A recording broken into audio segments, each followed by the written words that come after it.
What's up?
NB pals, guys and gals, welcome back to the Rogue Room. I am your host, Abigail Beck. It's a new day, a new week. We are back here on a Monday. It is indeed a Monday. Why are my tags turned off again, Twitch? Oh my god. This is an insult. This is transphobic or something. I don't know. I have it set out exactly the same every week, and now I have to remember what I put in there. Fuck it. AMA is going in. Why do they keep removing my tags? Dude! Welcome back in, folks. It has been a weekend. The new video was supposed to premiere today on my YouTube channel. It's nearly done, I will say that much, but I have not it's not 100% finished yet. We're like 98% of the way done. I want to do a run through of the video again and add in some little some more little bits and pieces of editing fun stuff. So I'm just looking to see what other tags I use. What other tags have I used? It's not telling me now. I don't know where you find the thing where it tells you what tags people use to find your channel, but you know. Welcome in, folks. Cute angry girl with pigtails, and I look shorter because the camera's angled like a little bit weirdly. So I'm a cute short angry girl with pigtails. Anyway, how's it going, folks? How's it going, folks? What have you been up to? What have you been up to? Enjoy that look, Kiara. I was going to wear gloves, but these things, I need to get another pair of these because these are falling apart. These little mesh gloves. I'll wear them anyway. Whatever. Fuck it. They are falling apart.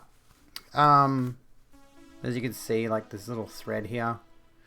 They're slowly falling apart because my hands are too big for the fucking things. Like, I've got big powerlifter hands, even though I don't powerlift.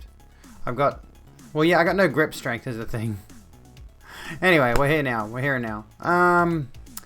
What's the last tag that I'm missing? LGBTQIA+, transgender, news, AMA, Australia. Put that in there. There we go. So now some Aussies can find me too. You can have these if I get some new ones. Yeah, absolutely. Actually, speaking of, do you remember that person we got rid of recently?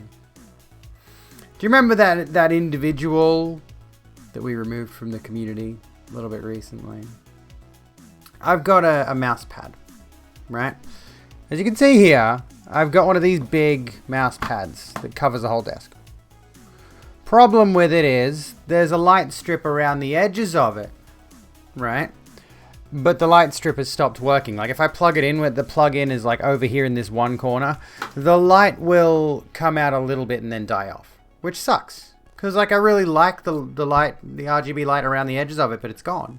It's ruined. So I've unplugged it and I stopped using it. Fortunately, the cable used to plug the mouse pad in can now be used to charge my PS4 controllers. So that's a positive. At any rate, I was going to get a new one at some point. They're pretty expensive, anywhere from 100 to 150. BG money, by the way. Welcome in. How you going? They were about, you know, pretty expensive, and I was thinking to myself, I might get a new one when I've got a bit of extra cash sitting aside, because I want the lights. I like the lights, and I'm kind of disappointed that I don't have them anymore. And that person who left the community, and yes, we did remove someone. We'll talk about it in a minute. We don't need to. This was a little while back now, like a couple of weeks ago. They were expecting to get this old one off me when I got a new one. On the subject of like hand-me-down shit, but nowadays I think I'll hold on to this. I think I'll hold on to this mouse pad. I'll get myself a new one eventually, but I'll keep this one. Anyway, yes, it is who you think it probably. I don't know. I mean, depends who you're thinking of. Anyway, welcome in, Princess Andromeda. Enjoy that lurk. I'm very proud of you, by the way, for taking those steps towards your future health. What's this about me being injured? Yes, I am injured. Hang on.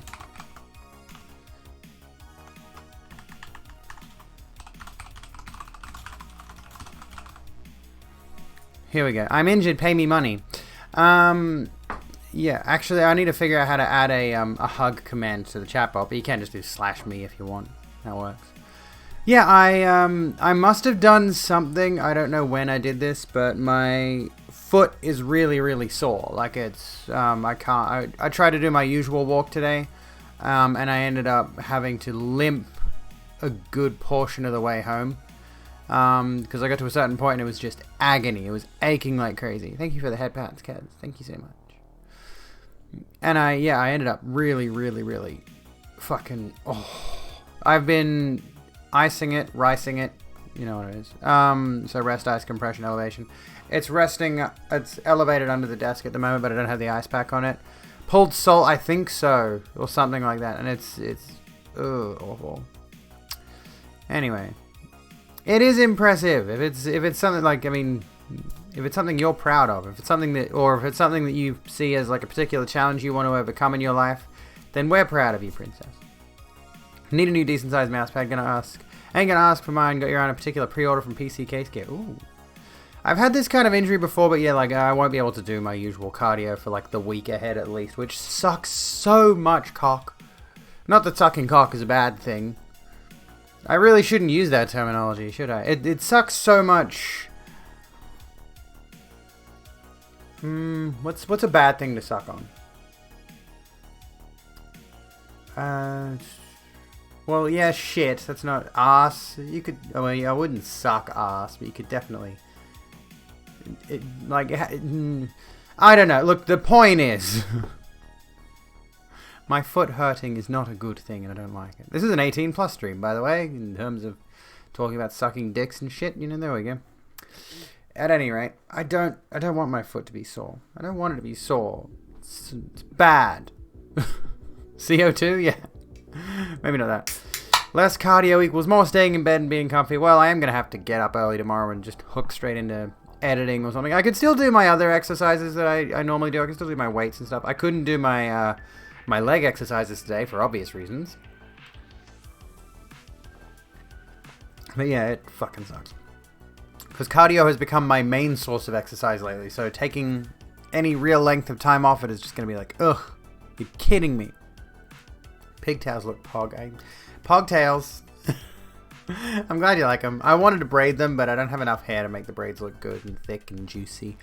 If I eventually get to a point where I have big, thick, juicy hair, I'll do big, thick, chunky pigtails or something. Hello, Roy. How's it going? Pogtails. Pogtails. Let's get it.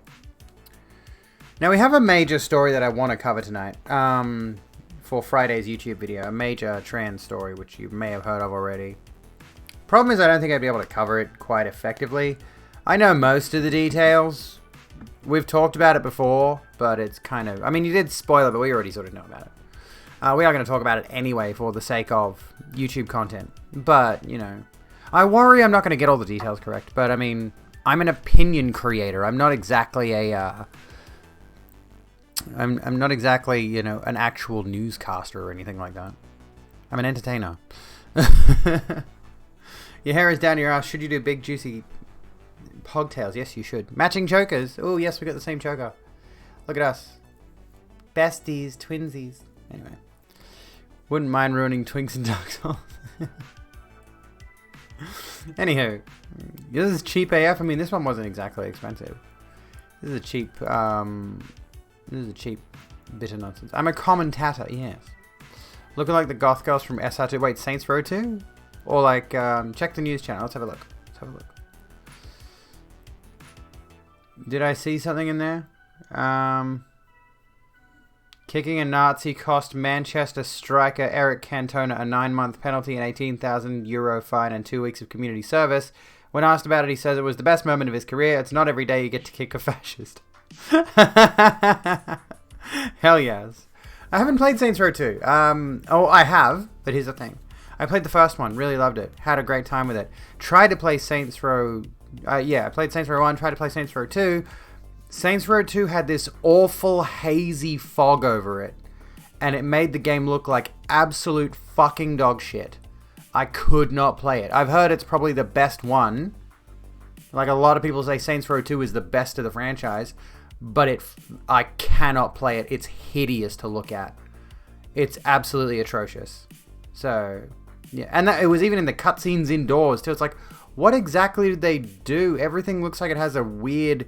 Like somebody's copied the image over and then put a Gaussian blur on the copy and then, like... Let me see if I can explain what I mean to you right now. Let's take a picture of me here. Hang on a second. I want to do something, okay? Just hold your horses for a sec while I do this, alright? This is what Saints Row 2 looks like. First of all, let me get Where's this picture? There's a picture I want to use for the purposes of this exercise. Here we go, this one. Over here, we're going to go open this in GIMP. Alright, let me just get GIMP up for a second. Upscaled, maybe. PC version of the game is just downright shit. Alright, so we've got this gorgeous photo of myself, okay. And then we're going to copy paste that. And then we're going to add a Gaussian blur to it. We're going to make it like really like blurry, okay. And then we're going to take the blur and we're going to, if I can grab the bar here, can you drink? Gonna grab, like, that's what Saints Row 2 looks like. Or maybe even like that. Yeah, there we go. That's what Saints Row 2 looks like. It doesn't look good. I look at it and I'm like, I need glasses to play this game. I feel like I don't have 20/20 vision playing Saints Row 2. I can't do it. I don't know why they did that. I don't know what design decision they were going for. But it looked awful. Have a good night, Money. I played the unmodded version. I played the PS3 version, or Xbox 360 version, or whatever it was. At any rate, you know, it was awful. It was atrocious. And I played like the first couple of missions, and I'm like, I can't look at this anymore. It's horrible.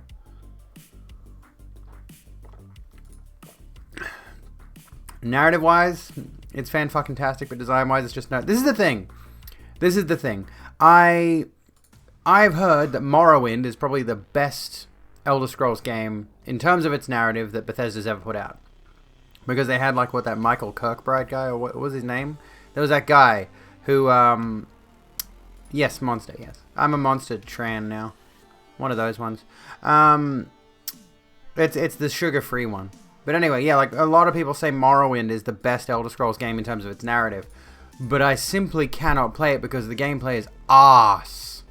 So you go up to an enemy and you swing the sword, and the game takes a dice roll behind the scenes to determine if your animation that hit the enemy and you saw it actually hit the enemy. It drives me up the fucking wall. Can't stand it. Anyway. Crap ton of games from the 2000s have that look to varying degrees. Yeah, I think there was the PS3 and Xbox 360 era of video games were definitely hugely experimental. Like, we saw the jump from mostly 2D games from, say, the PS1 era to the PS2 era, or whatever you want to call it. Like, we saw a jump from largely pixelated 2D games to polygonal games, and then we had the polygonal games in like the PS1 era largely, and then in like the PS2 era they started adding more and more little features to experiment with how good can we make these games look. And then we jumped to, sorry, about the mic again. Then we jumped to like PS3 and Xbox 360 and whatever else was out at that time, I can't remember. But they what was it? What was the thing? That's when they started experimenting with a whole bunch of new graphical technologies, and there were a lot of games that didn't nail it down and they looked like crap. So, soft lighting and visuals have their place, just not when you're waving around a dildo. Yeah, exactly. I feel like Saints Row is the kind of game that needs stark, contrasting visuals, not, you know, blurry, quasi-realism, dream state kind of stuff. Anyway. Spear in game was the was better than the Oblivion NPCs. Wait, what? That's why I want them to remaster Morrowind and Oblivion with current engines and graphics. I'm surprised that no one... I'm surprised like Microsoft or Bethesda or whatever hasn't undertaken that yet. You would think... I mean, this is the problem, right? Is that Skyrim is a cash cow. People are just gonna buy Skyrim. So they're releasing Skyrim again because they know Anniversary Edition is going to sell.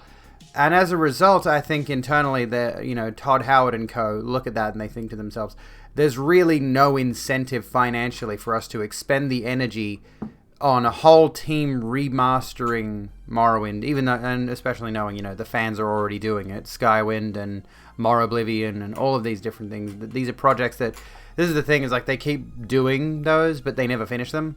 Like, there was the thing to bring Morrowind up to Oblivion originally, and then the thing to bring Morrowind into Skyrim, and then the thing to bring Oblivion into Skyrim, and these projects are passion projects designed by small groups of fans who do it in their free time. And there's the things like they can't work at the capacity of a full studio that, you know... Anyway, Yeah, watching GTA 5 release in 2014, watching it release in 2021. Was it 2014? I thought it was 2013. Anyway, doesn't matter. The fact of the matter is, if a company has a game they know is going to be a cash cow, GTA 5, Skyrim, etc., they're going to keep releasing it over and over again. At least From Software had the integrity to re-release Dark Souls one time. Because Dark Souls, you know, is... I mean, Dark Souls needed it. Dark Souls needed the remaster because the PC version was trash on release. And the remaster would largely fixed a lot of the PC issues. You think they'd eventually remove Beyond the creation engine that they've been using for well over a decade? You would think, but they're not. Another thing is, like, it's not worth the expense to them, right? That's the issue. Is, again, I think Bethesda... I don't want to use this term because I know the people working on these games are not lazy, but it definitely feels lazy the way that, you know, they're re-releasing Sky. Like, it cannot require a lot of effort on Bethesda's part to re-release Skyrim again, especially given, like, a lot of the things that they're doing with the remaster are things that have already been done with mods. Is the issue is, like, releasing the Anniversary Edition with a few graphical tweaks. You know, some textures are a little bit higher res. They've added a fishing feature, which someone probably already modded into the game, and then the studio just went, well, we technically own the game, just take the fishing feature and remake it.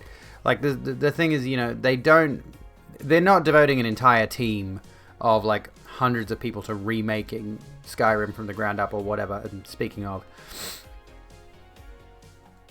I really hate the fact that EA has got a studio remaking Dead Space, a game that still holds up to this day. Like, it still looks fucking good today.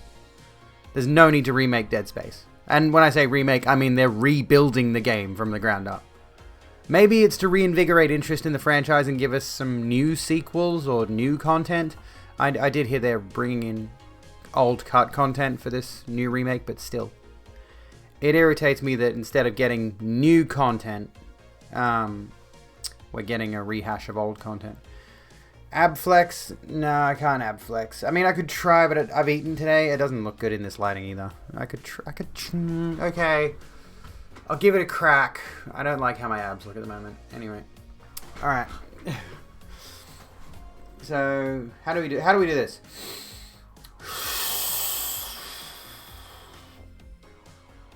Doesn't really look too good at the moment. I mean, you can sort of see a little bit. I don't know. We Abby tonight. Now I've got my chair caught over my blanket. I got a blanket because it's a bit cold. Hello, Danger. How you going? We are having a good day. We're rambling about video games. It's going the way of the movies, video games. It's all just reboots. Yeah, exactly. Like, this is the thing. I don't mind if a studio... Like, I honestly like the fact that Ghost of Tsushima is basically Assassin's Creed Japan. I don't hate that. I don't hate the fact that Ghost of Tsushima just took the existing format of Assassin's Creed, effectively, and made Sucker Punch made a really good game based on that format. By the same token, I don't mind movies that take an existing concept, an existing storyline, an existing setting, and all those kind of things, and just give us more content in that vein. Like, there are a lot of movies, there are a fuck ton of movies out there that are the exact same concept, just done a bit differently. And I don't mind if video games do that, as long as there's a little bit of innovation in there, of course, as long as there's a little bit of a unique twist on it. But yeah, when we're moving into this era of just straight up remasters, straight up remakes, and all of that bullshit, I end up feeling like... This is part of the reason I'm not that interested in video games anymore. One of the reasons I'm really into Outer Wilds right now... Not Outer Worlds, which we might go back to at some point, I don't know. But Outer Wilds is a unique game. I play it and I'm like, yeah, there's elements of things that I've seen in other games, like quirky aliens or time loops or space travel and all these kind of things. Like, yeah, it's like a puzzle adventure kind of game rather than a combat focused game. The thing that I like about it though is that the concept just feels fresh. It feels like a new game, right? But there are so many other games out there where it's like, and this is the problem with Ghost of Tsushima actually, it's like, I like it, it's really well done, it's really well crafted, it's got a lot of tremendous things about it, but at the same time, I kind of know what I'm in for, after having played about 10, 12, 15 hours of Ghost of Tsushima, I think. I know what to expect. I know where the game's going. And I kind of feel the same way about the upcoming Spider-Man game and Spider-Man Miles Morales, for example. It's like, Spider-Man's great. I love Spider-Man. I love the character. I love I love the game itself that Insomniac did really well on. But, I can't get super hyped for the sequel, even knowing, Venom's going to be in it. Kraven the Hunter's probably going to be in it. By the sounds of things. Like, I'm keen to see where the story goes, but I'm also just kind of like, I kind of know what I'm going to get into in terms of the video game. And that's a bit of a letdown at this point. At the age I'm at now, it's hard to get excited for new games, especially new mainstream games, because it feels like a rehash of the same shit. You won't be home when Echoes of the Eye drops. I thought it was already out. Okay, well, whatever. We'll check it out at some point.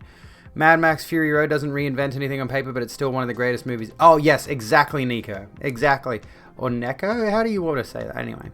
I will say this, and I am really upset by the fact that there was like some straight to streaming services Doom movie that came out recently. Bet you didn't even know it existed. They need to do Doom as a movie the way they did Mad Max Fury Road. It just needs to be this balls to the wall adrenaline action thrill ride with the Doomslayer just kicking fucking ass and saying next to nothing, and maybe having some kind of character off to the side that facilitates the plot, but otherwise just let the Doomslayer kick some serious dick. And let that be the movie, right? I've said this a dozen times. Take the Mad Max Fury Road format and put the Doomslayer up against some demons. Just like the basic concept. Or like Dredd with Karl Urban. Hell, cast Karl Urban as the Doomslayer. Anyway.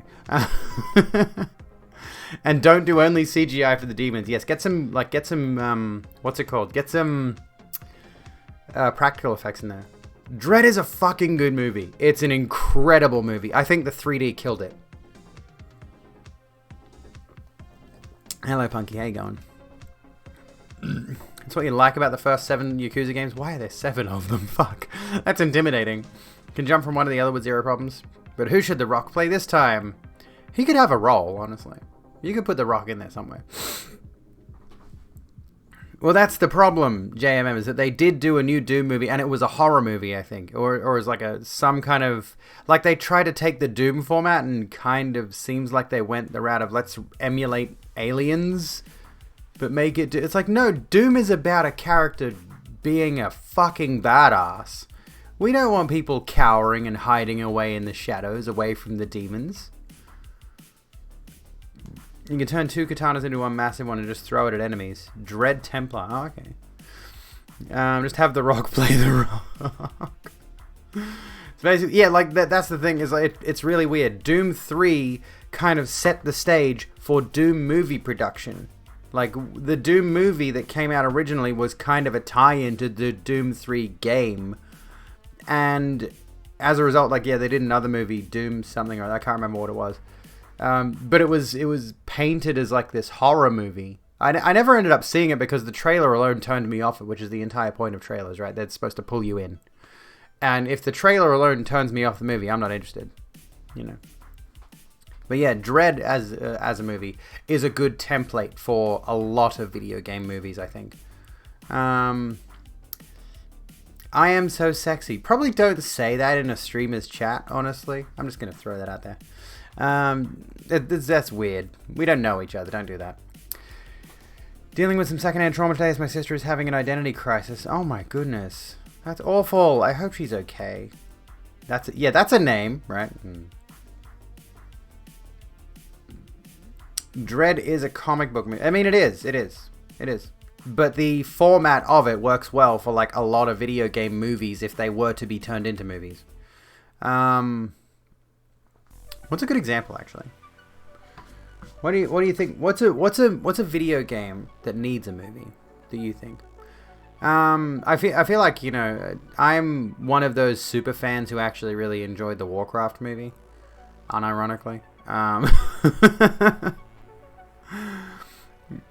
Hate me if you want, but as someone who liked the franchise, the movie was really good. Dark Souls could be a movie, I think. but it would be unusual. I don't think it would, I mean, I don't know. A video game that'd be good movie material is Bayonetta. Bayonetta would work. I think Bayonetta would work, but you would absolutely need to retain the off-the-wall batshit insanity of it. If you don't do this is the problem. Like, I've seen video game movies where they take away everything that makes the game unique in order to make it appealing. I've heard that Sonic the Hedgehog is good in the sense that, you know, it's a good movie for kids that can also be enjoyed by, like, parents or just adults in general. Dark Souls could be an interesting art house action movie. It could be. It could be. The problem would be, like, the narrative around the silent protagonist. You would need to find some way to give that protagonist a voice, I think. Hellblade Senua's Sacrifice. That could be a good one. Mad Max specifically, but also Dread really managed to put the right amount of well-written characters and good ideas in the movie. Just gave it just the right breathing room and told the story 99% through images. Yes, exactly. Dishonored would be a good one. Yes, exactly. Dishonored would be kind of perfect because the story really is pretty small. Like, Dishonored is not a hugely long game. And it's like, it's got a fair chunk of detail in it, but not so much that, you know, you couldn't lose a few bits and pieces here and there to narrow the story down to a movie format. I feel like Dishonored may work well as a, did you ever see the Castlevania Netflix series? Dishonored could work in that format. Live action Metroid movie or anime. I haven't played anything of Metroid, to be honest. Chrono Trigger, that's another one I haven't played. Yeah, I haven't played Frostpunk either. I need to get into those. I've heard good things about Frostpunk. World building itself would lead to an entirely new story if done well. You can even see Brigmore's Lullaby. What a flunk. For context, we were chatting about something and I misspoke. And I said the word fluck. I don't know why. I can't even remember what the context was anymore. But I said fluck. A Fallout movie. Yeah, I mean, that's the thing. Is like I wouldn't bother with a Fallout movie, honestly. Because that format's kind of been done. And Fallout is one of those things, one of those franchises where everything about it is derivative when you boil it down. Or at least from the Bethesda angle of things. Fallout's jumped the shark a bit. So has the Elder Scrolls, realistically. So has, you know... well, I haven't played Elder Scrolls Online. I've heard it's quite good. I've heard Elder Scrolls is quite good. Unless it's 4 or New Vegas, Fuel is the only two that could seemingly work. Why don't you start a Fluck chant? What? Oh, come on. Can I do this? Ah, oh, damn it. Fucking come on. I could do this. We could do this.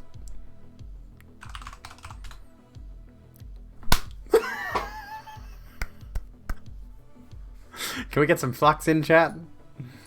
ESO is good for an MMO. It is okay at best sometimes. I played a bit of the demo, but like what I played of it, it was kind of like... It really felt like I was... broken, there you go. Really felt like I was playing a low-rent WoW, which I know. Like, WoW isn't exactly a great MMO itself, but I grew up on World of Warcraft and I became comfortable with it. So now when I try to play other MMOs, I instinctively compare them in terms of their gameplay mechanics to WoW. And I don't want to go back to anything that has a subscription model or anything like that anyway, so... I also just don't have the time. I'm doing other shit with my time. I don't have a lot of time to... sink into video games, especially long-form ones. Thank you for the hugs. I appreciate it. WoW is such a shit MMO, but I keep going back to it. I know that vibe. I know that vibe all too well. But I am sticking firm with my stance as it is now. In that I am not going back to any Blizzard game, period. I know the games industry is generally uniformly pretty fucking awful. Like, the abusive nature of things is not exclusive to Blizzard, but or Activision Blizzard. Like, I'm aware of the why does it sound Activision? Why does it sound strange to say the word Activision? But anyway, I know the industry abuse is not limited to them or Ubisoft or EA or whatever, any of the major mainstream ones, but I am not interested in, especially Activision Blizzard games at this point, as a form of personal protest or something. I don't know. I think their image is too scarred, and I don't think there's any way I can come back to... Yeah, I think it's the word activism. I think of the word activism, and then I think Activision, and I get confused in my head because it tries to put the two together. Anyway. Now ain't gonna eat out my heart by the divine ultimate. Activision activism. I managed to get that one off the tongue without in too much trouble. Anyway. Play indies almost exclusively. Excuse me. Not to say every indie dev is a saint, but it's still very different. Yeah, exactly. And that comes back around to what we were talking about before. We'll do some news and stuff soon, I promise. Yeah, that's the thing, is right? It comes back around to what we were saying before, is that a lot of the mainstream AAA or now quadruple A, Steph Sterling has a new video up talking about the quadruple A thing that might be on the horizon. I'm going to watch that one later. I also have to watch their last video from last week as well. I haven't done that yet. But anyway, the thing, of course, right now is that mainstream video games do not take risks. They do things that they know are going to make money. They take formats that they know are going to make money. They create games that are going to be system sellers or are going to sell tons of copies or anything like that. It's the reason that Call of Duty maintains its place as a consistent yearly franchise or what have you. Yeah, Smudge is around. And where you find like the risk taking and the unique concepts and all that is more in indies, like, because generally speaking, indie devs are either hobbyists or they just have a smaller budget, and they I don't know, it just seems like there's a lot more creativity in the indie scene. Would I ever consider playing Deltarune since Chapter 2 is out? I have not played any of that or Undertale, so I don't know, to be honest. And I'm gonna be completely honest with you. I'm not particularly interested in playing those kind of games because I have seen friends play those kind of games and they get people in the chat posting spoilers like crazy, and I'm not interested in having that kind of experience. Smudge actually did like the new food, thankfully. It's the same shit. It's still fish biscuits. But he just likes this brand more. I don't know. Whatever. Remember when Randy Pritchard was an indie dev? Look at him now. Yeah, he's a sex pest.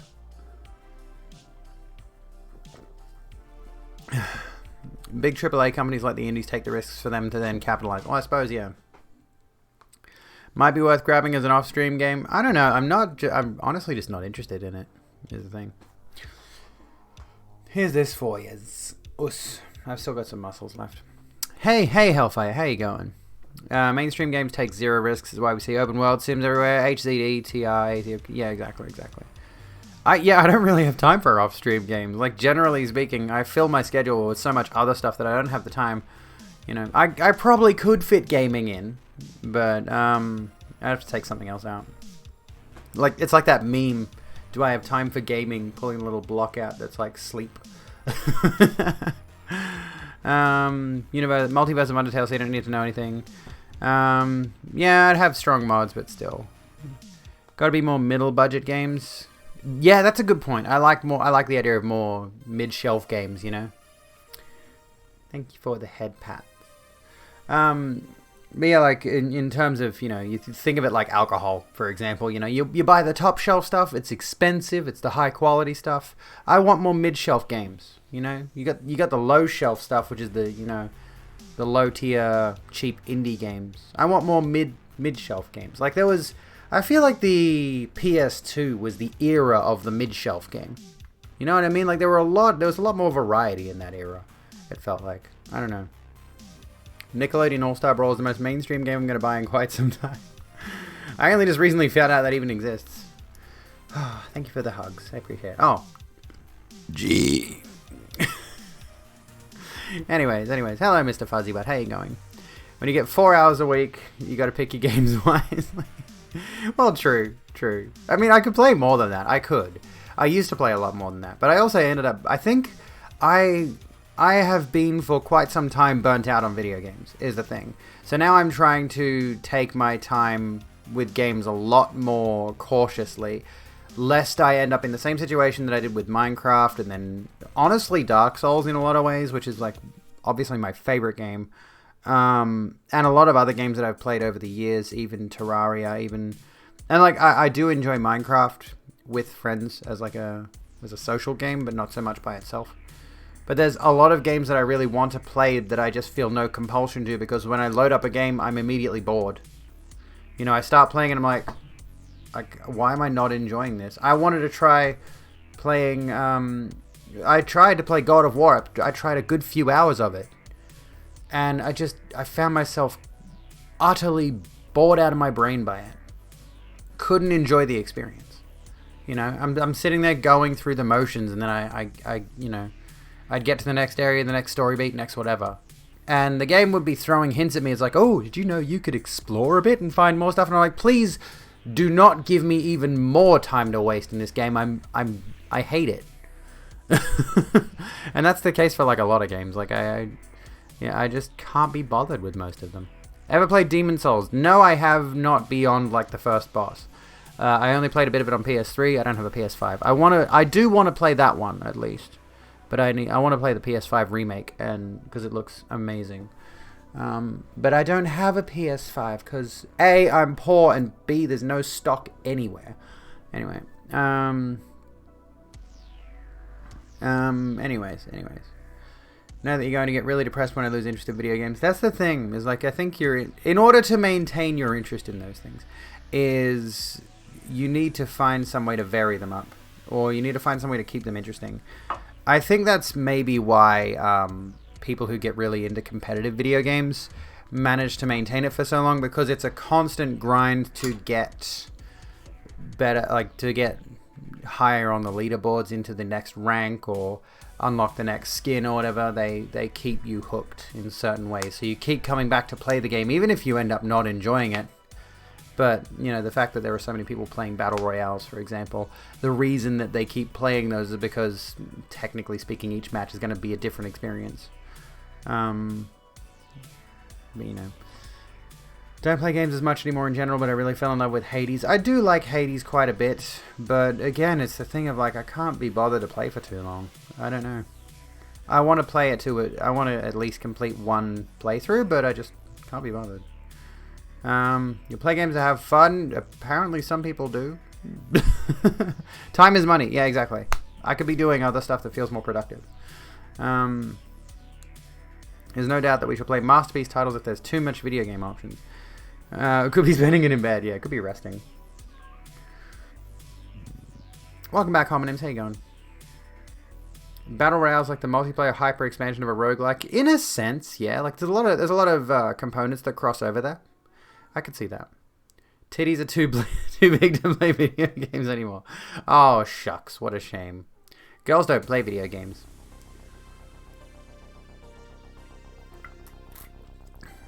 I want to play more games, but every time I start playing, my brain tells me to do uni instead. That's also a thing. I should get back to uni. I've sort of deferred for this semester. I need to sort that out. I need to contact the uni and figure out what I'm doing there. Because... yeah, whole thing. I want to play the OG RE1 with the crappy AF dialogue. Anyway, Battle Royales are kind of addictive, that short-term rush and satisfaction. Yeah, that and like anything like Overwatch or League of Legends or any of those kind of games. Like I mentioned before, like they keep you hooked because there's always some new little thing that you can go for. There's always some new milestone to reach. Which, yeah, becomes the specific hook. And a lot of people get really invested in those kind of games. To the point where that's the only game they play. Like there are certain games where people will become invested in just playing that game and nothing else. But yeah, like in terms of Ghost of Tsushima, for example, because I really do like it, but I really want to play more of it. But it's that thing of I don't know what it is. I don't know why I'm invested in playing certain games like Outer Wilds, but I really like the ideas and execution of Ghost of Tsushima, but I just don't want to keep playing it.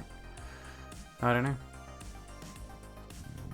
Wish you had multiplayer and friends to play like you can enjoy DBD. That I can understand. LF1M playing with my titties. Want to remind everyone, doing nothing is doing something. You doing nothing is what your ancestors dreamed of. You doing nothing is what you were evolved to do. You don't see lions constantly hunting. Embrace the do nothing mindset. I can vibe with that, honestly, which is kind of what I end up doing on Twitter and Reddit and all that. I end up just doom scrolling, and I realize, like, the reason that I'm doom scrolling is not because I'm super invested in whatever I'm reading or looking at or laughing at or whatever. It's because that's basically my I'm gonna do fucking nothing time, you know? Anyways. Me does nothing anxiety, yeah, like, and that's the problem, right? Is that when we do nothing, when we want, it takes a lot to convince ourselves that we are allowed to have nothing going on for a few hours. It's because society constantly reminds us that, you know, time is money.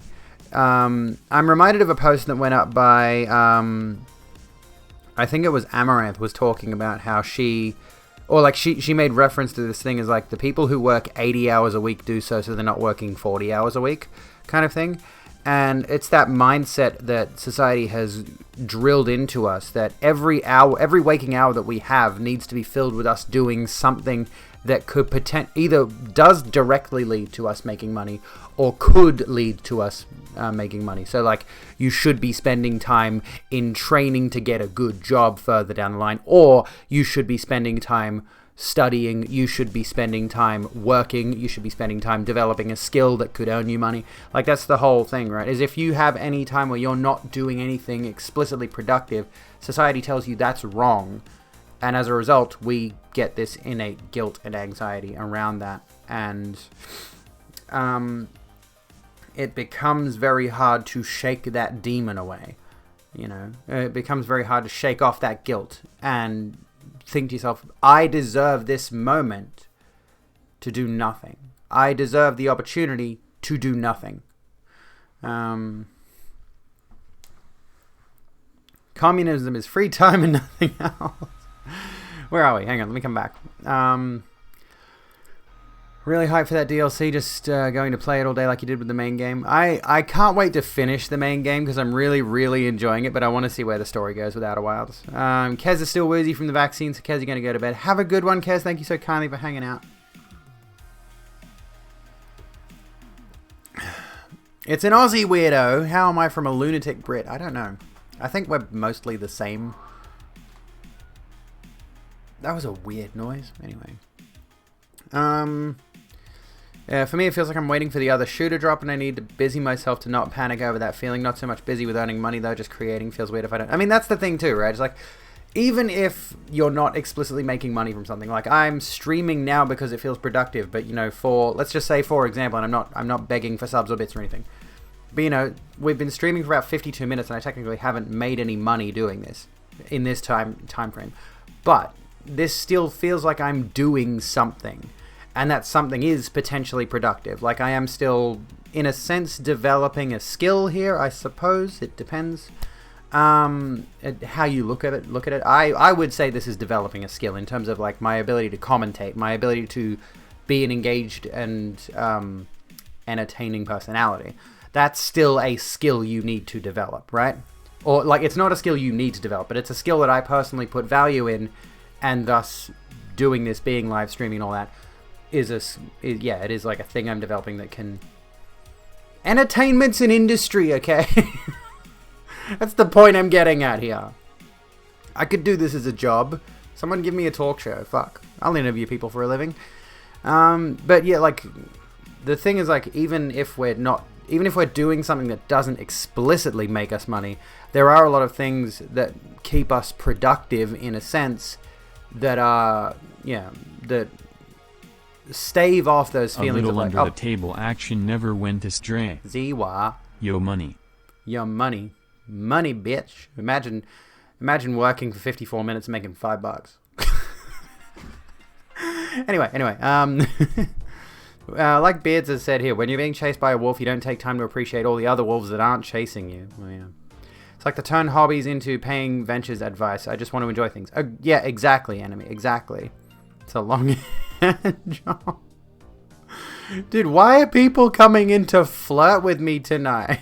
I mean, I appreciate that I'm being called cute. I do agree. But anyway, Patreon movie reactions and commentary and podcasts. I could, but that's even more. This is the thing, is like I end up wanting that downtime to not do anything. Anyway, socializing and entertaining people. Yes, exactly. Am I cute? It's the gloves. It's the cute gloves. You can flirt. You just gotta be aware of boundaries.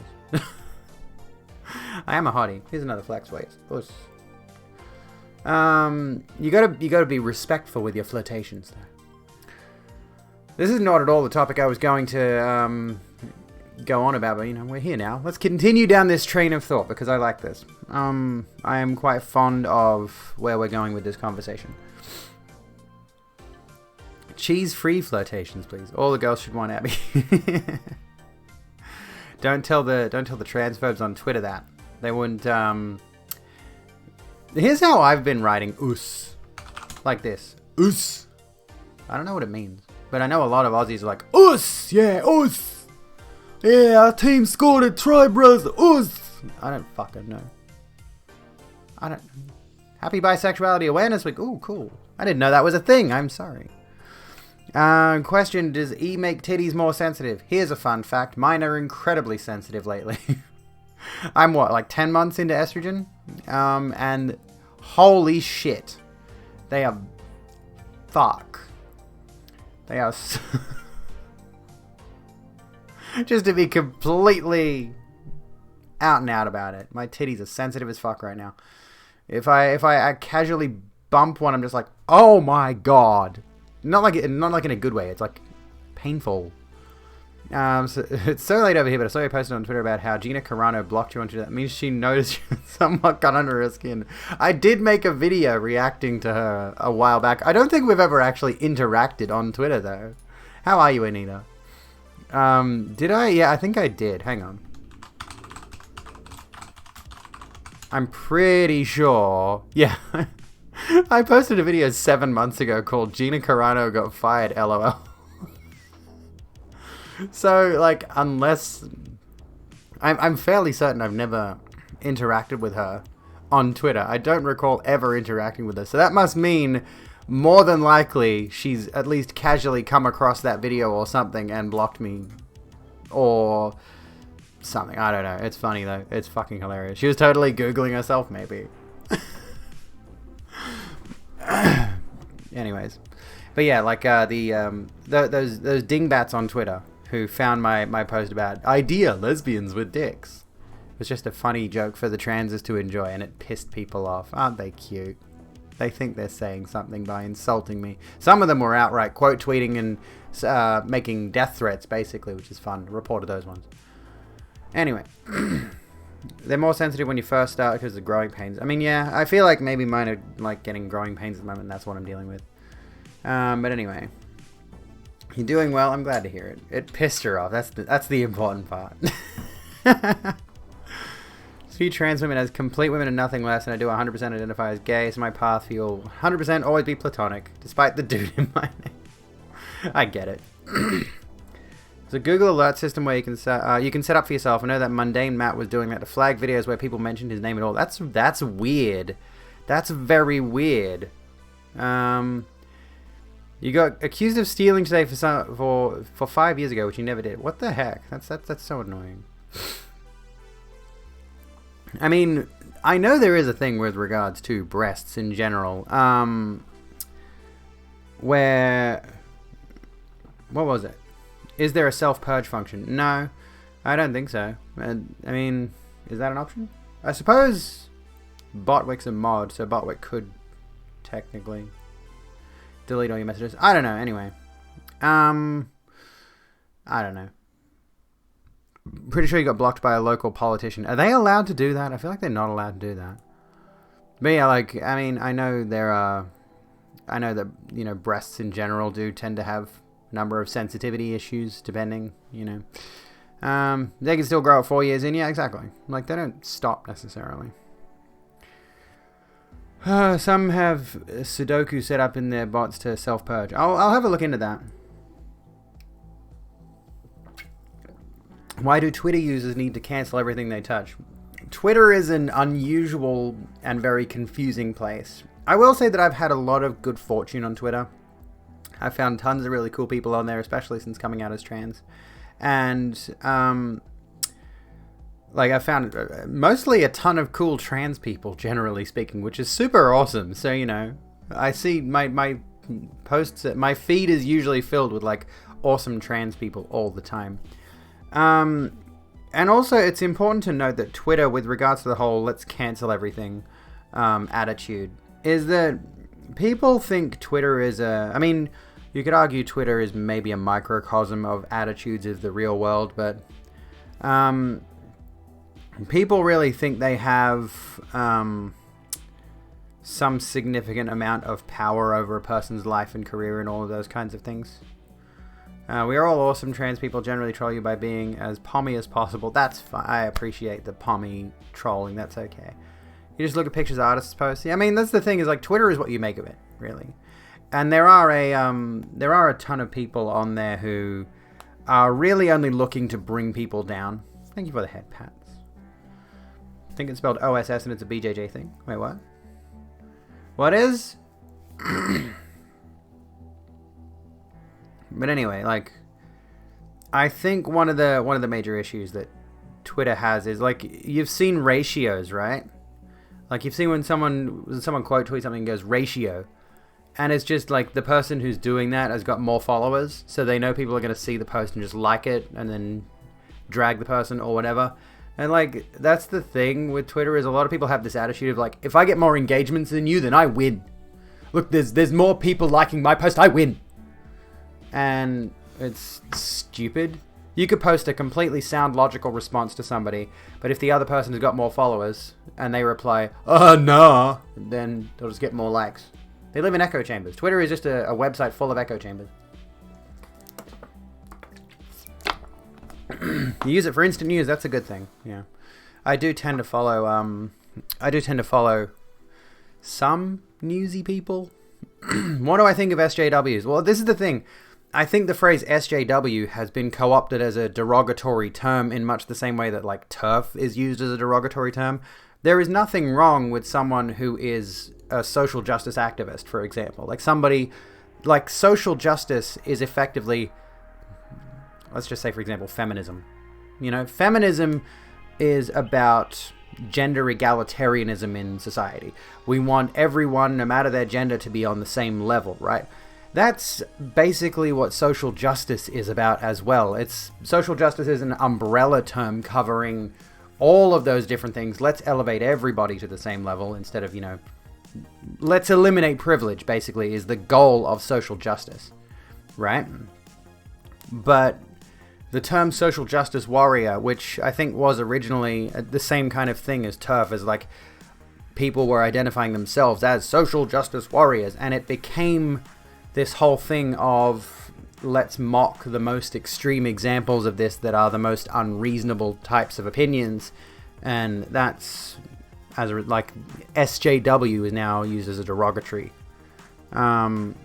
So, you know, I think people who actually are activists and people who are actually fighting for changes to civil rights that are, you know, positive and all these kinds of things, I think they're good people doing good work, and I think it's always important to maintain the conversation and to keep pushing for change. But unfortunately, like, there are a lot of people out there who will look at those who are arguing for change and will just bark down at those people. Hello, Kalen. We're talking about a number of things. What is worse? Well, you can't have Mixer in there. You can't have Mixer in there. I'll change it, because Mixer's dead. You can't use Mixer anymore.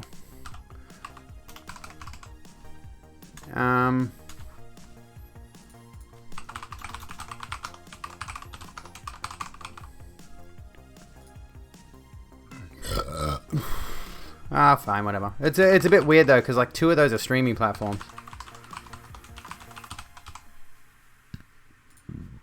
Anyway, rip Mixer. They tried something. They did. I wish Mixer stayed around.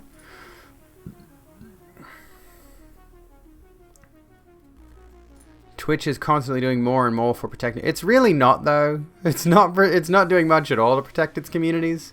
It's, if nothing else, it's made things worse.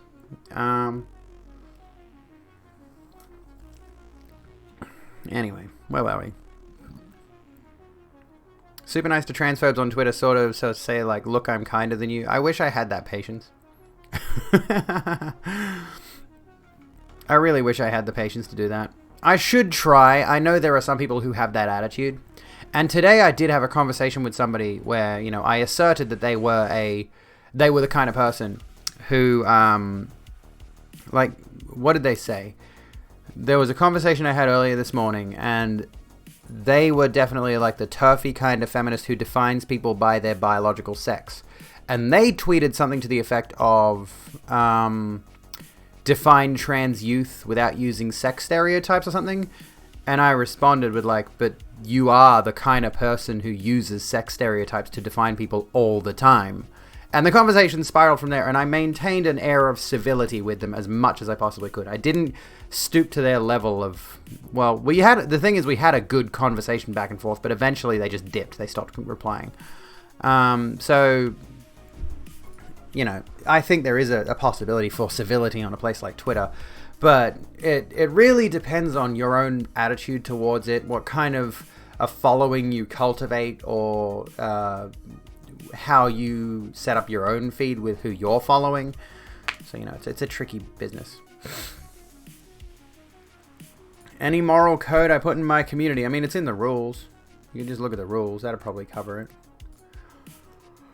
What do you mean by a moral code specifically? I'm intrigued. Let me see what what do my rules say? Like, let's just say, for example, this is strictly an 18+ stream. Minors do not interact. Be kind to yourselves and each other. Oh, I'll come back to your message in a sec. Also, stay on topic is probably that should be rule number 1, generally. Don't be a reactionary. Ask me what a reactionary is if you want. And if something bothers you, please just leave. Don't announce it. Although that's different when it's something that's like a content warning kind of a thing. That can vary a little bit more. Anyway, if you are under 18, you are immoral. Hey, Kiwi. Let me come back. Okay, so what did you say last, Ziwa? I can do this. Okay, let me see your messages. Where's the highlighted message? Does it show me which one was highlighted? I can't tell. Okay. Actually, I can go over here. Can I? Wait, what highlighted message? I can't see it. Shit. Oh, Poggies today marks 5 months on E. There we go. Okay, I missed it. Sorry. Highlighted messages strangely do not come up over here in my list of activity on the stream, which is really weird. I don't know why it does that. Anyway. Don't be reactionary is kind of a moral thing. Yeah, exactly. So a reactionary, for those of you who are not aware, is someone who is effectively just a contrarian to anything that is a progressive idea, basically. Lie to become a mod is under 18, but I'm 18 now. Had it once or twice, and I've said it because I know people are understanding about CW stuff. Yeah, we've had a number of people who have done the whole, oh, I don't like this community. They're mean. You're saying mean things. I'm leaving. And it's like, shut the fuck up, and it's not an airport. You don't need to announce your departure. But if it is something that is more like unsettling you, and you are someone, let's just say, for example, you're an actual regular member of the community and you want to come back in, that's a bit different. Like, if you're in that circumstance where it's like, this is something that's making me uncomfortable, I'm going to leave for a bit, I'll come back in a little while. That's okay. I should clarify that in the rules, but, you know. Reactionary or a sea lion is another term for it. Basically, well, that's a bit different, actually. I think sea lioning is a form of trolling. But sea lioning does make sense when regarding Twitch chat, I suppose. So let's talk about sea lioning for a second. Let me see. People who troll online by pretending to ask sincere questions but just keep feigning ignorance and repeating polite follow-ups until someone gets fed up.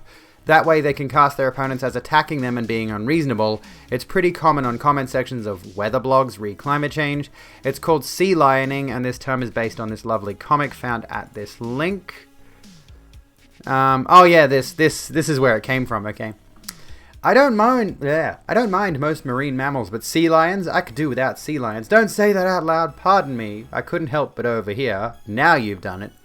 I would like to have a civil conversation about your statement. Would you mind showing me evidence of any negative thing any sea lion has ever done to you? Oh, thank you for posting the link in chat, by the way, Mega. Go away. There's no need to raise your voice. I'm right here. I'm just curious if you have any sources to back up your opinion. You made a statement in public for all to hear. Are you unable to defend the statements you make, or simply unwilling to have a reasoned discussion? You're in my house. Told you, dude. Sea lions. I have been unfailingly polite, and you two have been nothing but rude. I am trying to eat breakfast. Very well. We shall resume in an hour.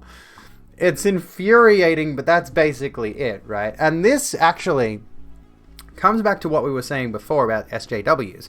This is exactly what happened with the whole, like, Tumblr in Action thing back a few years ago on Reddit. There was the subreddit Tumblr in Action specifically. They would find, like, SJW types on Tumblr, and they would basically prod and push them as much as they possibly could to the point where they would go out and find the most absurd interpretations of whatever SJW topic was trending at that minute. But effectively, that's how these kind of things work, is they push and prod and they maintain that polite demeanor until the person gets fed up with them and lashes out. And then, yeah, like was mentioned before, you know, you'll find certain streamers have been clipped out of context, or there are tweets where somebody has been a bit angry and in response to all these kinds of things. You take that out of context, you make that person look bad, and you drag them for it. It's kind of ridiculous. You have $200 worth of plushies in your IKEA shopping cart. Hell yes. I want that. I want it. Reactionary just means opposing political or social progress or reform. Every official definition is more or less that, yeah. So, not the same kind of thing, but, you know, reactionaries, generally speaking, kind of take the sea lion approach to things. I'm just asking questions. I'm genuinely curious, blah, blah, blah, blah, blah. When the reality of the situation is they have no interest in understanding the viewpoint of progressives. They just want to keep pushing and prodding until the progressive gets pissed off. And they say, well, look, see, how can you trust this person who's got this progressive idea when they are so absolutely unhinged and they can't maintain their cool? Like, that's another thing, right? Is it's respectability politics. If you see somebody who has a progressive opinion and they are particularly fired up about it, then people will point to them and say, look, they can't keep their temper under control when talking about this issue. How are we supposed to trust them if they can't maintain their temper? They're too angry about it. That kind of thing. Yeah, respectability politics is fucking dumb. It's stupid. It really is. But the problem is, and I was thinking about this today because I was reminded of a certain person who I've cut out of my life, right? Because I made the stupid mistake of getting a little bit more heated about certain politics on Facebook, and I've stopped posting anything political on Facebook again. But the thing is, this person maintained this air of, I just want to be friends with everybody, and I think you're being too aggressive and over the top with this kind of thing, or what have you. Yeah, I know, still using Facebook. Mostly use it for streamer groups now. I don't use it for any of the, I don't go on my normal Facebook page anymore. I only go on my streamer Facebook page. Because I'm still in the streamer Facebook groups on there and I network in those. But anyway, I cut this guy out of my life mainly by just unfriending him. Because if I posted anything that was a bit radical that showed my true colors, in the sense of, like, I posted an ACAB status on Facebook, they're the kind of people who've got this attitude of, like, I can be friends with everybody no matter our differences of opinion, right? But they are completely comfortable to hold opinions that a lot of people would find quite disagreeable, but they still want to be polite and friendly with you, is the thing. A reactionary's true identity is consisted of their own boredom about topics? Not quite.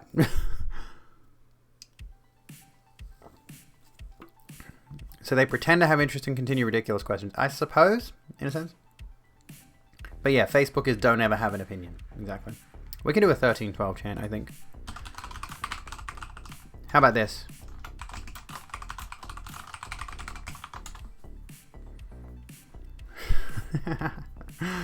Also, if you can't stay calm, your point is invalid as a fat load of shit, because emotional dysregulation is a trait found in ADHD, borderline, and even PTSD. Yes, of course it's ableist. Of course it is.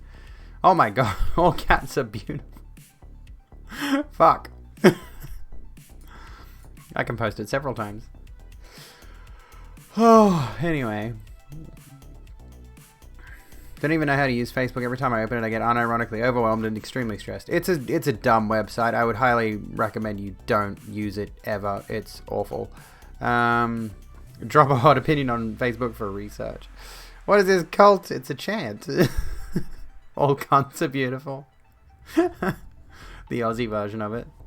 I still want to get the All Cats Are Beautiful top that looks like the Antifa logo. Have I seen the Instagram page Autogynophiles Anonymous? No, but it sounds funny. Are they like a legit troll account, or are they what are they? Oh, this person, fucking hell. There's this person I follow called Not a Prodigy, and they just posted this photo, which is fucking... Look at this fit. Yo. Fuck yes. Love it. No, it's not on there? Okay. Is it one of those pages where it's run by a few genuine trans women? Okay, so it's a trolling username is what I mean. Like there's a subreddit on Reddit, transgender circle jerk, you know. There we go. Oh, okay, there we go. Run by a bunch of old tired trans WLWs. I'll follow it and I'll take a look at it later on. Where is this? Let me come back. And if you can't stay calm, look at these males fueled by testosterone. Yeah, exactly. Which is it's always funny, you know, when a trans woman gets angry, she's a testosterone fueled male, but when it's a cis woman who's expressing her anger, she's what's the term, like hysterical or something, you know. Catch you later, Hellfire. Have a good one. Transgender circle jerk is great. It's great. I don't look. I'm gonna throw this opinion on drag queens out there. I have no problem with drag queens. Don't get me wrong. I think there's a few streamers on here that are drag queens that I'm actually rather friendly with. Not directly friends, but I'm not. Like I have a few acquaintances who are drag queens. I have zero interest in drag. I'm sorry, and I find like I'm one of those trans women who finds it just the slightest bit insulting when people infer that I must be interested in doing anything relating to drag. I'm one of the, like, shortly after I came out as trans, there were a few people who were like, oh, check out this drag queen. I'm like, please stop. I get it. It's an art form. There's a lot to it, but please stop. I have no interest in drag, period. Yeah, some of my closest friends are drag queens, right? What was there was the post by Jasmine posted that tweet that was like, I got this cool makeup trick you should try out. And then the trans one was like, oh, cool. And then the other person's like, yeah, this drag queen I know uses it. Oh. It's that kind of thing. Hysterical on account of the fumes from her hysteria womb, I think, that seep out of her vagina and make her head all weird and irrational because woman bad or something. Yeah, bad women's anatomy, am I right? Which is something I've been re-examining about my own bias. It's also a terrible idea to associate testosterone inherently with toxicity and has been pushed by the idea that all men are bad, which basically means toxic men are free range to be bad because they're men, they can't help it. Yeah, that whole boys will be boys attitude, exactly. You know.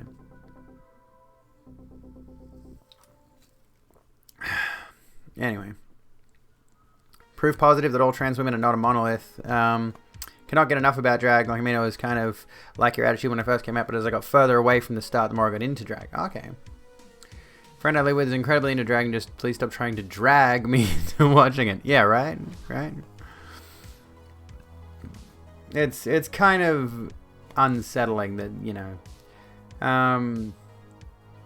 there's a song in Better Than Perfect, I'm Not a Fucking Drag Queen is the title of the song.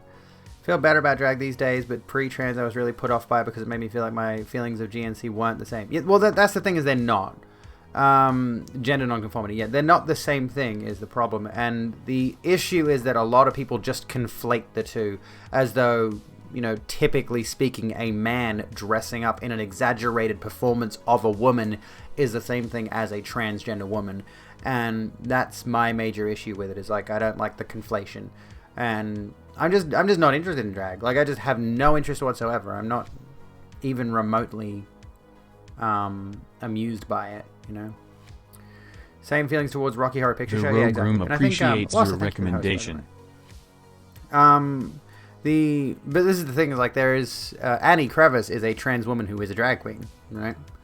She does it very well, and I have a lot of respect for her. But you know, again, it's just that thing that irks me. And I think ContraPoints tweeted about how in a lot of her earlier videos, after coming out as a trans woman, she really, really exaggerated her performance with her costumes and her makeup, and all of that came across as very draggy.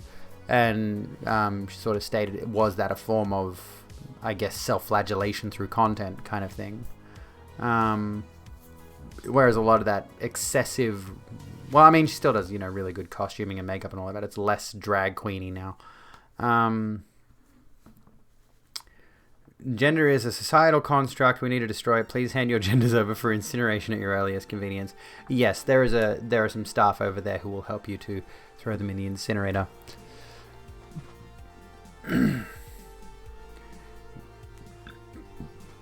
Why people who insist about genders easily concern them with fucking drags? I mean, I'm not sure what you mean.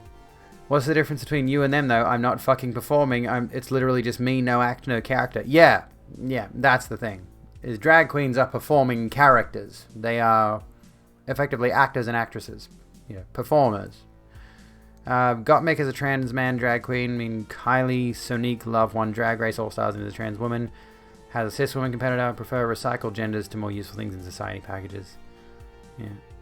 Yeah, that's a good way to put it, Xenobi. Is like drag queens are like gender clowns, essentially. Clown not being a bad thing in this circumstance. But, because I know we use the term clown mockingly, but not in this circumstance. Like, yeah, essentially... They exaggerate gender for the purposes of the entertainment. How do you do italics/me? Which I really hate the fact that they changed the /me from colored text that matched your name to italics. It's stupid.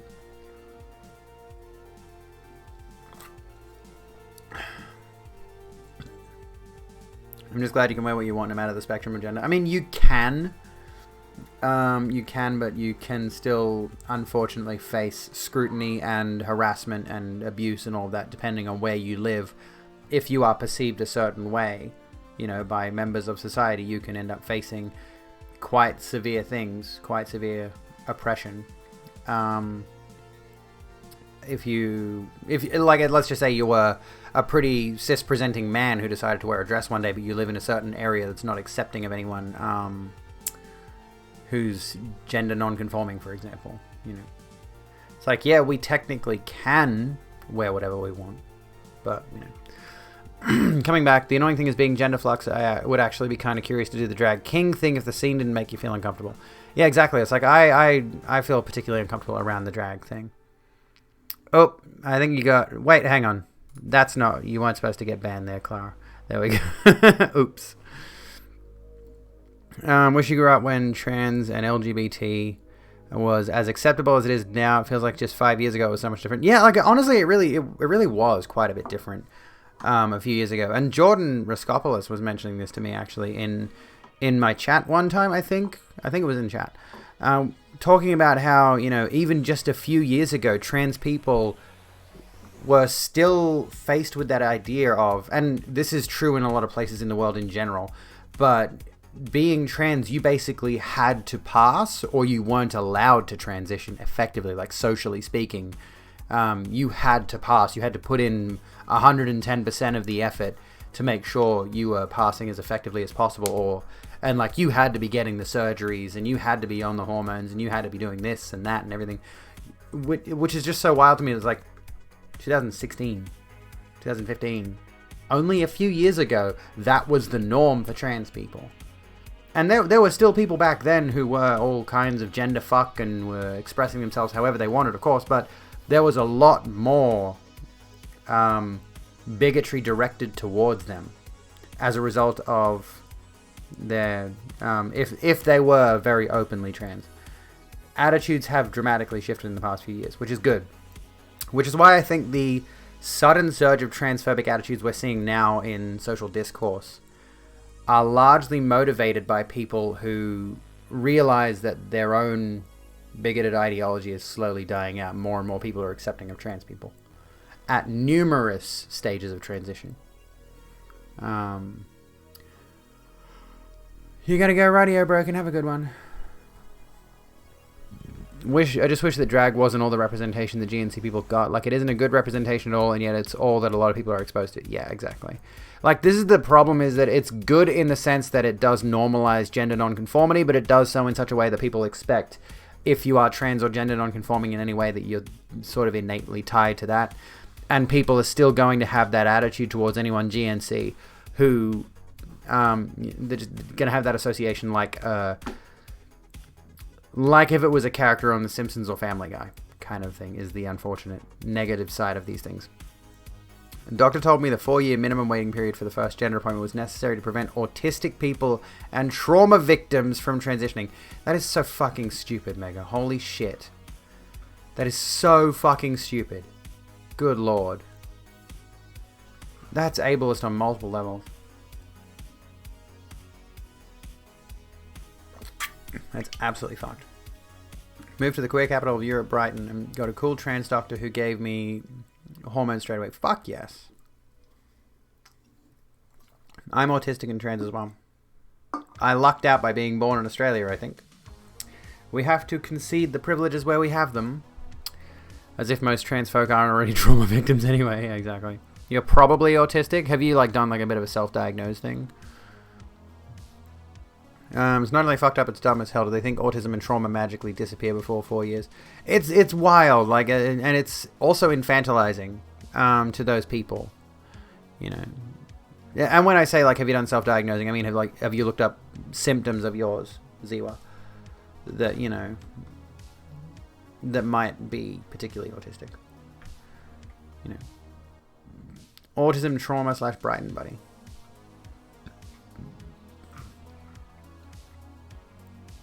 I'm a trauma victim, but it has nothing to do with my transition. I kind of am. It's weird because I am not 100% sure if I'm... This is the thing. I'm fairly certain I have PTSD from a past relationship. I don't know if you would call that trauma or not, I suppose. I mean, yeah, it's PTSD is post-traumatic stress disorder. So it's a weird thing to talk about because I look at it and I'm like, oh, I'm not, debilitatingly traumatized. It hasn't destroyed my life or what have you. But at the same time, I look at it and I'm like, there's clearly trauma there. But anyway, the T does stand for trauma, yes. Traumatic, yeah. Avoided an official diagnosis of autism in case it prevents me from getting healthcare when I finally get through to a GIC. Which is awful. It's wild that these kind of things are... cross over in that way. They really shouldn't need to.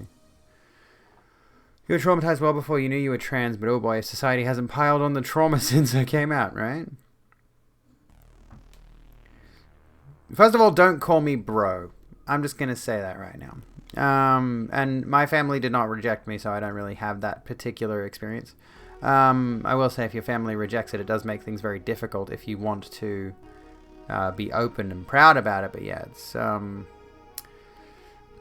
That's a very complex area because I as someone who's never dealt with family rejecting me, I don't have the specific advice to put forward on that front. I don't have the wisdom necessary. All I can say is, if you can get out of that situation, but yeah. Excuse me. So trans people are more likely to be diagnosed with autism, ADHD, anxiety, depression, and myriad other mental health diagnoses than the general population. Those who suggest these constructs are objective suggests, as the beloved transphobic talking point, that this is simply further evidence that transness itself is a mental illness. Of course, this fails to acknowledge the many ways in which the stress of navigating the world as a marginalized person can shape our minds, or how the very... and then just cuts off. Is there more to it? Have the other side of family, though. What's the other side of family? As you've come out to your kids, what was it like if you're comfortable going into that? They're fine. They get it. What's adorable is my son keeps calling me mummy and then correcting himself to Abby.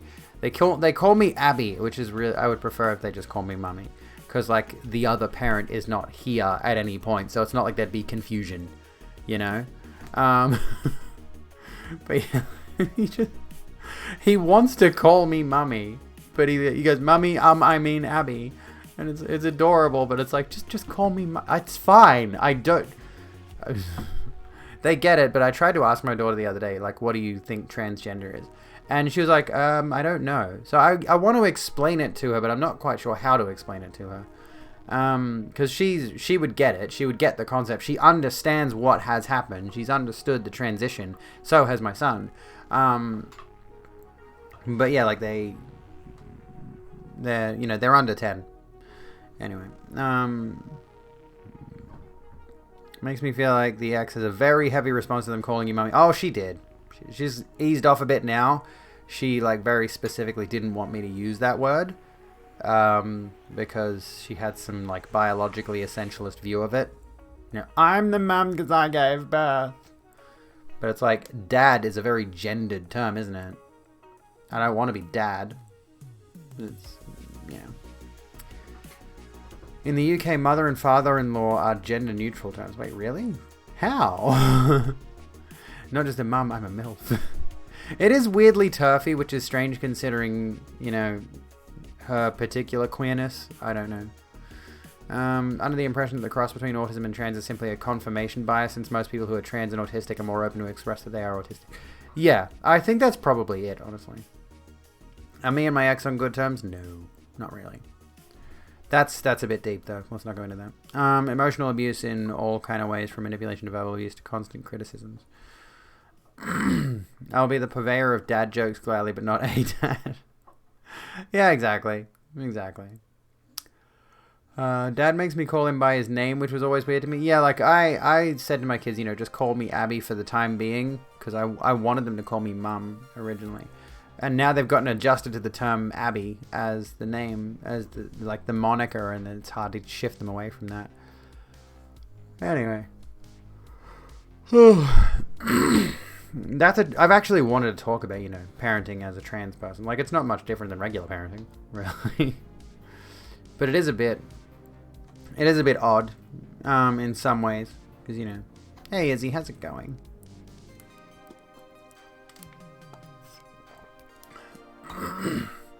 Mother in UK law means person who provided the ovum, and father in UK law means person who provided the sperm. In all of the cases like adoption and stuff, you're listed as parent 1 and parent 2. Oh, I see. Mum, pick me up, I'm scared. Always call my parents by their name, which I learned isn't the normal way later. For a long period of time, I'm going to say this, I called my mother by her first name for a long while there. For no particular reason. I don't know what the deal was with this, but I had like this weird compulsion to not call her mum. I went from calling her by her name for a long time to calling her by mother for a long time. Which was weird. Or ma. But I wouldn't call her mum. I had this discomfort with the word for whatever reason. I don't know why. I couldn't explain that. Oh, it's not a katana. It's a Witcher sword. But I'm glad you like it. I do want a katana, though. I really want a katana. That'd be awesome. When I want to annoy my dad, I call him Papa. Kid's gonna need to call my partner Papa or something because the internet done ruined Daddy. True. Found a lot of trans people generally try to fill the niche of motherhood for each other if that's lacking from their life. I mean, I can get that, I understand that. I think that's just generally the case of, I was going to refer to like partners. Generally speaking, I think, the partner of a person can end up filling a somewhat parental role depending on what form of relationship it is. Like, I think a lot of people in I'm thinking particularly in relationships now. Sorry, but I think there is certainly a thing of people search for things that they're missing, and other people will fill those niches. Am I the asshole for punishing my kids for not using its pronouns for me?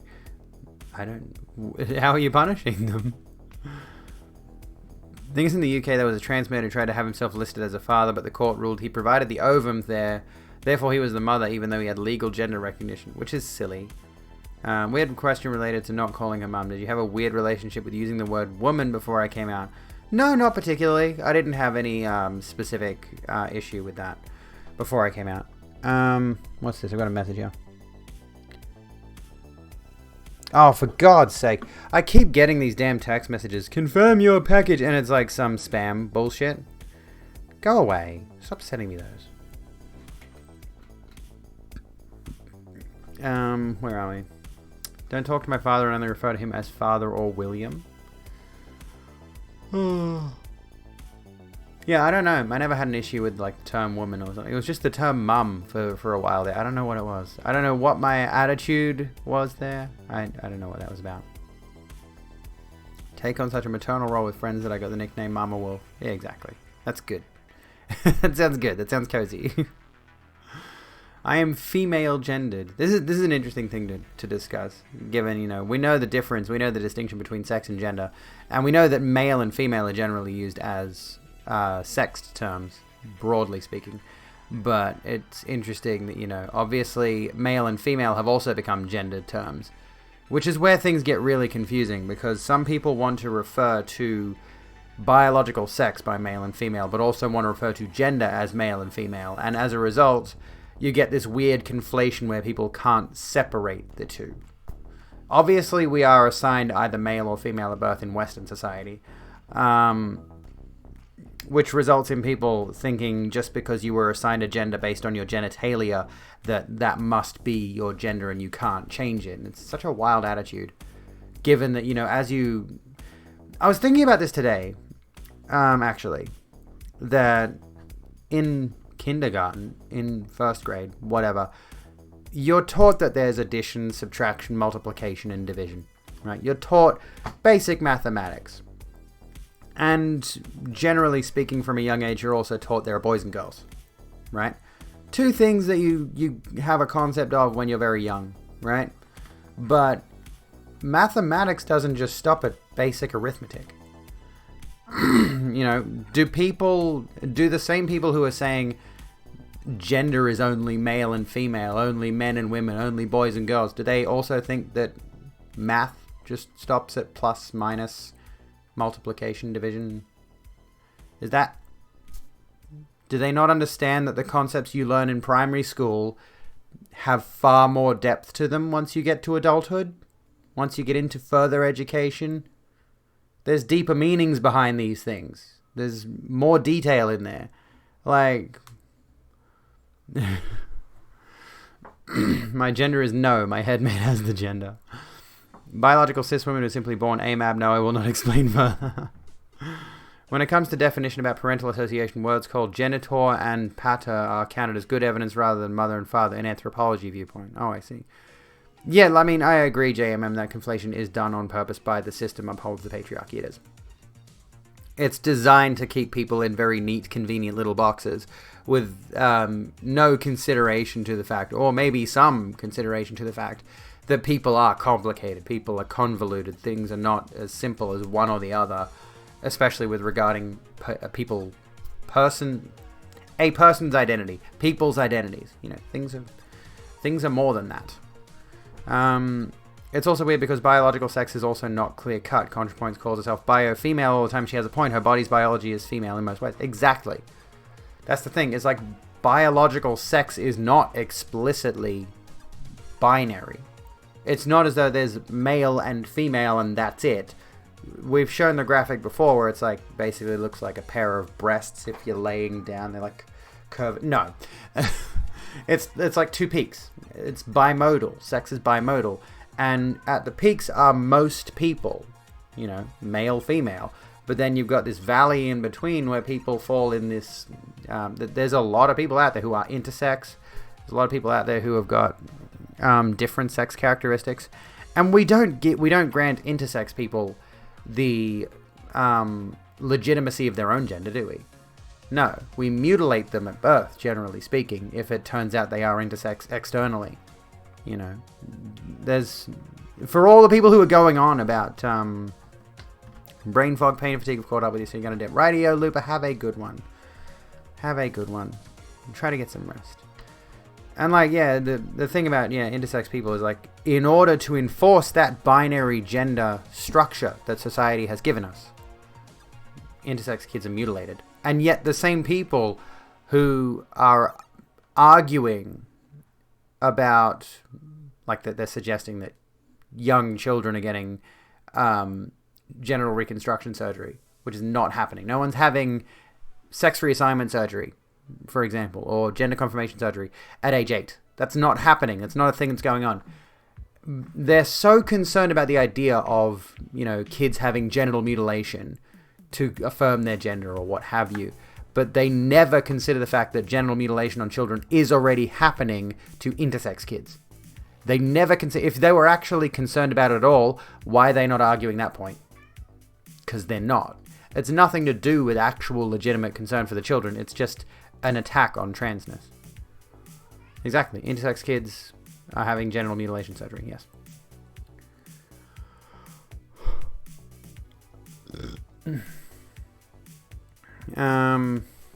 Asexual is a sexuality, yes it is. So that's not relating to the whole circumcision as well. Isn't there hormonal reasons to lean towards one sex as intersex? Well, yeah, like the graphic. I need to get the graphic up. Do I have it saved? I think I have it saved. Let me find it really quickly. There are so many graphics in this. Where is it? This one.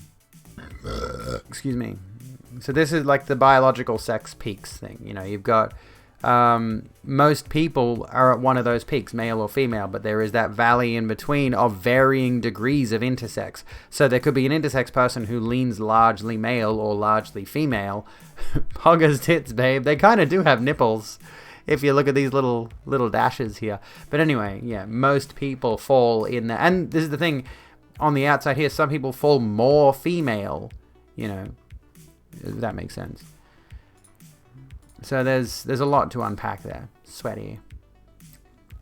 Consenting adults or older teenagers can't have those surgeries, but it's somehow okay for literal small children when you could literally just wait. Conservative logic at its best, exactly.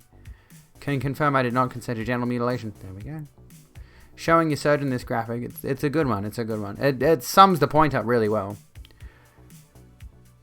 Why is it called gender something surgery? It's gender confirmation surgery is the generally accepted term these days because the idea behind it is a lot of trans people do have genital dysphoria. So they'll, look down there and they're just like, oh my God, that's the wrong configuration for me. So as a result, sorry, I was just checking that Spotify was actually playing.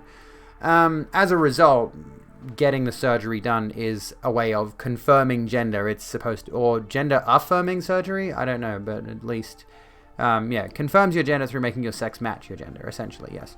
Which, when you think about it, comes back around to the AMAB, AFAB thing, We are given a gender based on strictly a genital observation.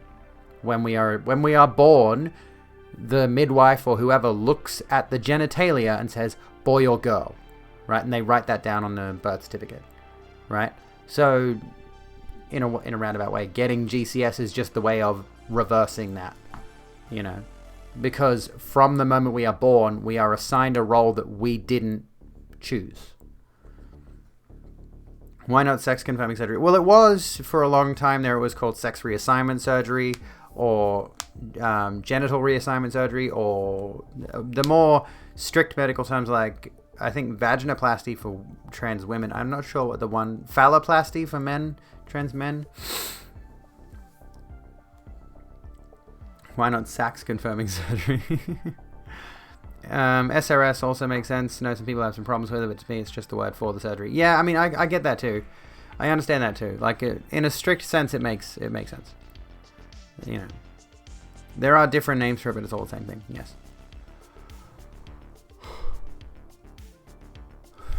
Personally prefer SS, but that was a common nomenclature when you were transitioning. You mean SRS? Yeah. That's how I've generally heard it referred to as sex reassignment surgery. But yeah, I know the more socially acceptable term is GCS at the moment. Gender confirmation surgery or gender affirmation surgery, I think is the socially acceptable term, broadly speaking. The surgical term might be something else, but a lot of people are like, let's pick a terminology that's a little bit less on the nose about the sex thing, especially given that there are so many people out there who have this attitude towards trans people who they believe that trans people are in some delusional mind state where we deny the very existence of sex biology or think we can radically shift and alter our entire sexual profile. Here's the weird thing. How do you think they would go how do you think transphobes would go? And we're not going to, like, transphobes are not going to go away, for the record. They're always going to be here. Let's just say, for example, there was a surgery that a person could get that would just change everything so that you were biologically the sex you identify with. So say you're on one peak of the sex biology spectrum there, the bimodal spectrum. And then let's just say there was a procedure you could do, highly sci-fi advanced medical tech, that just literally swaps you over to the other side, right? For every conceivable reason, you are biologically the sex assigned, the sex that you identify with. What then would be the argument when it comes to the biological essentialism bullshit? Because there'd have to be one. Worst thing I ever had someone say to me was, so, are you having dick chopping surgery? I have a similar story, not exactly the same, but like, I think I've told this story before. Yeah, chromosomes. Like, that's the thing, the chromosomes would change too. Everything would change so that you are biologically the opposite sex, so to speak. Wish there was altered carbon transhumanism. Maybe. I've seen a bit of that. I haven't watched much of it. But yeah, like, Phoebe, on the subject of, like, so did you have dick chopping surgery? I had someone actually, somebody I knew from my, my old job, who after I left and after I transitioned, they messaged me, they reached out to me, and they were just like, so did you have a sex change? And I'm like, honey, that's not how this works. Brain in a new body will make them switch sides. Well, this is the thing, actually. They're already anti-transhumanist. There's this weird amount of fear-mongering from transphobes that is conflating transness, just transition, with transhumanism, which is more augmenting the human body to be beyond human, right? Deus Ex is a good example of transhumanism. And, you know, there are many other things. You know, going beyond what it is to just be human. And yeah, they've now conflated the two of them to be, Cyberpunk is a good example. You know, effectively integrating technology with the body and all of that I mean, we're pretty close to transhumanism as it is. We don't go anywhere without these things. I want to get RSS so I can get blog updates of my titties. I mean, the idea of transhumanism sounds badass as well. Like, it sounds really good. I mean, given what we know about the society in which we live, I can't imagine transhumanism actually being a good thing, technically. But, you know, on the surface level, it sounds pretty fucking cool to have cyborg arms, for example. You know, is getting fake teeth considered transhumanism? Probably not. But, you know, if you had an organ transplant, or if you had like one of those pieces of technology put into you that helps supplement your an organ function or whatever, then you could argue that is technically transhumanist. You know, we are using technology to resolve an issue with the body and elevate it. Have I seen that one with a prosthetic arm, but she designed a custom tentacle arm that she can wiggle and move and stuff. That sounds awesome. GF is a cyborg. She has some implanted magnets, chips and stuff to augment her senses. That all sounds really cool. I like that sort of stuff. But yeah, like, it's really bizarre that the transphobes have gone down the route of, this is the thing, it's like they don't understand the concepts they're angry at, right? Being transgender is not being transhumanist. I am a transhumanist. If I could, I would augment my body in certain ways. But, so I'm not technically a transhumanist because I haven't done anything. But I would augment my body if the opportunity were to provide itself. I do want to elevate beyond just being human. But this is the ridiculous thing, is they think transitioning your gender is somehow a pathway to transhumanism. And it's like, they're different concepts. In the same way that sex and gender are different concepts, but they're angry at these things as though they're all in the one big puddle. You know, there's no logic to their arguments now. Why would they need to think of something that makes sense in the new context? They just keep regurgitating the same nonsense about us appropriating womanhood. They would. What type of food always be bussin'? Shish kebab. I haven't had a shish kebab. Gabe Newell of Valve fame is actually a big proponent of tentacle arms. He called it out as something he doesn't see why people wouldn't be able to just do.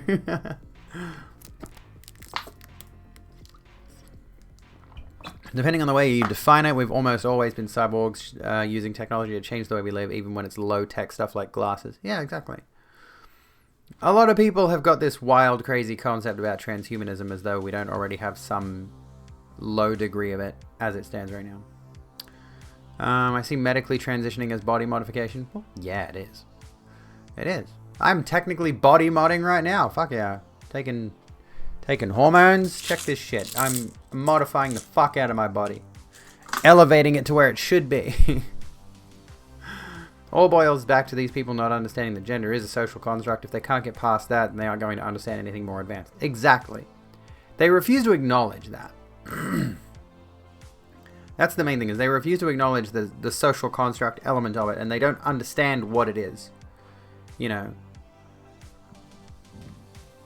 Always wanted, like, robot prosthetics to get tentacle arms. Boy moding, no body modding.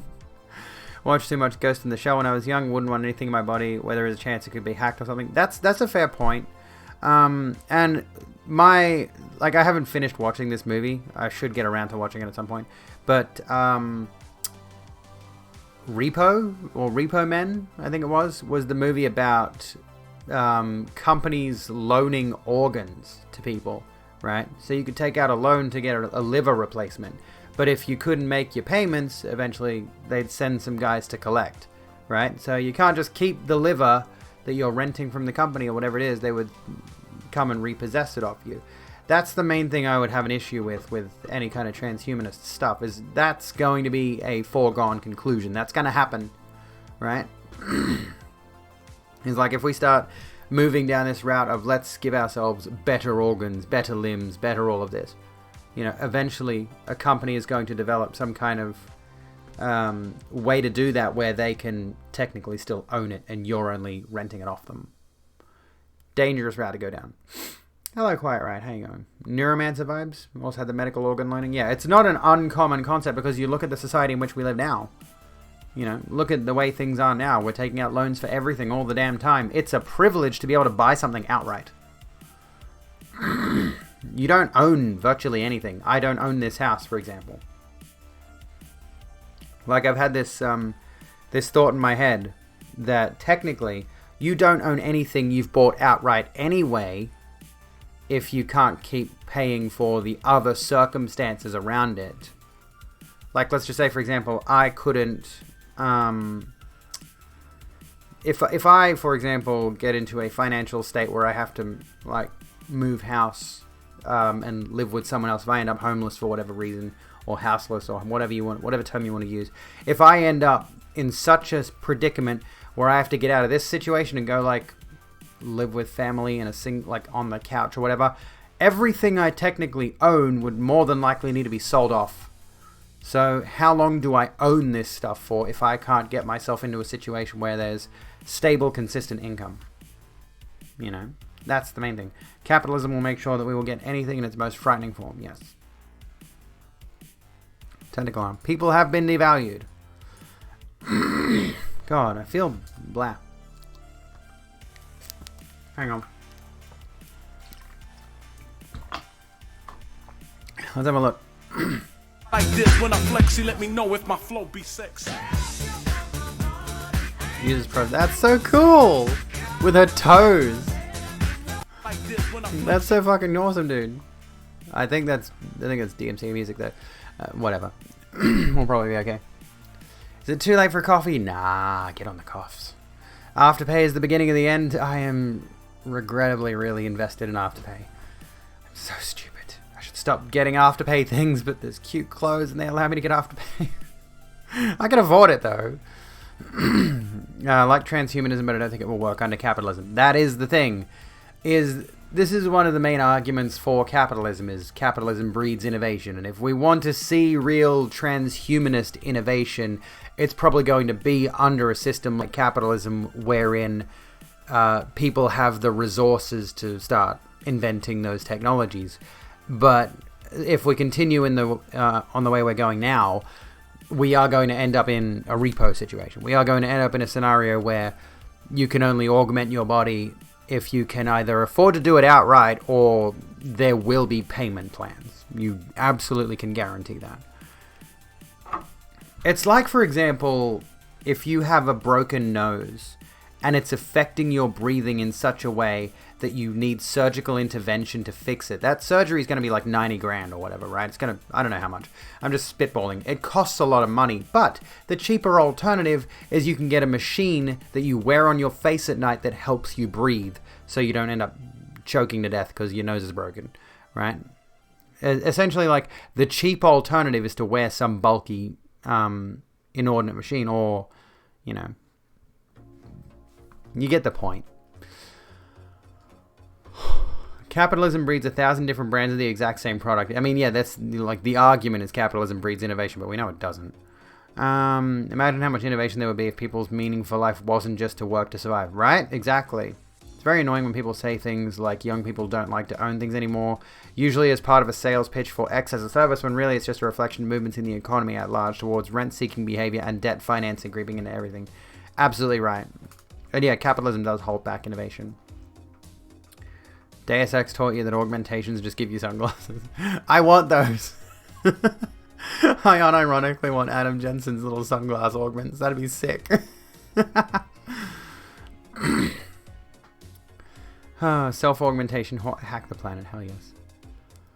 Addicted to waking up and not doing any of my morning tasks and just sitting here drinking coffee, chatting here. I want coffee now. I'm tired because I'm on painkillers because I hurt my foot. And I gotta stomach the pain and the fatigue. We still haven't done any of our news stories tonight, but I'm gonna wait till after the break. And we'll do our story on the Bell v Tavistock thing. Because I've got to... I mean, I never covered that in the first place. I feel like I'm not the one enlightened enough on the subject to talk about it. But it is a very prominent topical trans story for the YouTube channel. So we are going to do that one in a moment. I haven't prepped my notes or anything. So we're just going to offer up commentary on the whole situation and talk about it. A bit of a casual conversation kind of dealio. At any rate, it's a positive thing that Bell v Tavistock was quashed on appeal. So, you know. The AK-47 was invented under communism, just saying, there you go. One of those uber weird people who like technology a lot in general and is super nerdy but refuse to even get a smartphone. Did I read that? I think I did. See, this is how tired I am. Saw Bell verse and filled in tacos. What's Taco Bell doing? Yeah, UK trans Twitter was definitely going off when it happened. It's Pog. It's Pog. Big win for trans rights. Hell yes. That's what we need more of. They're not strong enough to mess up hard drives or anything, but they respond to electromagnetic fields so I can feel live wires. That's so cool. Hell yes. I've heard of that kind of stuff before. It's pretty fucking neat. Gonna eat some painkillers and lie down and game for a while because my back's being a bitch. Sounds good, Festa. Have a good one. Have a good one. Oh, I feel like taking my break early because I need to pee really bad. How do you feel about me taking a break early? And I'll come back. And we'll do the Bell v Tavistock thing because I'm like, you know, I need to pee. I'll be back in a moment, folks, and then we'll do our... I'm not going to pee on stream. No. Anyway, we'll be back in just a moment. I'll wash my hands, don't worry.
I have returned. There is the whole playlist. It's Streambeats Synthwave.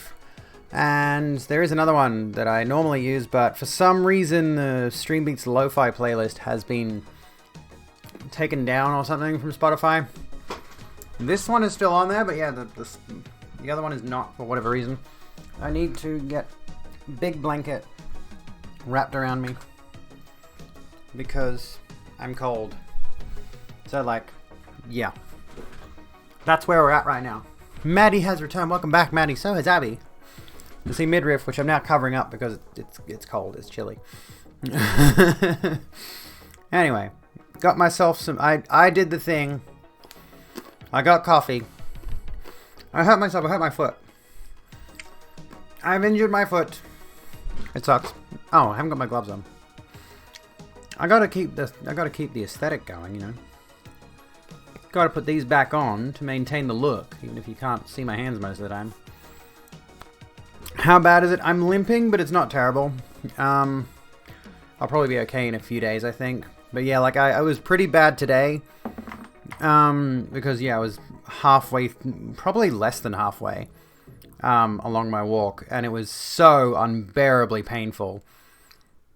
But I had no choice but to walk home. Like, I was already like, say another 20 minutes away from home when the pain really started getting bad. And I was like, I just have to limp it. You know, I can't get any help because everybody was busy. And I was like, fuck. So by the time I got home and iced it and all that, and I still had to do like housework and all that shit. So, you know, I've still been moving around even though I probably realistically should just sit down and rest. But I couldn't really leave my housework unfinished. I had dishes to do. I had laundry. Plus I had to go get a couple of groceries. I had to go get a couple of treats for myself because I wanted them. Also, the cat needed food. Nice gloves, thank you. I'm glad you like them. I did get more Halo Top. Yeah, I got, what one did I get? There's, like a caramel chocolate pretzel flavor. I'm keen to try that. Sounds pretty fucking good. I did get the Violet Crumble and the Crunchy. I don't know where I got these from, but you can find them online pretty easily. Just search like mesh gloves and you'll find something similar. But yeah, I did get the Violet Crumble. I did get the Crunchy. I cut the Violet Crumble in half today. And I'm going to do the same with the Crunchy. And I'm going to get back to you about which one is the better of the two. And I'll save I'm going to save half of each. For no reason in particular. Don't ask questions. Okay? You just stay over there and mind your business. Okay? Just don't ask questions. None of your business. About why I'm saving some. Had a potentially offensive thought hit me. What do you got? Second cam, I know. I don't use the second camera often enough because this area over here looks like fucking trash. If that was a nicely set up makeup area with like a nice vanity mirror with lighting around the edges, and I didn't have all this trash down the bottom here, including this Captain America shield, which is trash because he's a cop, basically, sort of, kind of. So is Spider-Man, technically. Anyway, not the point. I do want to fix that up, though. I do want to fix that area up. I just haven't had the chance to do it, and I don't have a vanity mirror. Anyway, just to preface this, I don't mean this in an insulting way. Hopefully I've earned enough goodwill. You have. But our Twitch streamers, the modern day clowns, in that they fill a similar role. I mean, you could argue that, I suppose, but you could say that of any entertainer, really. You know, you could say that of any entertainer. In what context? I know he's not a cop, I'm joking. He's a bit like Superman in that way. It's like his whole thing is, you know, preserving what America should be, right, sort of thing. The best ideas of America. I like the idea of calling people clowns, but in a good way. I mean, depends on the on how you contextualize it. Because I think there are definitely some entertainers on Twitch who are definitely clown-esque in the way that they do their content. I don't consider myself the same way. I consider myself much more of a social commentator in the same way that, like, there are radio hosts doing this kind of thing. there are talk show hosts doing this kind of thing, in the sense that we're discussing whatever's relevant. Being a clown looks like a lot of fun. Probably is. But yeah, I think there's definitely content creators who are certainly a form of clown, but not in a bad way. Like, this is the thing, is like, a lot of people have adopted the term clown to mean something derogatory.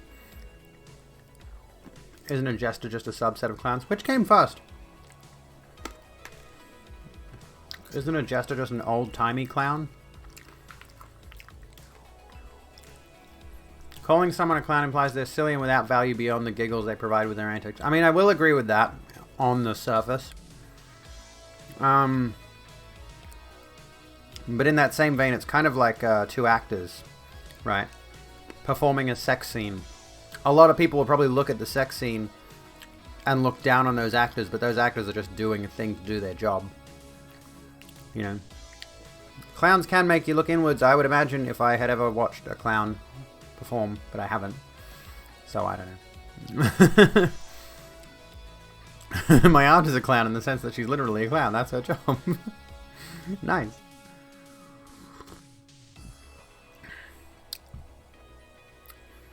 You can't help but make fun when the actors sound so fake. Makes you wonder if the people who are directing those movies and shows and whatever that have sex scenes in them, like, do these people actually have sex? But Doctor, I am the great streamer XQCOW.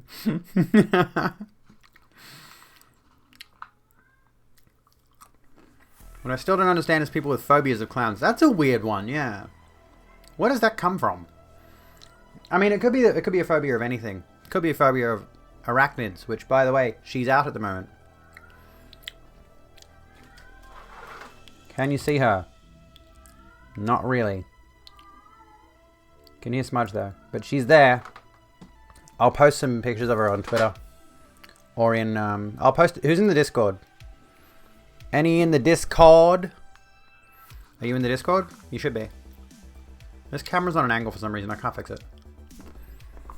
Check the zoo in a moment. Hang on.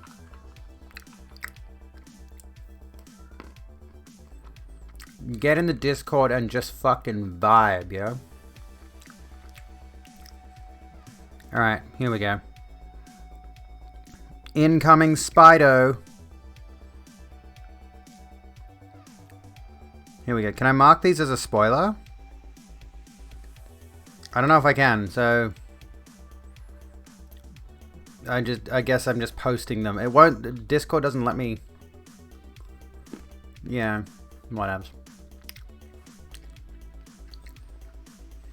There she is. She's out of her hidey hole. She wants to eat. She's hungry. I think a lot of phobias stem from some valid fear. Fear of spiders stems from the very real fear that some spiders can seriously harm or kill you. Cody, that's exactly the thought I was having. Is that, like, what if clown phobia is manufactured?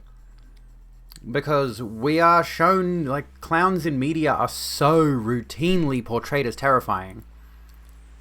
But clowns just generally are not scary. They're entertaining. They're funny. So, yeah, I think there's definitely an exaggeration factor informed by media that tells us, you know, clowns are scary because media has, like, we got, what, It from Stephen King. There's that episode of The Simpsons that comes to mind where Bart gets the clown bed. It scares the shit out of him. There's numerous other examples, of course, but I can't think of any. Killer clowns from outer space? Was that a thing? That was a thing, wasn't it? Insane Clown Posse? They're just a music group, you know? Have a phobia of infants. Totally irrational, but it's so bad I had to move when my roommates produced an offspring. Really? That's interesting. Doesn't help there have been actual... Oh, yeah, there were serial killers who worked as clowns, which is probably the inspiration for the whole... Was it, like, John Wayne Gacy, I think? Yeah, which is probably where... Like, this is the thing that comes back around to Who watched Lindsay Ellis's video on pop culture transphobia and the ways in which a lot of the myth that is perpetuated by transphobes is manufactured by media. So I think you could probably say this is the same kind of situation. There was a killer, was it Ed Gein? I think it was Ed Gein, or maybe even someone earlier than that. And there was nothing at all in the case to suggest that there was like a flesh suit made of woman's skin, or there was, but like there wasn't. Like what the media did was took a few points of the investigation and blew those up to portray, I think it was Gein. Yeah, it was the one who made human flesh furniture, but the media skewed him as a trans woman or a scary skin-wearing, cross-dressing lunatic. And that's where a lot of modern transphobia stems from. A lot of the modern transphobia relating to like trans women being sexual predators and all that. They're gonna kill you and wear your skin. Like it's there was never any actual evidence to suggest he was like that. But the media ran with that story because sensationalism, right? Like having some kind of innate fear there sells. I wonder if the human flesh furniture was comfortable. Silence of the Lambs was bad for that. However, I will say this. In the movie, they briefly refer to Buffalo Bill as a transsexual. But then Clarice goes around and corrects the guy she's talking to and says he's not a real transsexual, though. Real transsexuals are not harmful people by their very nature. They exist perfectly peacefully in society, sort of thing. I can't remember the exact dialogue, but it was along those lines. But still, the issue, of course, is that he's not a real... Oh, it's a Hannibal Lecter quote. Sorry, I misinterpreted. But the issue is that because the very theme of transsexualism is portrayed in the medium, is portrayed in that particular piece in a generally negative way, even just a hint towards it, and the negativity associated with the character of Buffalo Bill, is that leads to ignorant ideology. It leads to that thought process that this is what trans women are. The studio just having both ways there just to save themselves from being sued, yeah. That awkward moment when Lecter is the non-transphobe. Well, he's portrayed as generally an unhinged individual, of course, but is there ever anything to suggest he's particularly bigoted by any stretch? Hello, Milam. How you going? Oh, it is such a good movie, though. I love Silence of the Lambs. I've seen it a few times. And I've seen the other ones, but I didn't like them anywhere near as much as the original. Anywho, and I also want to watch Hannibal, like the TV series. He's a psychologist, so it makes sense that he's not a transphobe. Well, there you go. Oh, I love Jodie Foster. She's amazing. She's incredible. Should watch it sometime. I should. They make Lecter the supposedly good guy in the end in the latter films.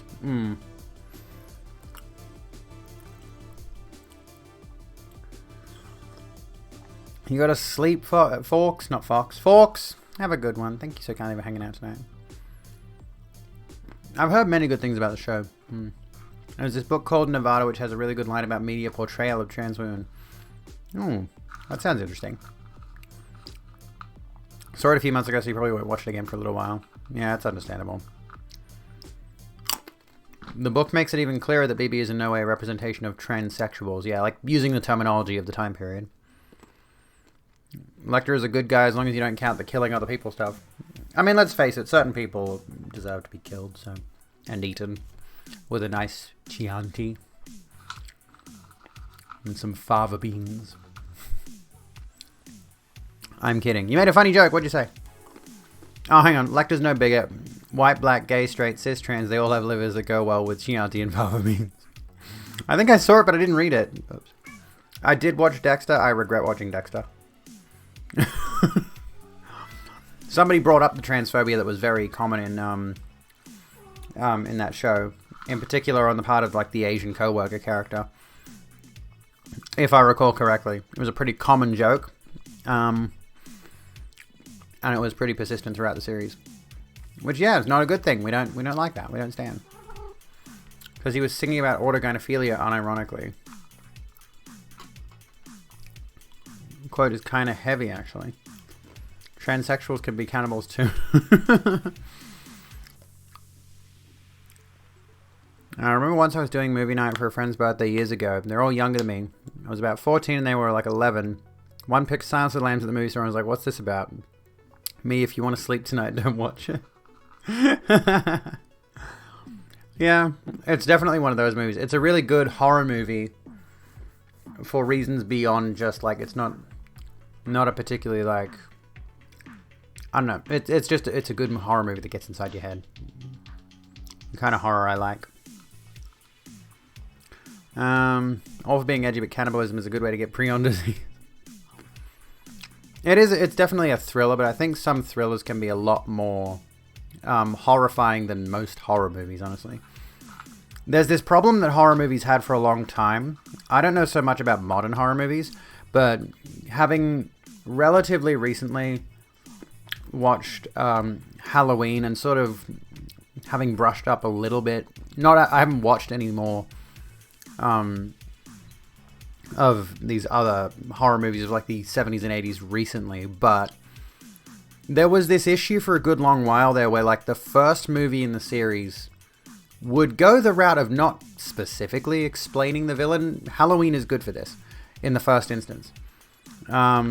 Michael Myers is just this creepy guy in a mask who doesn't seem to be able to die and just keeps going on killing. But then I watched the second one and they explain the fuck out of him and it just ruins all of the appeal. And if I'm not mistaken, there's a few movies that that did the exact same thing. A few horror movies that did that exact same thing. Where like when you start to explain what the horror is, you take the element of this fright away from it. When you start to try to deduce every little finer detail about the thing, it ruins the mystery of it. And the best horror is the kind of stuff that you can't explain. The stuff that you don't know about.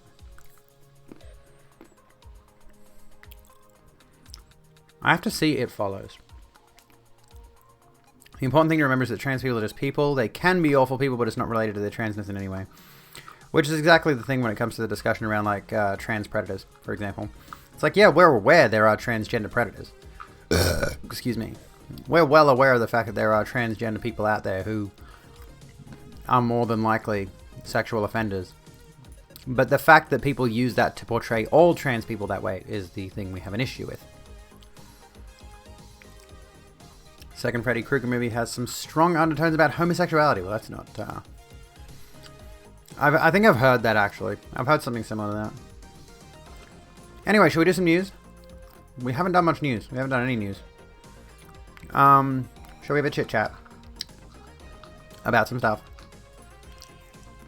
Because there's some good shit here. There's including a BBC News article, which is not really always great, but, you know. Shall we take a look at this? You have a bit of personal news. What have you got for us? What do you got for me? Oh, sorry, cat.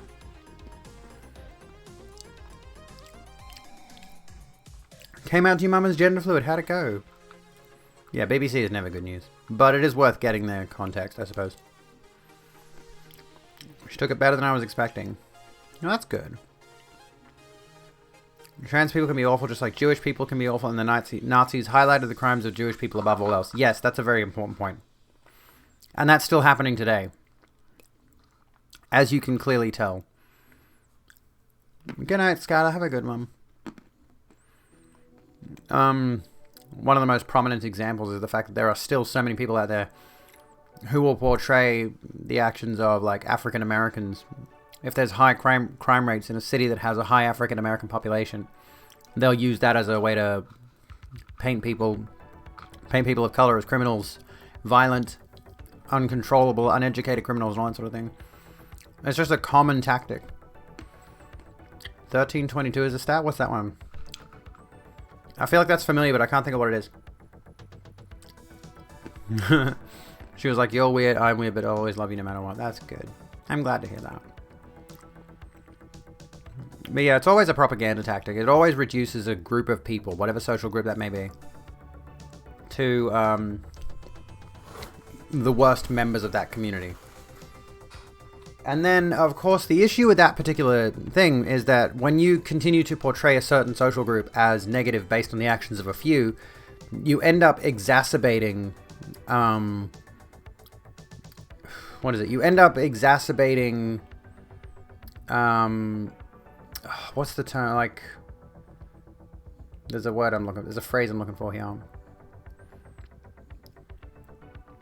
13% of America is black, but 22% of homicides are done by black people, which is a real stat, but there's a lot more behind it than the people who usually use it to try to prove something. Well, yeah. But they don't care about proving the point at all. It's the same with like the 41% stat with the trans suicide rates. It's not actually trans suicide rates. It's that 41% of respondents on a survey that asked the question, have you considered committing suicide, and it was specifically asking trans people, 41% of respondents said, I have thought about it. I have considered it. I've contemplated it. It's not some actual statistic that says 41% of transgender people kill themselves. But the people who use that argument, the people who say, oh, we need to stop the transitioning because so many trans people kill themselves. And they do. This is the problem. Due to social pressure, due to this inherent peer pressure on all sides towards trans people, a lot of them do end up, unfortunately, taking their lives. But finding actual concrete statistics on that anyway is going to be very difficult because those statistics would not be reported accurately. Yeah, it's also like, why do you think so many trans folk commit suicide? And this comes back around to the other thing that I was going to mention. Is like, if you have a social group who are demonized for, let's just say you've got a certain social group that is demonized for committing so much crime, but then you continue to portray them in that light in the media, and you continue to put them in social circumstances where they can't, like, committing crime effectively becomes a part of life because of social conditions, because of the living conditions they're in. They're in poverty, and they end up being raised in violent environments because the mental health toll on like a broad scale, for example. It all comes, there's all a bunch of pieces that all come together here. Anyway, that's the thing, they do think about that, but they came to the conclusion that being trans makes one inherently suicidal. Exactly. Hello, Phinosaurus. How you going? In Manchester and Hull, the transphobia hate crime has risen so large the suicide rate has increased. Which is awful. You got a little more time. Oh, welcome back, Skylar. The sissies would say it's unhealthy to... because it's unhealthy to transition. And it helped that I explained that she doesn't need to do anything different. She can still just call me by the name she's always used and doesn't need to use different pronouns. And just so that statistic isn't left non-debunked, the black people commit more crime statistic isn't the amount of crime black people do, it's conviction rates by a racist system, which is very important to think about. Police arrest black people in POC at vast rates greater than white people. Yes, exactly. But actual crime rates are pretty much even. So that's another example of how this sort of stuff is used to paint particularly people of color in a certain light, to encourage racism. Drug use is pretty even amongst demographics. But they don't care about that. It's the narrative that's the most important part. And what actually stands out to me in particular about the disingenuity of all of this kind of thing is that I forget what exactly it was, but you've seen this a few times, I'm sure. When they were representing, like when they were... I can't remember if it was an election or it was a poll of some sort or something like that. It was either in the UK or the US. I think maybe like this has happened several times, and there was one example from the US and one example from the UK. And they were both from right-leaning media publications. And what was shown on the screen was a bunch of graphics saying, like there were like these little pie charts, right? Saying this person got this percent of the vote, this person got this percent of the vote, this person got this percent of the vote.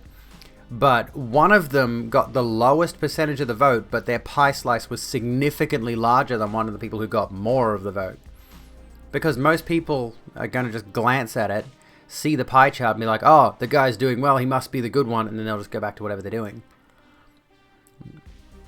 Which is really absurd. So they're reporting the statistics in that circumstance correctly, but they're graphically being disingenuous. One of the reasons homicides are so skewed, for example, is because a portion of them are gang violence, which is mostly not white people. Crime one is 1350 if I recall correctly. 13% do 50% of the crime, but again, systemic racism go brr. Reminds you of the Asian racism video you sent previously. The VAC media has so much influence over how certain people are seen in society is amazing in a bad way. And yeah, people are gullible and allowed to be so. It reminds me of the fact that, well, not the fact, but there is this thought process, to my mind. And I think there's a number of people out there who generally share the same viewpoint, that overall, human beings want to cooperate with each other. Human beings want to do well by each other, right? But because the powers that be are those that specifically benefit from keeping society basically segregated by a number of different little boxes. And I feel like we should not be... I feel like, given... I know segregation has a very heavy specific meaning, but I'm going to personally throw this out there. I think we should still be allowed to use the phrase segregation to mean more than just the segregation era, right? Because the word segregation has a specific definition, right, which can be used to refer to take this group, put them in this box, put them over here, give them certain conditions. That's still happening not just to POC, but other social groups as well. Fuck data misrepresentation shits me so fucking much. Yeah, exactly. Which makes you wonder why the data is even collected in the first place. Specifically so they could misrepresent it, I suppose. Corporations are about 95% to blame for any kind of environmental problems, but they make it seem like it's closer to 60%. Yeah, honestly, the individual activism thing pisses me off as well. Like when we see news stories by billionaire-funded publications that are pushing out this narrative that here's a way you can be more environmentally conscious, and I'm just like, here's how we can be more environmentally conscious. You, the corporation, stop doing this shit that's destroying the planet. It's not us. We can't fix it. Me switching to plant-based milk is not going to fix it, which I can't really switch to plant-based milk at the moment because my mother gave me a metric fuck ton of long life cow's milk because there was too much in the house that wasn't going to get drunk. And, you know, my kids like cereal, I suppose. So I guess I've got it for now. I don't know. Literally 17 liters of long life milk. I would be buying almond milk or soy milk, but there's no point for me to buy it at the moment. I'm not going to waste it. It's beside the point, but I thought it's a relevant anecdote. Rumors of vibe. Thank you, Finn. Genocide is rarely seen as murder, but it's done respectfully and politically nice, so it's not expressed as what it is. Yeah. Means I'm not buying cow's milk. Yeah, I'm not technically supporting the dairy industry. We've just got it there. And I kind of have that attitude. It's like, I do want to move to a more plant-based, less animal-based diet, generally speaking. Like, I only ate meat once today, and there is still some meat left in, like, and meat and animal products still left in my pantry and fridge. And I want to, you know, I've been trying for a while to move past eating any of this kind of stuff, but it's tricky to move to that sort of diet, especially when, like, I've got a lot of issues with breaking habits. It's tricky. It's difficult. You know, I want to make those changes, but it's more, you know, just a moral thing. It's not like, I don't think me switching to almond milk and buying plant-based burger patties or whatever is going to save the world tomorrow. But, you know, it would be nice to have that slight ethical weight lifted off my shoulders. Anyway, live in Alaska. We have a large mixed population of Asian, African, white, Hispanic, etc. Some of these ideas still on TV or the internet for me is foreign. I know it's there. There's still ignorant fools here who believe them, but it's less here than in even most of the states because the communities aren't as severely segregated, whether by choice or not. Which is, you know, speaks to the virtue of multiculturalism, really. You know, you see people living in environments where, I mean, yeah, of course, there are still going to be some hateful people out there. But generally speaking, you put a bunch of people from a bunch of different cultures together, and they're going to start to integrate into each other's communities, and they're going to start learning from each other. It's only a good thing. Multiculturalism is a good thing. Have an unrelated question. When you make a cup of instant noodles, after it's done and ready, is it a bad idea to pour out some of the broth? Because the more of the noodles you eat, the harder it is to find the remainder in all the broth. I don't know. I mean, the way I do it, generally speaking, I don't know, actually. I generally, like the way we do instant noodles here, is like you boil the water, you put the noodles in. After the water is boiled and the noodles are cooked and all that, well, this is the thing. Like, the way I do instant noodles is you pour the water out before you even put the seasoning in. But maybe I'm thinking of different instant noodles. I don't know. You're alright, Ziwa. Don't worry. No, you're not going to save the world by going vegetarian, but I sort of eventually want to become vegan regardless. So do I, but yeah, it's just a hard thing. Let's have a look here, Clara. I saw an interesting TikTok the other day that said LGBT people exist through evolution because way back when women were more likely to have healthy children when they had gay siblings to help them child rear. That's an interesting thought. I wonder, like, that's kind of seems like an odd hypothesis. I'm not sure what that could specifically mean. Hey, Skater, how you going? Just drink the broth. I mean, I figured most people would, yeah. Be nice if internet connections work, I agree. Might reduce how much sodium you consume. That's a good point. Brother knew there was a constant idea of how Asians were presented, but he saw the video I sent and didn't realize how bad it was. It was so insane to him because we grew up around a lot of Asians. This unrealistic viewpoint they present, whether hatefully or just idiotically, felt so far away. That's where I'm at with most things, right? I am only realizing as an adult and as I'm starting to really get a proper grasp on the way things really are, thanks to like looking at numerous different news sources and actually doing my research, or trying to at least. I'm beginning to realize just how not sheltered. That's not the way that's not the right phrase for it. But my mother specifically raised me and my sister in a way that we looked at these things and thought that they weren't as bad as they are. Like things like racism and sexism and homophobia even, and all of these different things felt like they were a relic of the past, and society right now is as progressive as it's ever been. And maybe there is an argument to be made that society now is far more progressive than it has been in recent history at the very least. But you know, I had this image in my head that society was so much better than it was before, and slavery is gone. They don't have slaves anymore. Like all of this, like sexism out the window. Women can have jobs. Same with people of color. Like I had this image in my head that, you know, society was nowhere near as bad as it actually is. Which is a blatantly ignorant viewing of the world. And only as I've come to actually look at these things and analyze these things more closely have I realized, yeah, things are not really as good as I think they are, or thought they are.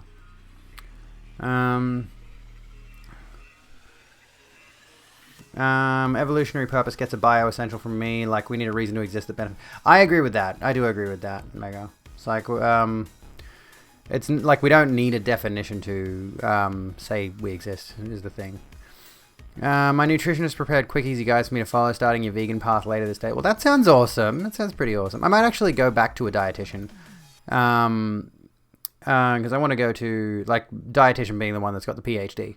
I want to go and talk to them about dietary plans and things of that nature. And it's not like my mother tried to cover anything up, but it's just like she definitely had a very progressive attitude towards a lot of things. She's always been a feminist, and my auntie's an outright Marxist. My grandfather's a communist. Like, there's a whole lot of leftism in my family. So I was very much raised on progressive ideas, but I think, I think they just sort of portrayed the good bits, and the bad bits were sort of glossed over in a little way. Yeah, that's the thing. Stay critical of something that historically has had so much discriminatory bias behind it. That's a good point. Hello, Squid. How you doing? I say that unlike some of your mentions, I quite like my lesbians with dicks. I love how many quote tweets there are on that tweet that are like, oh, so you invented straight men. It's like, do you guys have any original thoughts at all? Clearly they don't. PhD, pretty huge dick. More or less racism, homophobia and such, there will always be places it's way better and places it's way worse. When parents really only experience a certain part of the society, it's easy to have tunnel vision and not teach what they didn't experience or see firsthand. Exactly. Like that tweet was clearly about two lesbians with dicks dating each other. Did they somehow miss that? Oh, goodness. Has it gotten worse? Yeah, it's gotten worse. Which is, well, it's gotten a little bit worse. There's a few... What tweet is this? This one. There's a bunch of quote tweets and a bunch of replies that are just, like, transphobic garbage. Because people are unoriginal and uncreative, you know. Partner is doing a master program as a nutritionist. I'm going to bring this up right now. I don't respect the term nutritionist. I am sorry. I know there's actually some merit to the idea of studying nutrition, but I respect dietitians, as in the people who went to university. But it seems like there's a distinct... Like, the reason I don't respect the phrase nutritionist is you can just say you're a nutritionist. There's no technical job category for it. It's one of those things where you can just be like, oh yeah, I'm a nutritionist. You can just know a bit about food, set up diet plans or whatever, and call yourself one. Whereas a dietitian, for example, is someone who's actually... dietitians essentially want to be lazy and pretend one diet fits all. Well, I mean, that's not really the case, I don't think. But they are actual medical practitioners. But nutritionists over here go to university. I don't know if it's different in the USA. Was a clinic made up job because the government was so anti-obese? It may well have been. I mean, there's that whole... We're going to get back into the body image thing. We haven't even started on the Belle v. Tavistock stuff, and we're like 10:30. She's doing dietitian. Okay, so dietitians are the ones who actually study the science of diet and nutrition. But nutritionists, yeah, like as far as I am aware, and this may have changed in more recent times, but it's basically like... What's a good example? Like astrologer and astronomer. An astronomer is someone who studies the stars. An astrologer is someone who makes star charts of, like, what's it called? Fuck. Who does, like, the, horoscopes. That's what I'm getting at. It's like anyone can call themselves an astrologer. Anyone can call themselves a nutritionist.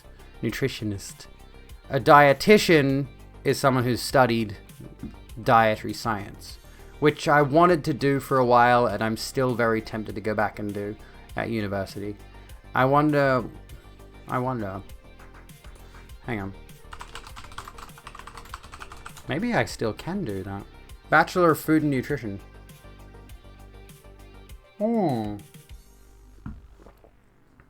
This university that comes up in my search results looks interesting. Anyway. Oh, no, I don't want to trust this one. I'll look this up later, because I'm still very interested by the idea of doing dietary science. Anyway, I either wanted to do that professionally or personal training professionally, and I'm not sure which. Nutritionist to dietitian as toothologist to dentist. Focuses on natal, prenatal dietetics. That's interesting. So if I talk with non-Italian people, I need to say dietitian, yeah. Why am I tweeting about you? What did I tweet? Which tweet? Which ones do you think are subtweets? Should get married and you can move to America, or you could be the first trans couple on 90-Day Fiance. I don't like the concept of that show. Holy fuck. But it's just more rubbish. Anyway, I haven't actually watched any of it. The only experience I have with 90-Day Fiance is when I was back watching PewDiePie years ago, and he was reacting to that.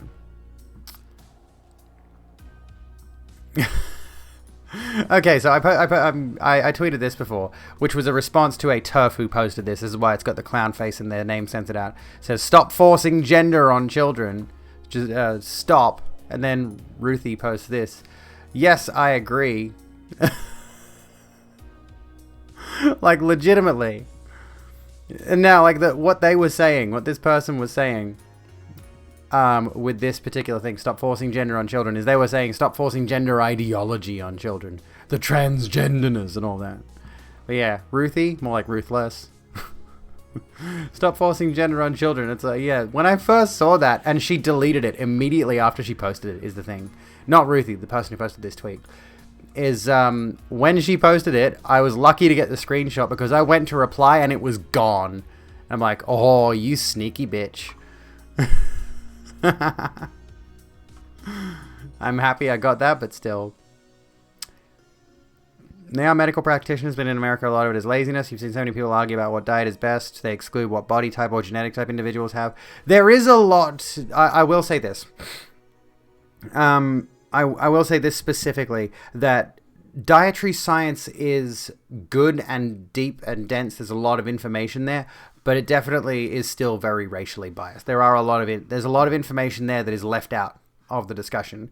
There's a lot of knowledge that people from non-white communities, just in general, could offer to the science itself. And don't get me wrong, there's certainly non-white dietary science practitioners, but I think, like many things in society today, it's or at least in Western white society, it is informed from a very white majority perspective, which people are not happy with when you bring that up.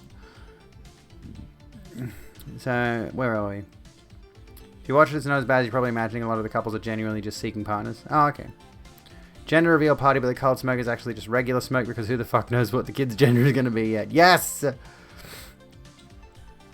I think astronomers are lying. You can't tell me that much about things so far away just by doing some fancy math. I mean, I feel that sometimes. I'm like, how did they determine that some planet in another star system billions of light years away is capable of life?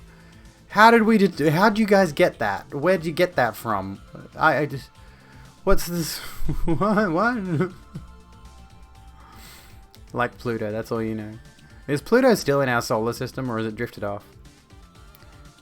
Did you know that, like, from the time Pluto was designated a planet to the time Pluto had its planetary status revoked, it did not complete one full rotation of the sun? I think it still hasn't. As someone who sometimes does the fancy math, it's all a lie. What the fuck is imaginary resistance? Math is all a big lie. It's math ideology. That's all it is. Hasn't even made one orbit since its discovery. It's fucking hilarious. It's on solar system, but it has a wide orbit, so it gets further and closer dynamically. Oh, that's interesting. Planet is a social construct. You could argue that point, I'm sure. Oh, fuck. I mean, time is a social construct, isn't it? Not really. Like, there's a lot there. As a gay who hates math, I knew it was all a lie. Haha, justified. What subject in school did I excel at the most, or love most? The two different for me. I don't know, honestly. And also, my leg is itchy, but my cat is, like, laying on it, and I've got a blanket to get through. Where is it? I'm not sure. I honestly do not have tremendous... There we go. I managed to itch myself. It's okay now. I do not have fond memories of school, so I don't really think back to, like, what my favorite classes were. I know as of university, my favorite subject has been sociology, social science. But I'm on a bit of a break from uni right now, so I need to figure out what I'm doing with that and get back to it. Hopefully next semester we'll see how we go. Because, while I like doing university, I also like doing content because it's my job. No other solar systems are really called star systems. Anyway, heard this thing the other day. You can't call other solar systems because the word means a system around Sol, which is our sun. That's pedantic. I'm a science gay. I like knowing how shit works. I mean, that's fair. How I found out that I are a girl. I just knew? I don't know. What do you mean? I know I'm a girl. It's not like... That's a weird question. The whole reason Pluto is no longer a planet is because we started discovering hundreds of other objects like it, and academia didn't want to have hundreds of planets. I mean, fair. Time is a social construct, but it's built into your spine. The only way to overcome it is to reverse encephalization and eventually get rid of the spinal cord. I mean, that's a weird question, though, like, not just on the fact that it's a weird question. It's like, how do you discover these things? How do you discover that you're a boy or a girl? Right? I feel like discovering that you're non-binary or agender or any of those other things. I mean, I'm just gonna say, like, non-binary. I mean, am I allowed to use non-binary as an umbrella term for anyone who doesn't fit gender binary? Right? Because I know there are, like, other genders there that do not call themselves non-binary. In the same way that there are non-binary people who don't call themselves trans, sorry. Even though like trans as a definition just means different to, distal to. You know, I am trans because I am not the gender that was assigned to me at birth. That's it. But then, you know, but there's also the definition that trans means someone who is transitioning as well. So there might be non-binary people who are not like technically transitioning and thus don't like the label of trans for themselves. I don't know. There's a whole thing. There's a whole train of thought there. I don't know. I put on a dress and it was poggers, so I'm girl, I guess. I mean, realistically, and I go over this in my next video that's coming out soon, hopefully this week or next week. I started having really, really vivid, distinct, realistic, lucid dreams where I would be like when I was in my teens, right? And I always had a whole bunch of things growing up leading up to that point where like I look back now and I'm like, holy shit, I was not a boy, you know? But anyway, I go through that, and there was definitely a period right in the middle of my teens, right around like 14 or 15, where I started having these extreme thoughts of like, I need to be a girl. Like, I'm not a boy, I need to be a girl. I want to be a girl more than anything else. And it's only like, this is the thing, is like, it's only once I've grown up and started to accept it that I realized, holy shit, next to nobody has these feelings. Like, there's very few people that are actually like, that actually have that distinct sensation in their head of like, I need to be the other gender. I want to be the other gender because it's so much better. Cis people don't have those thoughts. Hello, Smudge. With your diagnosis with gender dysphoria, confirmed that I was born with a certain addition that needed to be removed. That's fair, exactly. Suppose discovering then on non-binary, discover it the way I usually hear, which is them trying to acting out and dressing like what society considers feminine or masculine, but didn't feel right aligning with one and feeling manufactured and fake. That's understandable, yeah. Hindsight is definitely 2020. How my teachers thought I was cis, I have no idea. The dream is the Matrix unplug. Feels similarly. I didn't have any women figures to look up to in my life, so I took on the boy thing a lot more naturally, even though it wasn't right for me. This is the thing. I was largely raised by women, right? This is another thing that I go over in the video. Like, I was generally raised by women in a very feminine environment, and I took on a lot of feminine traits early on, but because, you know, I was told, you're a boy, I adopted whatever masculine-esque behaviors I could to try to better fit the role, but it always felt weird and performative. Always felt like it was fake. Literally daydreamed about being a girl at times. A lot, yeah. Exactly. Like, you just know. And this is the thing that annoys me so much about transphobes doing the whole think of the children thing so much. Is like, there were definitely hints that I had as a kid, and children are, like, I always joke, kids are dumb. They're not. Kids are very smart. Kids are aware. Kids are like little sponges of information. They take in a whole lot of information all the time. They're constantly realizing and learning all of this. And they're aware of their own identities. And it's, you know, as they grow older and they start to have more, like, as their lexicon improves, basically, as they begin to grasp all the words necessary, eventually they can express how they're feeling. You know, truth about life, no matter what genitals you have, your personality and taste in outward things is your own. If people don't want to accept we're all different, they're just insecure. I mean, yes. Literally told my health teacher that I felt like shit because I hated being a man/boy, and how that didn't set off an alarm bells and not just get the response of, cheer up champ, you'll get there eventually. I have. Yeah, that's really weird. When I started puberty, I started growing breasts. It was the most natural thing for me, which being biologically male was not right. I was overjoyed. There you go. Which sounds a bit like an intersex thing. I don't know. Are you? I'm not. That's a prodding question. Spent until I was around 9 saying when I grow up I want to be a boy, because at that point I didn't know there was an option other than girl and boy. And then when I was about 10, it just kind of clicked as no boy isn't actually right either. Girl isn't right, but boy isn't right either. So I spent many years angsting and heavily depressed because puberty. Yeah, exactly. Gyno isn't terribly uncommon, but it's not common either. But yeah, it is a thing. Cisgenderness is very, how do I say it, comfortable. Hate it, but a mediocre white man will always be a comfortable suit. Yeah, like that's the thing. It's like you can there is this point that I've been researching a little bit about dysphoria and how it's not just gender dysphoria. Like you can definitely have, oh, for God's sake, I'm itchy again. Why am I itchy? Can I stop being itchy? You can have dysphoria around numerous different things, not just gender, but and like dysphoria itself is a sense of discomfort and dissatisfaction with one's life, right? So you can have dysphoria, and it's not depression. Like when I say discomfort and dissatisfaction, I think a lot of people would immediately jump to depression, but it's not that. It's just this feeling of like something's not quite right, but it's not always necessarily your gender that the problem is. So I've met so many people who probably experienced this exact thing. They're not depressed or upset, particularly just uncomfortable with something in their life that they want to change. And of course, you know, the term has generally been co-opted by transness for gender dysphoria, but, you know. And like, yeah, a lot of cis people are just going to be comfortable being cis.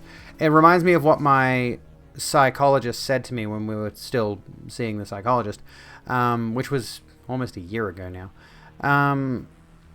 She specifically said to me she doesn't really think about being a woman, or like she doesn't really feel specifically like a woman, but she didn't mean that in like a you know, maybe she's agender or maybe she's non-binary kind of way, but she meant it specifically in the sense that, you know, it's not something she ever needed to think about, not something she ever needed to contemplate, because she was just comfortable in it. And that's most cis people. I mean, don't get me wrong, there are definitely some people who really want to up the ante when performing their gender. They want to be specifically hyper-masculine, or they want to be specifically hyper-feminine, and they accentuate the fuck out of that for whatever reason, I don't know. But, you know, I don't consider myself especially feminine, but I still perform femininity primarily. Where were we? But it wasn't something she was uncomfortable with. No, exactly. Like her gender as a woman was just her gender as a woman. That's it. Had an intersex friend who was mostly blind but painted amazingly. They showed me a Japanese show called is focusing around two intersex teenagers discovering about the intersex community. Oh, okay. So I was preoccupied and couldn't weigh on this, but I had those thoughts like you, Abby. I'll go through a spate of I want to be a girl. I feel like I should be a girl, not a boy. Then it would go away. Then months later, yeah. I mean, I had that too. And eventually it got to a point, like throughout my teens especially, I had the girl dreams constantly. But then eventually it got to a point where like I distanced myself from society in a big significant way. And then when I came back to it, I felt a distinct need to perform masculinity just so that I would, you know, ideally repress those thoughts of gender confusion that I was dealing with. I wanted them to go away, so I started performing masculinity specifically. And that continued on for a good while there until I eventually came to terms with myself and realized I was being a dumb bitch. Where were we? We had a cross-dress day for my final week in college, and holy shit, putting a dress on, wearing makeup, and shaving my legs actually made me the happiest I'd been in fucking years. But that was the first crack in my egg that I actually realized. Like the day I was supposed to be a joke, but I was beaming all day. I've heard very similar stories from many trans women actually, where it's like I dressed up as a girl for Halloween and it was the happiest I'd ever been, sort of thing. Which, you know, is kind of, I'm kind of surprised I never went down that route. I was always so confused about gender performance. Like I was always so confused about how I was supposed to fit in with things. Because nothing ever felt right performing masculine. I tried everything in the book, and every single time it sucked so much. Night, Fox. Have a good one.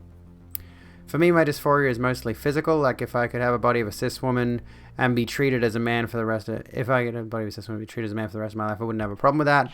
But because the two are so tied together, when I started physically transitioning, socially transitioning sort of followed suit. Exactly. Yeah, it's not a depression. My dysphoria didn't manifest. It doesn't manifest as depression. It manifests as anger and seething rage. I mean, that I can get. For me, it's just like when I get dysphoric, it's sort of like okay. It's just I'm disappointed.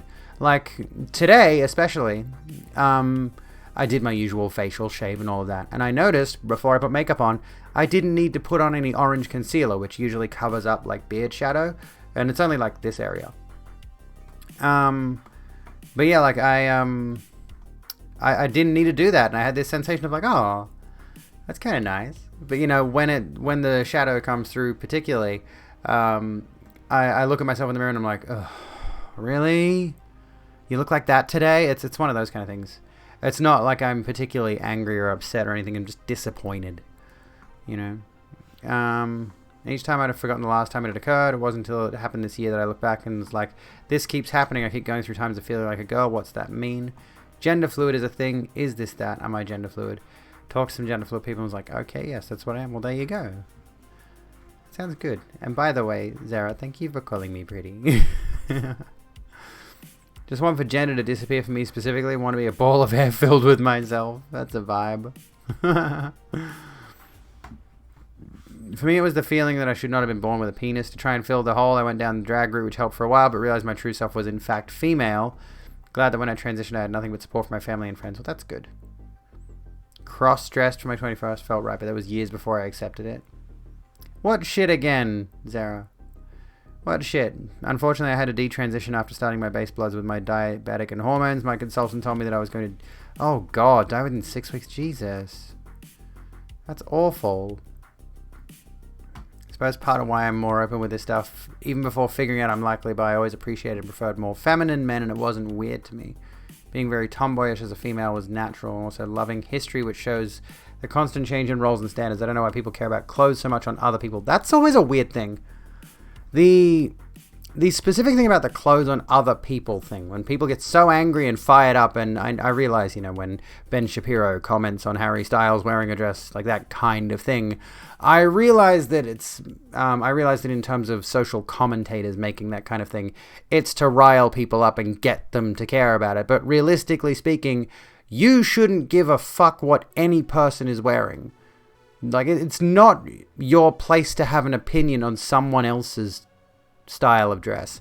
And this particularly irritates me when it comes to women wearing revealing clothes. If a woman's wearing revealing clothes and you make a remark about her appearance and how she's a whore and a slut and all of that, is a prostitute, a lady of the night, it's none of your fucking business. It's never, under any circumstance, any of your fucking business how she decides to present. Ever. Why do you care? You shouldn't. That's the main thing that irritates me. And like, it's not even just like people calling someone a slut or a whore. One of the most particular ones to me recently was this was a while back, a couple of months ago, back when things were still open, like we had the ability to go out in public. There were these two girls in this kind of like weeby anime kind of store that's not too far from me. Like, they generally sell a lot of like pop culture collectibles and stuff like that.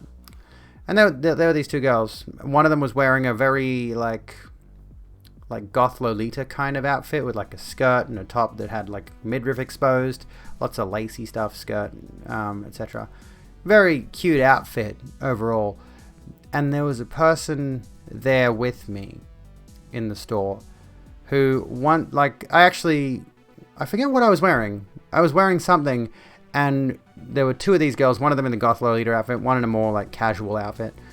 And they came up to me and they complimented something. I think maybe it was my eye makeup or a headband. I can't remember. I was wearing something, or I had something on, and they came up and complimented me on it, which I felt like I should have returned the favor, because the outfit that girl in particular was wearing was really cute. But when they left, the other guy that was present, the person that was kind of with me, but not really, I was wearing something, no nudist Abby story sadly, that would get me arrested.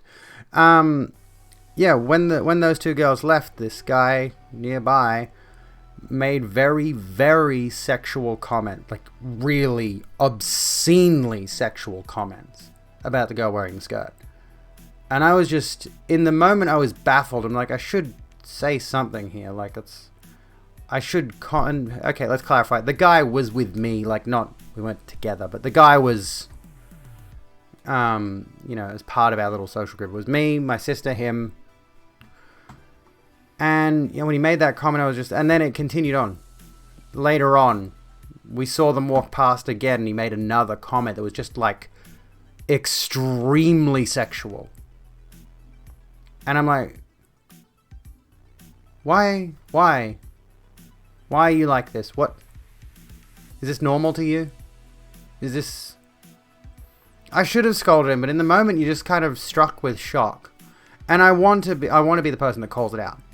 I want to be the person that's like, hey, shut the fuck up.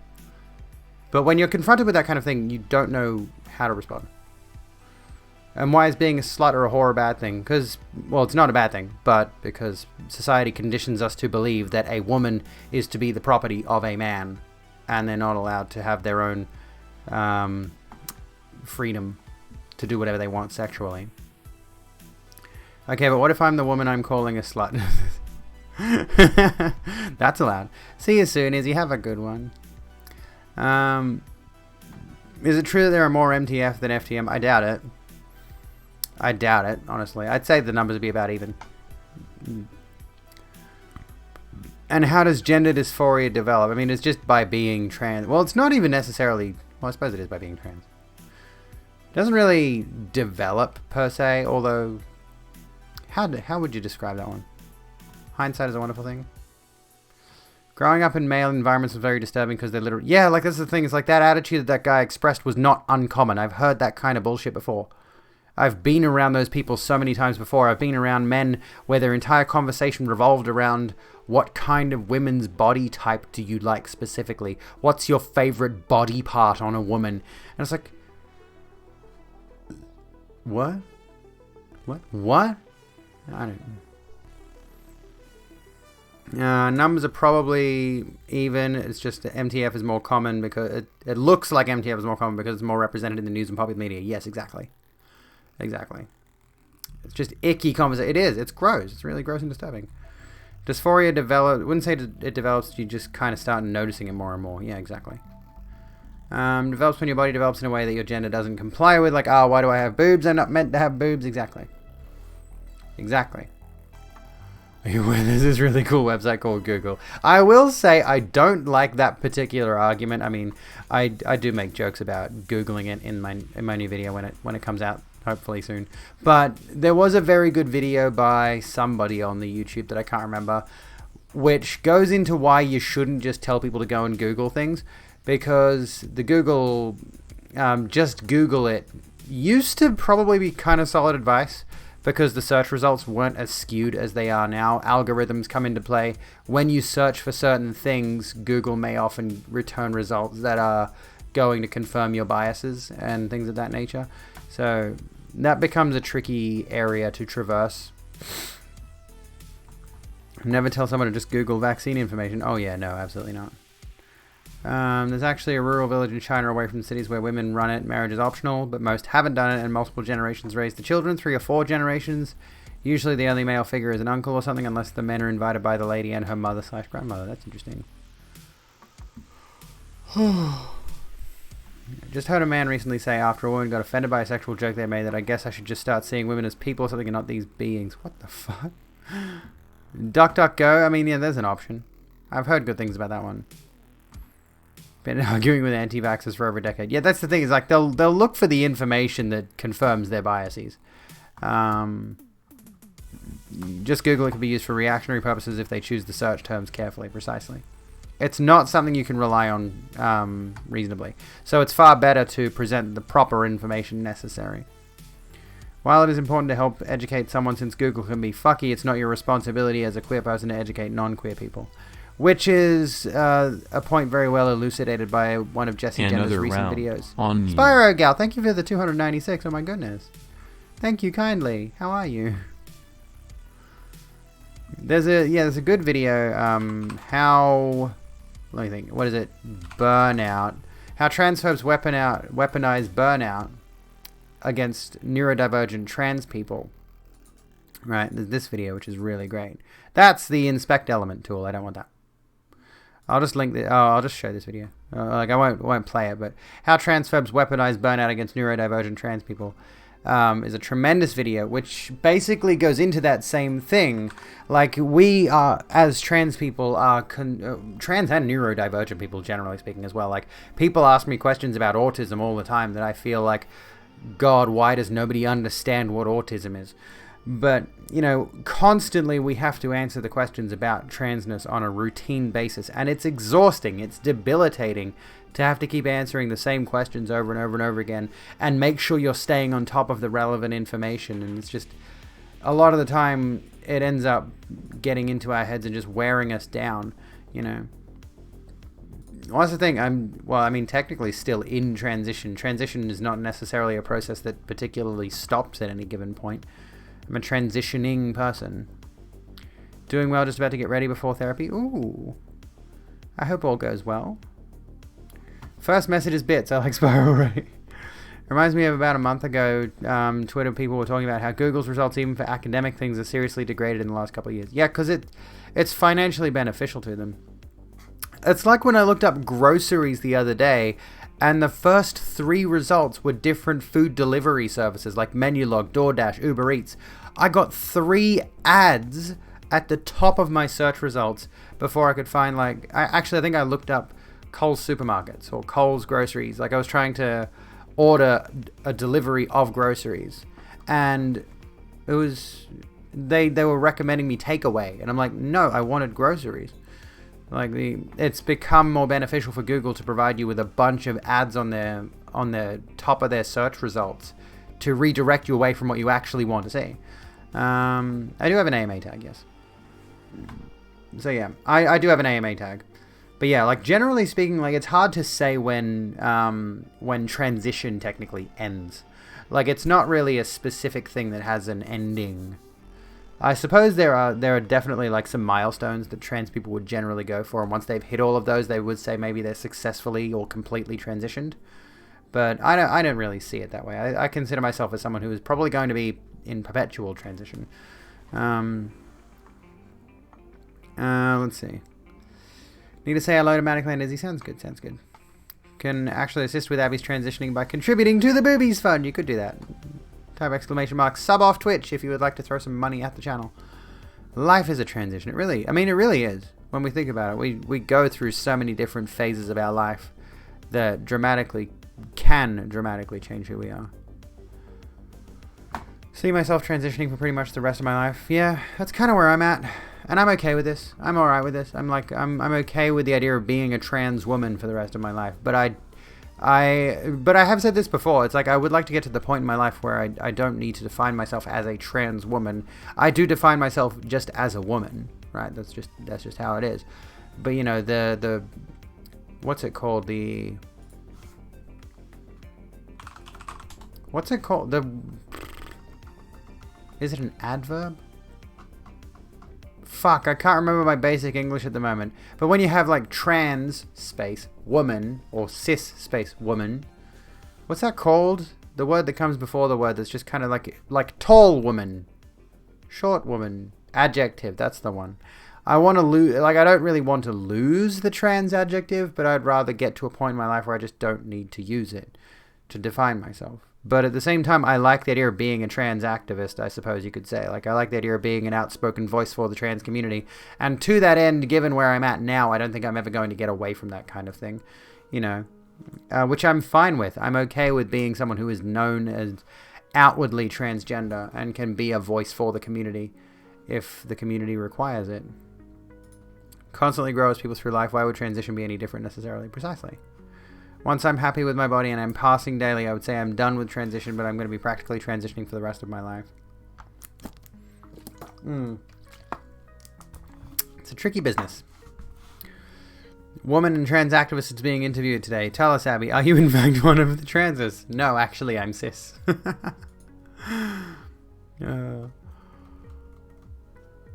Oh, excuse me. Shall we take a look at this? I haven't taken a look at this yet. This is the Belle v. Tavistock thing that we haven't looked at properly yet. I want to go through this, but I don't know what to say is the thing. We're gonna look into this right now, but as I'm sure many of you have heard, like Keira Bell, I'm not sure the specifics, sued the Tavistock Gender Clinic or whatever it was. And recently this happened in the UK. Belle v. Tavistock was quashed on appeal. So we got some success for the trans community. Basically, it boils down to Kira Bell suing this clinic because she went through transition to male, had double mastectomy, was on hormones and all that. The hormones had some like irrevocable changes and all of that, and then she turned around, like detransitioned, turned around, and then sued the clinic and got puberty blockers essentially restricted from teenagers for a good while there. Fast of a trial, and the appeal said it was a mistrial.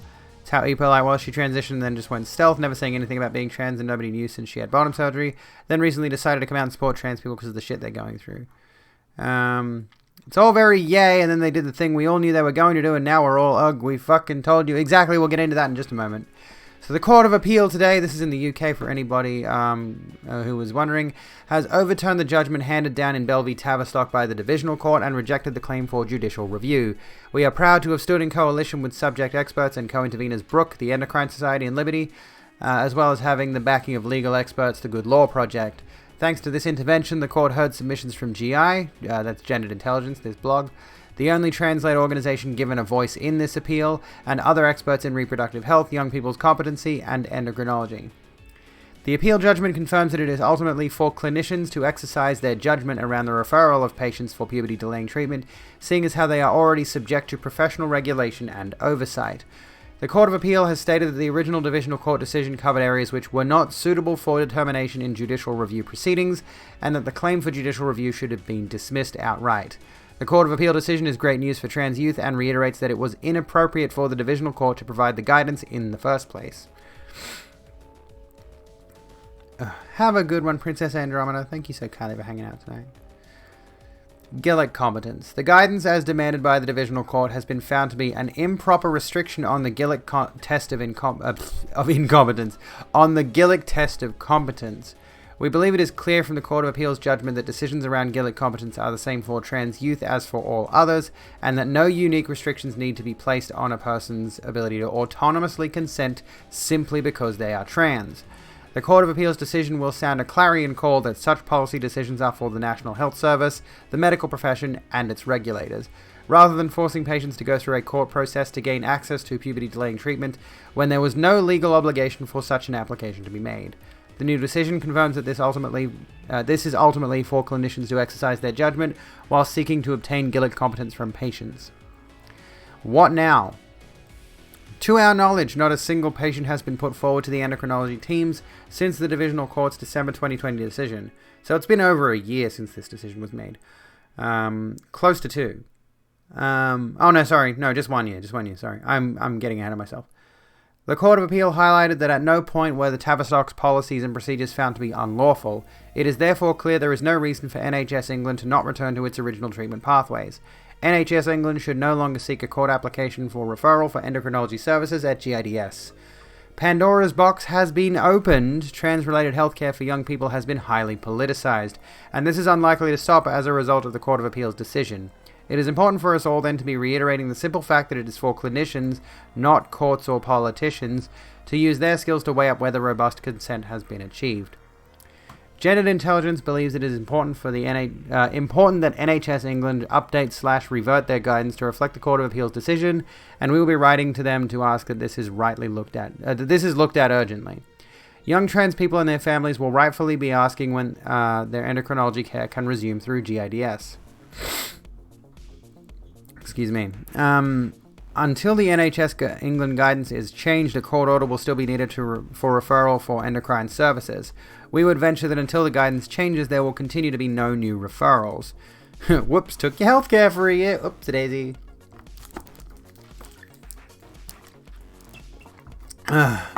As with the changes that NHS England made to GIDS protocols in response to the original decision, we will be asking them what their policy procedure advice will be now to help young trans people and their families know what to expect after this difficult year. We understand that this has been a difficult time for trans people, trans youth, and their families in particular, not just in the UK, but around the world. Smudge, you're right on me, and I'm like, I need to itch my leg again. Bloody hell, it's like right on the inside, too. It's gross. Sorry, I'm itchy. Anyway, wait. Difficult time, blah, blah, blah.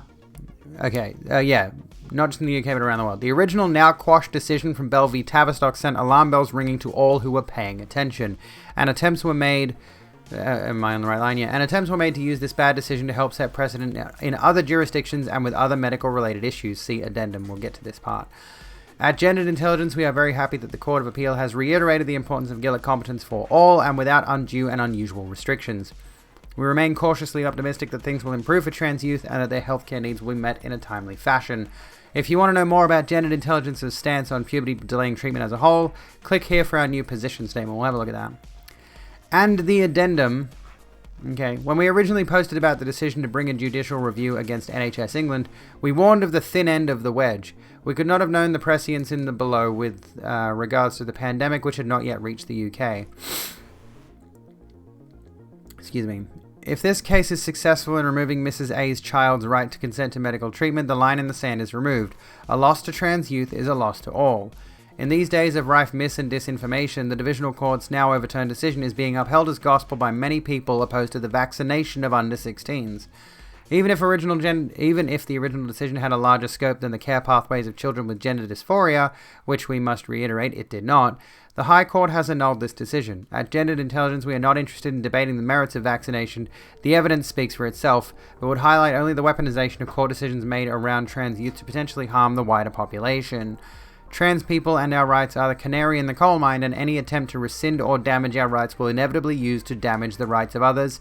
This is but one reason why we ask that people stand with trans, gender diverse, and indeed all LGBTQ people, especially youth, because a loss to trans youth is a loss to all. And this is this in particular is going to come up very shortly, because the Gillick competence thing is going to not just to be related to vaccinations for under 16s and things of that nature, but it also seems quite possible that it may lead to loss of protections for abortions, basically, like any kind of reproductive care for under 16s or anything of that nature. Trans healthcare needs to be elevated above politics. Like, you can't just deny healthcare to people. Well, it's kind of really ridiculously absurd that trans healthcare is so politicized as it is right now, because regrettably, like, the way society operates as it is now is that for trans people to transition arguably successfully, if you want to use that kind of terminology, it's like, yeah, medical intervention does become necessary. And it's really just honestly incredibly disturbing that there's a debate to keep us alive. Exactly.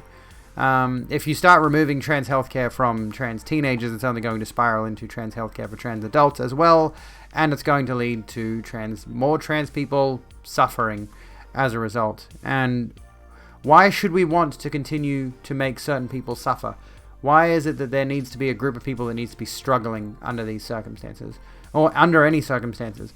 Like, we're simply asking for the right for these trans kids to be heard and to have the right to make their own decisions, you know. I know it happens, but it's so gross that it can. Like, I couldn't imagine the anxiety of living waiting to have my existence challenged in court. Exactly. That's what I thought too. Controlling one marginalized group's health will lead to controlling others too, like abortions.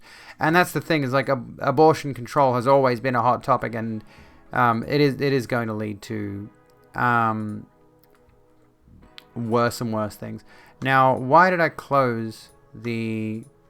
Let's go on to this point, and then we'll come back to the GI position on puberty delaying treatment.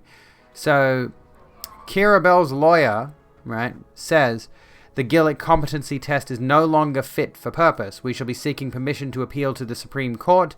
The Gillick test came from a case ruling under 16s could access contraception without parental consent, right? So Paul Conraith, senior consultant solicitor at Sinclair's Law, said, "We are both dismayed and surprised at the Court of Appeal's decision, which appears to us the epitome of the triumph of legal formalism over justice and common sense." Common sense. How pretty am I, Ziwa? Thank you. See you later, Skylar. Have a good one. Excuse me. At a stroke, the court's decision removes a sensible, necessary... let me zoom in a little bit. Sensible, necessary, and proportionate protection for vulnerable young children against the poorly evidenced treatment with lifelong, irreversible consequences. God, the propaganda in this is absurd. Which is practiced by the GIDS service. They haven't even spelled it correctly. It's GIDS as capitals. at the Tavistock. At the same time, judgment demonstrates that the Gillick competency test is no longer fit for purpose. Can you be surprised? Can you at all be shocked that these people are going after, and like as Aaron here has said, TERFs seek now to overturn abortion and contraception rights for minors. Trans rights and abortion rights are inextricably linked, just as in the USA.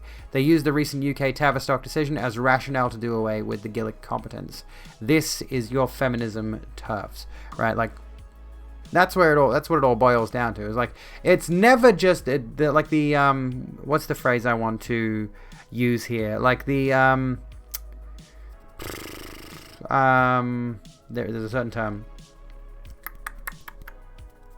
I know what it is. I'll get it. I know what it is. Oh, fuck. It's gone. But essentially what it means is, like, just because they were never just going after trans rights. Like, they were never just going after trans healthcare. It's always been a push to remove the rights of more and more and more people. Like, where do you think, like, let's just say they managed to, for some reason, explicitly, basically outlaw trans people. There's the LGB Alliance, let's just say, for example. The LGB Alliance wants to argue for the rights of gay people, but they have a very specifically transphobic mission statement, basically, as it stands right now. Do those people in the LGB Alliance, if we are to indeed believe that organization is run by people of marginalized sexualities, which there's a lot of reason to doubt that, but, ulterior motive, that might be what I'm thinking of. But do they really think that once they get rid of trans rights, trans healthcare, all that they're not going to come for gay marriage next? Do they think they're going to just stop at one thing? This is the issue. And like was mentioned, that's what the canary in the coal mine thing is all about. For those of you who aren't aware of what the canary in the coal mine thing means, is the coal miners used to take canaries down into the mines, and because the canary would die of like a gas leak or whatever it was sooner than a human would, if the canary died, they knew to get out, right? So it was the early warning, right? Did the LGBT Alliance actually spend any time promoting queer folks' issues, though? Doesn't seem like it, honestly. It seems like their main motivation, like, a lot of transphobes tend to have this mindset that trans people are a part of some political agenda, some political ideology to transition homosexuals. Let's use the terminology they're probably using. Is like they seem to think that trans people are explicitly gay and are transitioning to be straight, which actually is a thing in certain countries. Like, rather than allowing gay people to exist in certain countries, I can't think of which ones at the moment, but there is actually a law, at least in one country, where if you are found to be gay, the treatment for being gay is to transition so you're technically straight. Is it Iran? Yeah, Iran. There we go. And that's what they think is happening over here in the Western world. Is like, the UK did this to Turing, exactly. Is like they seem to see this as transness is that exact thing. Like, trans people are part of this cult designed to take gay people and turn them straight, completely negating the fact that gay trans people exist. I'm one of those. I'm a transgender lesbian. Like, I'm a girl who likes other girls. I actually kind of flipped my sexuality on its head, when I transitioned. Joke's on you, I'm bi. Are you a trans lesbian 2-0? They didn't try to make Turing transition to femininity. Yeah, they chemically castrated him, using, if I'm not mistaken, a rudimentary form of the same kind of stuff that we use now to transition. Like an earlier form of hormone treatment, which, was designed to chemically castrate him. Which is a weird thing. It's like, if he was gay, why would you need to chemically castrate him? I'm not sure what the point would be there.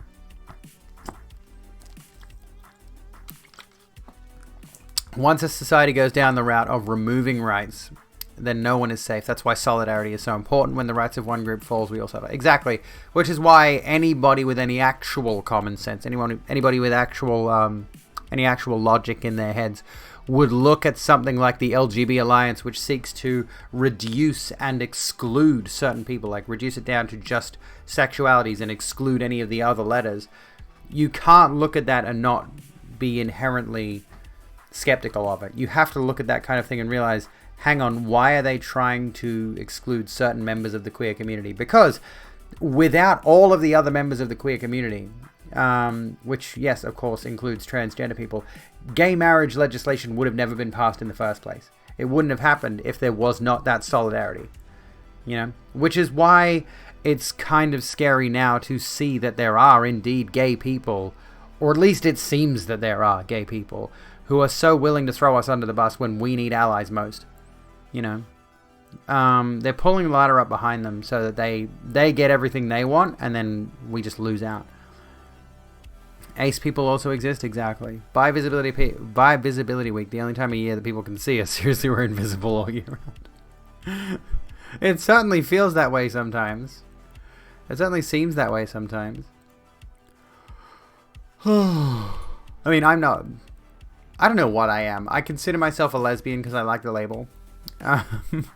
And, you know, I'm generally attracted to women. Like, that's my primary attraction is women. I don't consider myself to be attracted to anyone else specifically. But I could argue the idea of maybe being pansexual, but it's hard to really define that. Anyway. So. Where are we? Oh, yeah, so is it this? Is this what I'm thinking of? I think this is it. Oh no, this is a different thing, but this is worth noting. This is relevant. Why are transphobic Times journalists totally rewriting articles to push their gender critical agenda? These are both the same article, but you'd never know it. Is the newspaper of record rewriting history? Okay. So the Court of Appeal has overturned a landmark ruling that restricted the use of puberty blocking drugs for children with gender dysphoria, and then the actual article has been changed, which we've seen recently, actually. We saw this with the situation with Meb, with the Doctor's Pub and that whole situation. There was an article that was written that specifically dead-named her throughout the article. Unfortunately, they went back and edited it to address her correctly. But, you know, coming back to this, yeah, like, the article was changed to say, parents' consent not needed to block puberty, say judges. Court overturns ruling that limited access to drugs for under 16s. So yeah, they've completely, and I haven't seen the actual full text of the article, but, you know, ahead of the appeal judgment on the Bell v Tavistock ruling, trans people had been commenting that transphobic UK news media would be unlikely to cover the story if the outcome was positive for trans kids, but the reality is much more insidious. I have a list for UK media and hacks. It was humming with either enthusiastic or pseudo-neutral commentary the moment Bell v Tavistock went the way of the unscientific cranks at the High Court. Now the Court of Appeal has resoundingly overturned that decision. All the media big dogs who are usually yappy about trans are very quiet tonight after #Bell. Let's see what the Newsnight run, seeing as their story on the Tavistock was up for an RTS Media Award. You will not read this in the mainstream media. I have to bring it over here so you can see. Oh, you can't even see it. There we go.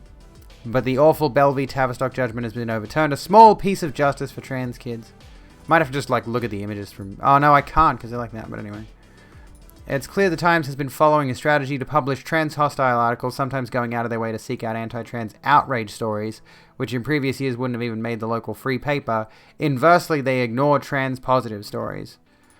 But what do transphobic Times journalists do if there's a trans-positive story of national interest? They just can't avoid covering, rewrite it and bury it so nobody can find it, and their readers are actively shielded from reading anything positive about trans people. We can see the original Times story covering the Bell v Tavistock appeal has been completely changed from the original published article, while still using the same URL. The original headline, image, and article has been actively erased and replaced, but why? That is really suspicious. Like, I'm confused. There's a video. Okay. That's odd. What in the world? Okay, this is super weird. The original Times article was written by Sam Tobin, and published at 3:20 p.m. The full archived article can be read here. It is fair, factual, and covers the verdict and the background to the case in full. It's not just a watch this space story. I suspect that Sam Tobin, a freelancer with a background in court journalism, pitched his article to a commissioning news desk editor at the Times, who then bought his article and published the factually accurate article without much thought.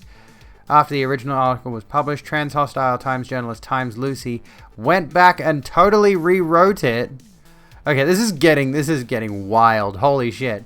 Replacing it with transphobic gender-critical propaganda. Read the archived article here. No note is made of these changes. Not only has Lucy Bannerman replaced the entire original article with her transphobic hot take, but she also changed the headline, image, and metadata on the article. What's my favorite Monster flavor? Just the sugar-free one. Lamia.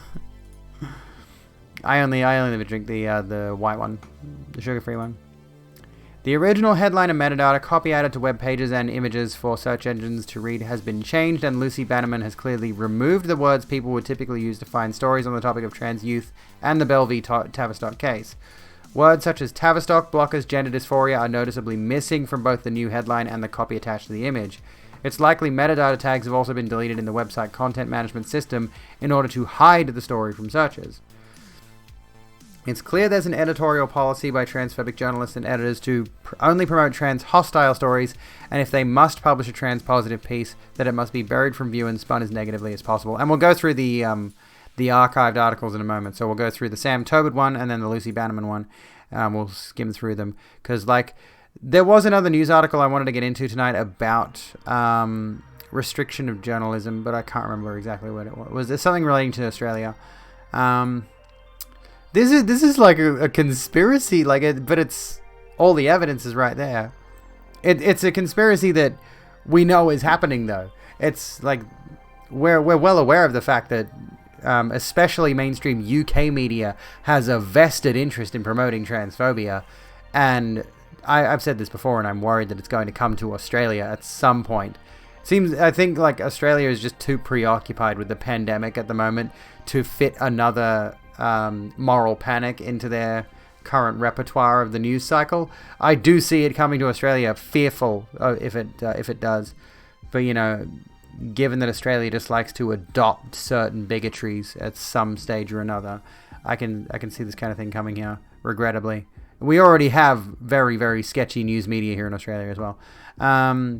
This blatantly biased editorial policy by the Times would usually be invisible, with decisions being made behind closed doors. It's only because a freelance reporter managed to submit an unbiased story in before an anti-trans Times journalist that we got to see the truth. Yeah, too preoccupied with the pandemic and white nationalism, true.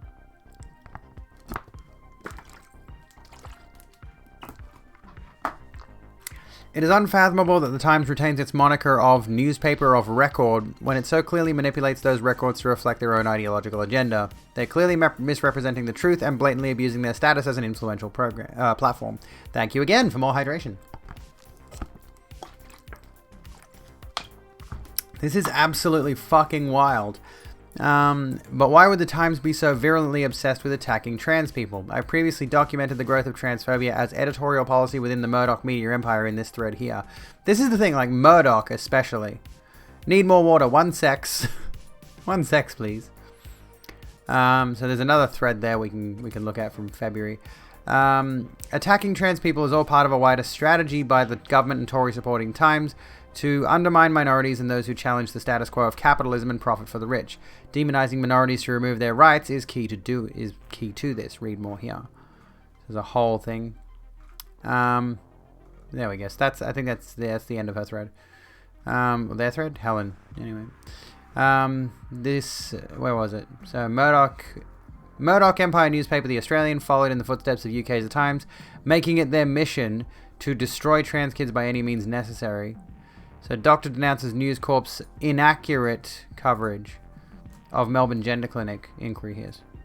Michelle Telfer says the Australian newspaper published disinformation that created fear and anxiety and attempted to destroy my professional reputation. Well, this is relevant. This is relevant due to Melbourne Gender Clinic, but we'll come back to that. Everything negative starts from the USA, in my honest opinion, in relation to phobias, and then it just spreads, ironically, like the plague.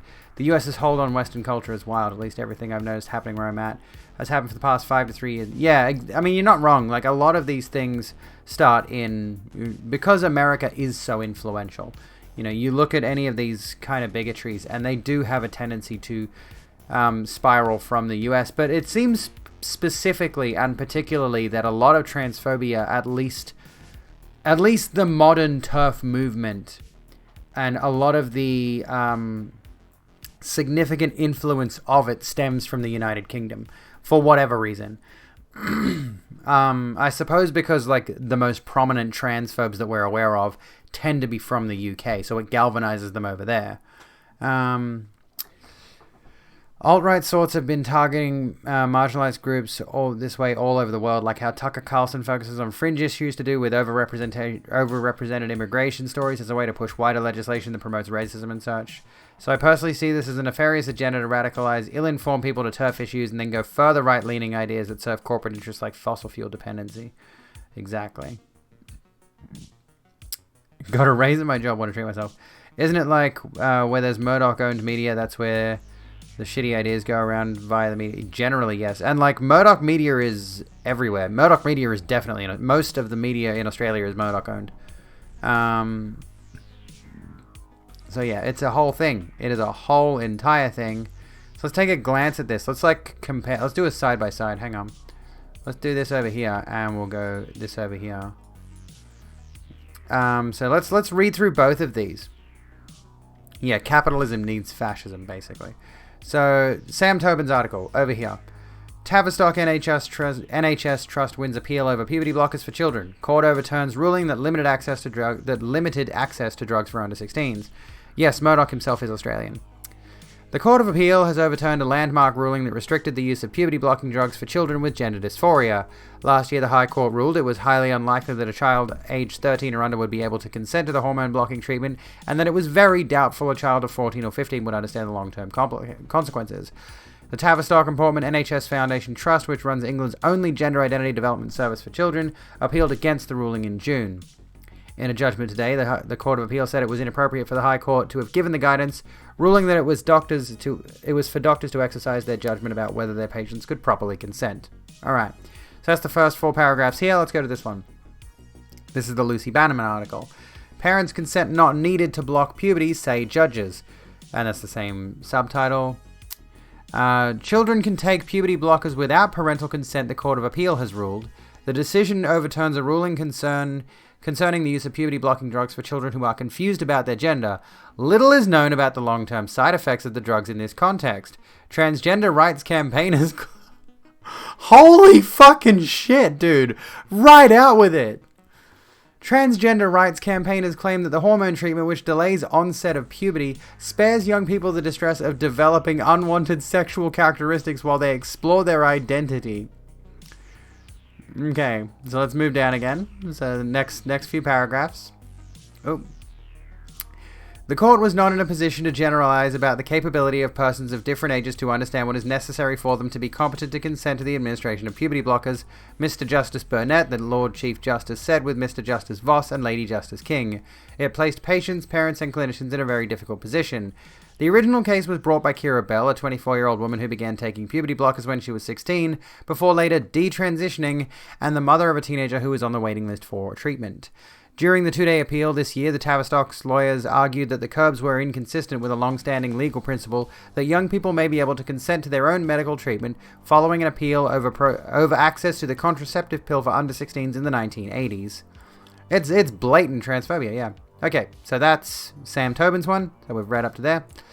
There is little evidence to show the long-term psychological impact on a teenager of keeping their body in a state of prepubescence while their peers go through the physical, sexual, and emotional changes of adolescence. Does this person not realize what puberty blockers are for? Right?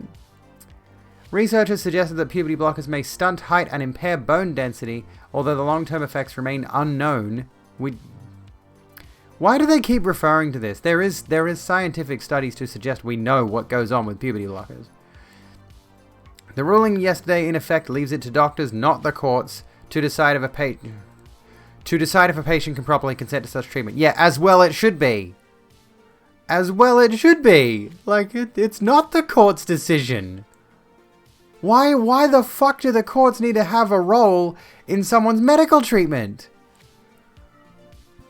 Yeah, the scientists aren't suggesting, they're discovering. They've discovered, not suggested. It is the latest twist in a long and controversial case which was originally brought by Kira Bell, a 24-year-old woman who began taking puberty blockers when she was 16 before later detransitioning. So that was kept, sort of. Which, you know, you could argue, is this plagiarism? Because, like, this article over here on the left was written by Sam Tobin, and this is the rewrite over here on the right by Lucy Bannerman. And you could argue some favor of, like, plagiarism here. Originally brought by Kira, so the original case was brought by Kira Bell, 24-year-old woman who began taking puberty blockers when she was 16 before later detransitioning, and the mother of a teenager. So, like, that is almost verbatim. Can you argue that's plagiarism, even if it's from the same publication? That's generally fucking frowned upon. I mean, no matter what the context. Okay, let's continue over here. So, where were we? In the 1980s? Okay. However, Jeremy Hyam QC, representing Bell and a client known as Mrs. A, argued policies and procedures at the Tavistock as a whole failed to ensure or were insufficient to ensure proper consent was being given to children who commenced on puberty blockers. The human rights group Liberty, which intervened in the appeal, said the High Court had imposed a serious restriction on the rights of transgender children and young people to essential treatment. The Court of Appeal was told that the Tavistock does not provide puberty blockers itself, but instead makes referrals to two other NHS trusts, University College London Hospitals and Leeds Teaching Hospitals, who then prescribed the treatments. Welcoming the ruling, the Tavistock said the judgment upholds established legal principles which respect the ability of our clinicians to engage actively and thoughtfully with our patients in decisions about their care and futures. It affirms that it is for doctors, not judges, to decide on the capacity of under-16s to consent to medical treatment.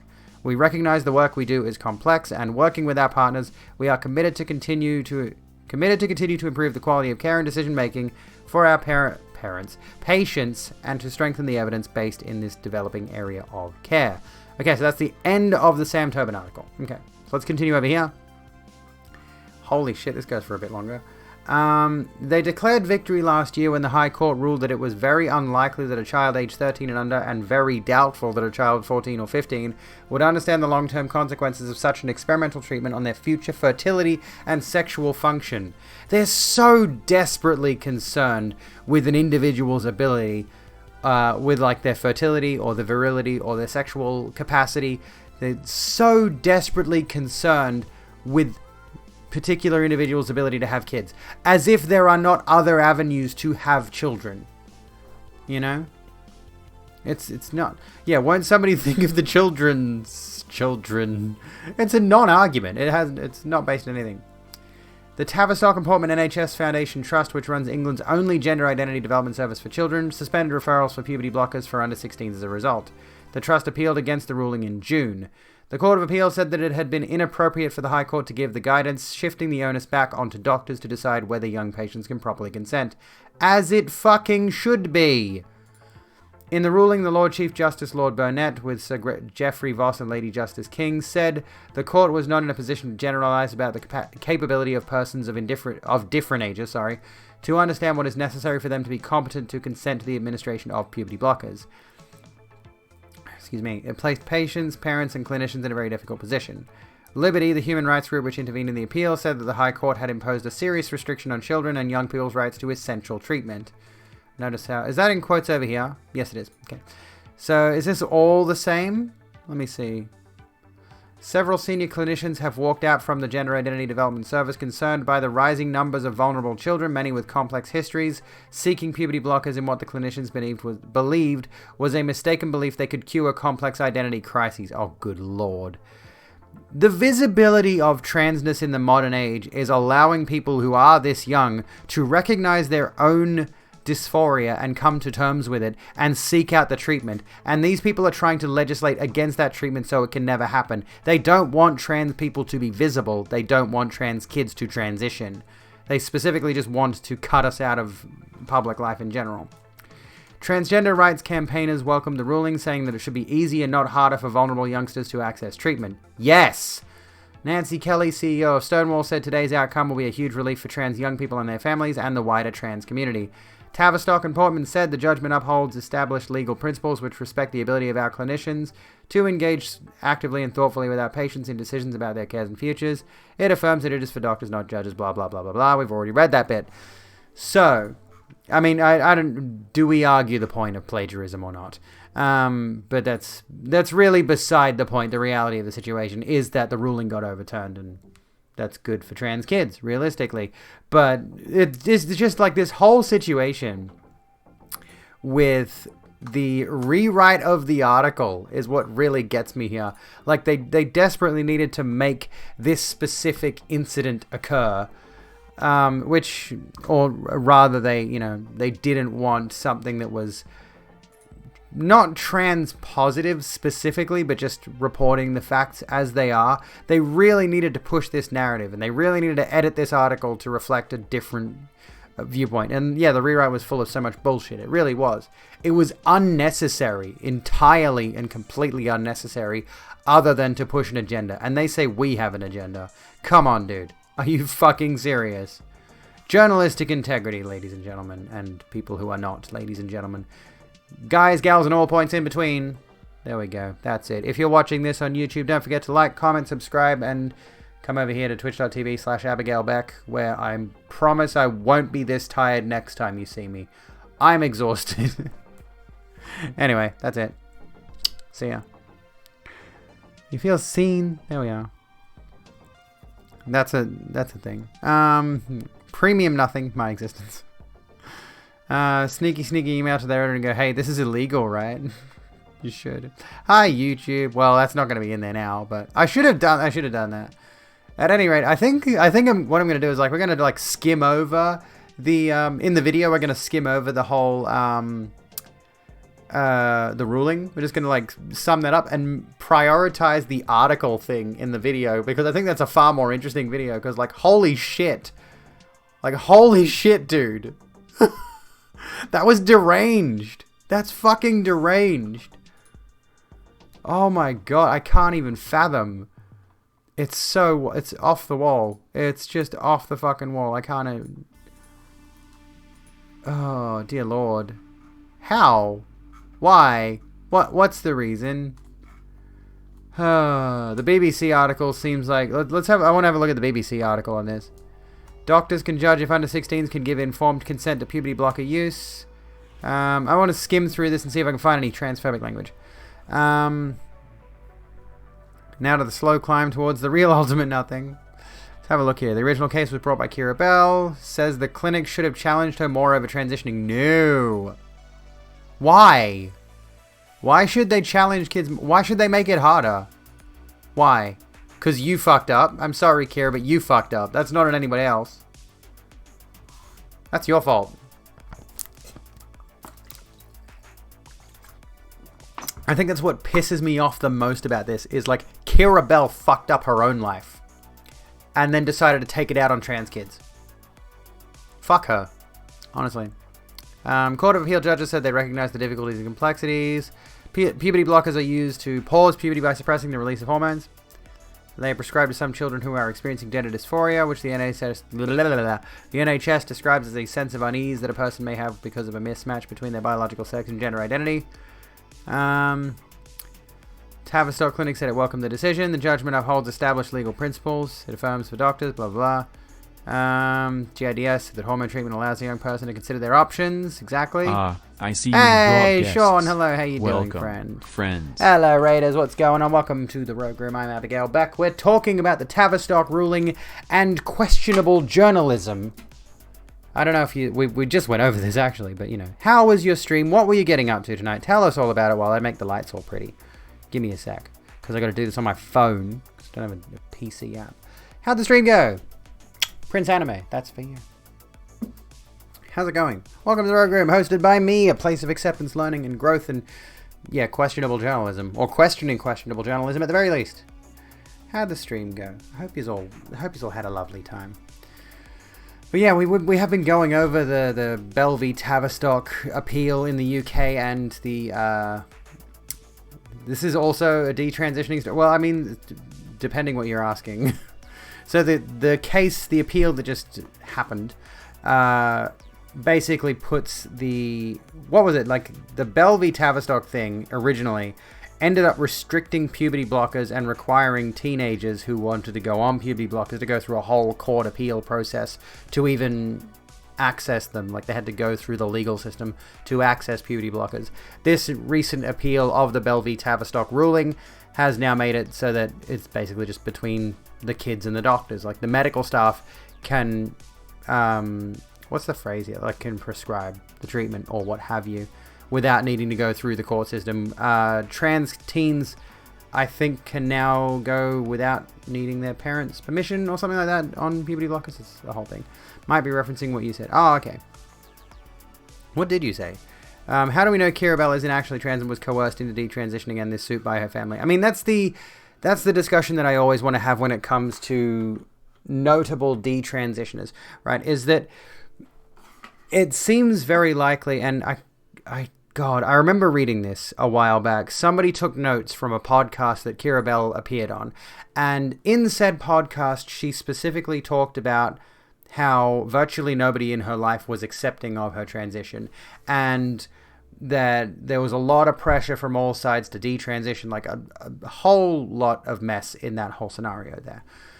And it seems very likely that social pressure compelled her to detransition, and then she was subsequently coerced into pursuing the lawsuit to sort of justify it almost.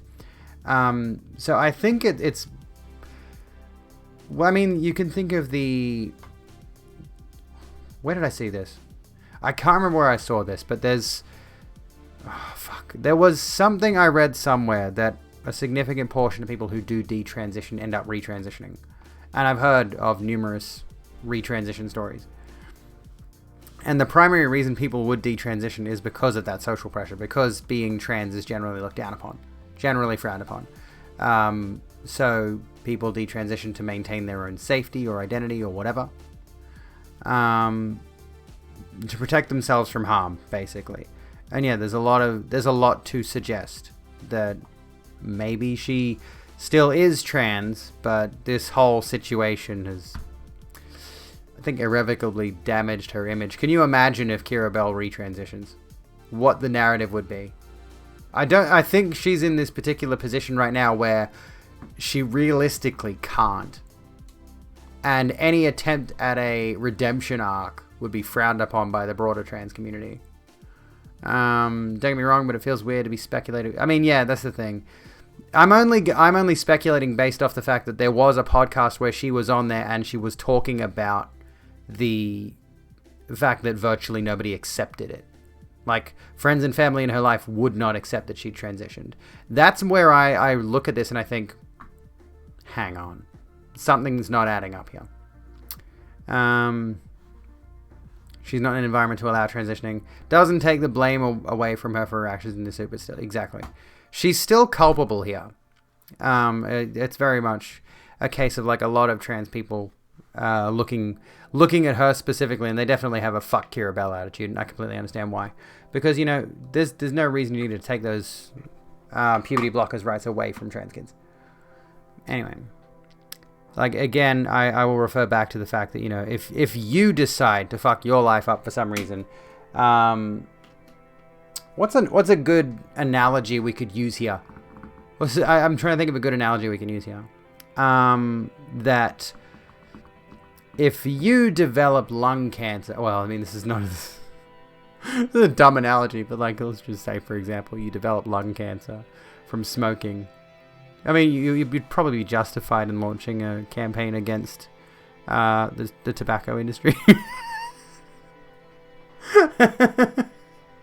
Being realistic, but, you know. I just want to not foster undue hate for someone that may be in a very shitty situation. This is the problem, isn't it? Is she has effectively become not a martyr. But yeah, I think she's in a specific situation. If you fuck up your life by doing heroin, that doesn't mean you should campaign against safe pill testing at music festivals. Maybe. I don't know. Yeah, like, at this point, it's a touch of... It's not even the right word. Is the thing, it's not the right word. She's definitely a figurehead for gender criticals, though. How are we fucking up our lives? By transing it all, apparently. Irrevocably. by transitioning at all. Post a child for the anti-trans propaganda like the few trans criminals. That's a way to put it, yeah. It's a very complex situation. Be right back, me in 6 months. But yeah, like, I think this is... I can't think of an analogy. Irrevocably Trans, an amazing name for a podcast and blog. Let's do it. Hell yeah. I can't even think of an analogy. Fuck. I mean... She's the one that made the decision to go on puberty blockers, and then at age 20 was the one who made the decision to get top surgery. Well, I think it was 20. A lot of politics could sort of be I mean, yeah, technically speaking. You know, given this is a very politically charged situation. But fuck, this is hard. I shouldn't be worried about the analogy so much as I should be about the discussion. Because... a lot of people will look at... Well, yeah, I mean, I think Sarah's got the right idea here. They think of us as fucking up our normal cis lives the way pro-lifers think about the unborn fetus as the life an unborn fetus could have had. Exactly. Like, I think about it this way. Here's an analogy. Is my life as a trans woman, right, potentially fucked up by the virtue of my dad... and my mum divorced at a young age, and my dad left to focus primarily on his career, right? If he had stayed around, would I have not transitioned? Like, my dad is in the picture. I know my dad, but he's not like, he became occasional dad. I never had a huge male influence. But the issue, I think, with the arguments gender criticals are making is that they, and, you know, pro-lifers and any other of these kinds of people, is they focus so much on the hypothetical, the alternate reality where circumstances played out differently. Wednesday Addams vibes. Hey, I fuck with it. Hell yeah. Wednesday Addams is a vibe. People who experience extreme poverty advocate for policies that will kill poor people, for example. I mean, yeah. Exactly. Yeah. If you fuck up your body by getting breast implants and are dissatisfied, that doesn't mean you should try to make them illegal for everyone. That's a better way to put it. That ties in directly to Keira Bell's top surgery situation. But yeah, like, I personally have that circumstance. I have that thought in my head of, what, if my dad stuck around and my parents stayed together and we had a conventional nuclear family life, would I have turned out cis? I can't realistically say that. And that's what they're sort of predicating their entire argument on, is like, what if? What if another kid fucks up their life by going on puberty blockers? I see so many happy trans people all the time now. Trans joy is a thing. Gender euphoria is a thing. On the next episode of What If? Cis women boob jobs and pregnancy has much higher regret rates than trans surgeries. Exactly. Those gender-affirming surgeries, they do magic. Not that I've had any yet. We're working on it. Help me get... Well... I mean, you can't really tell, but they're not bad.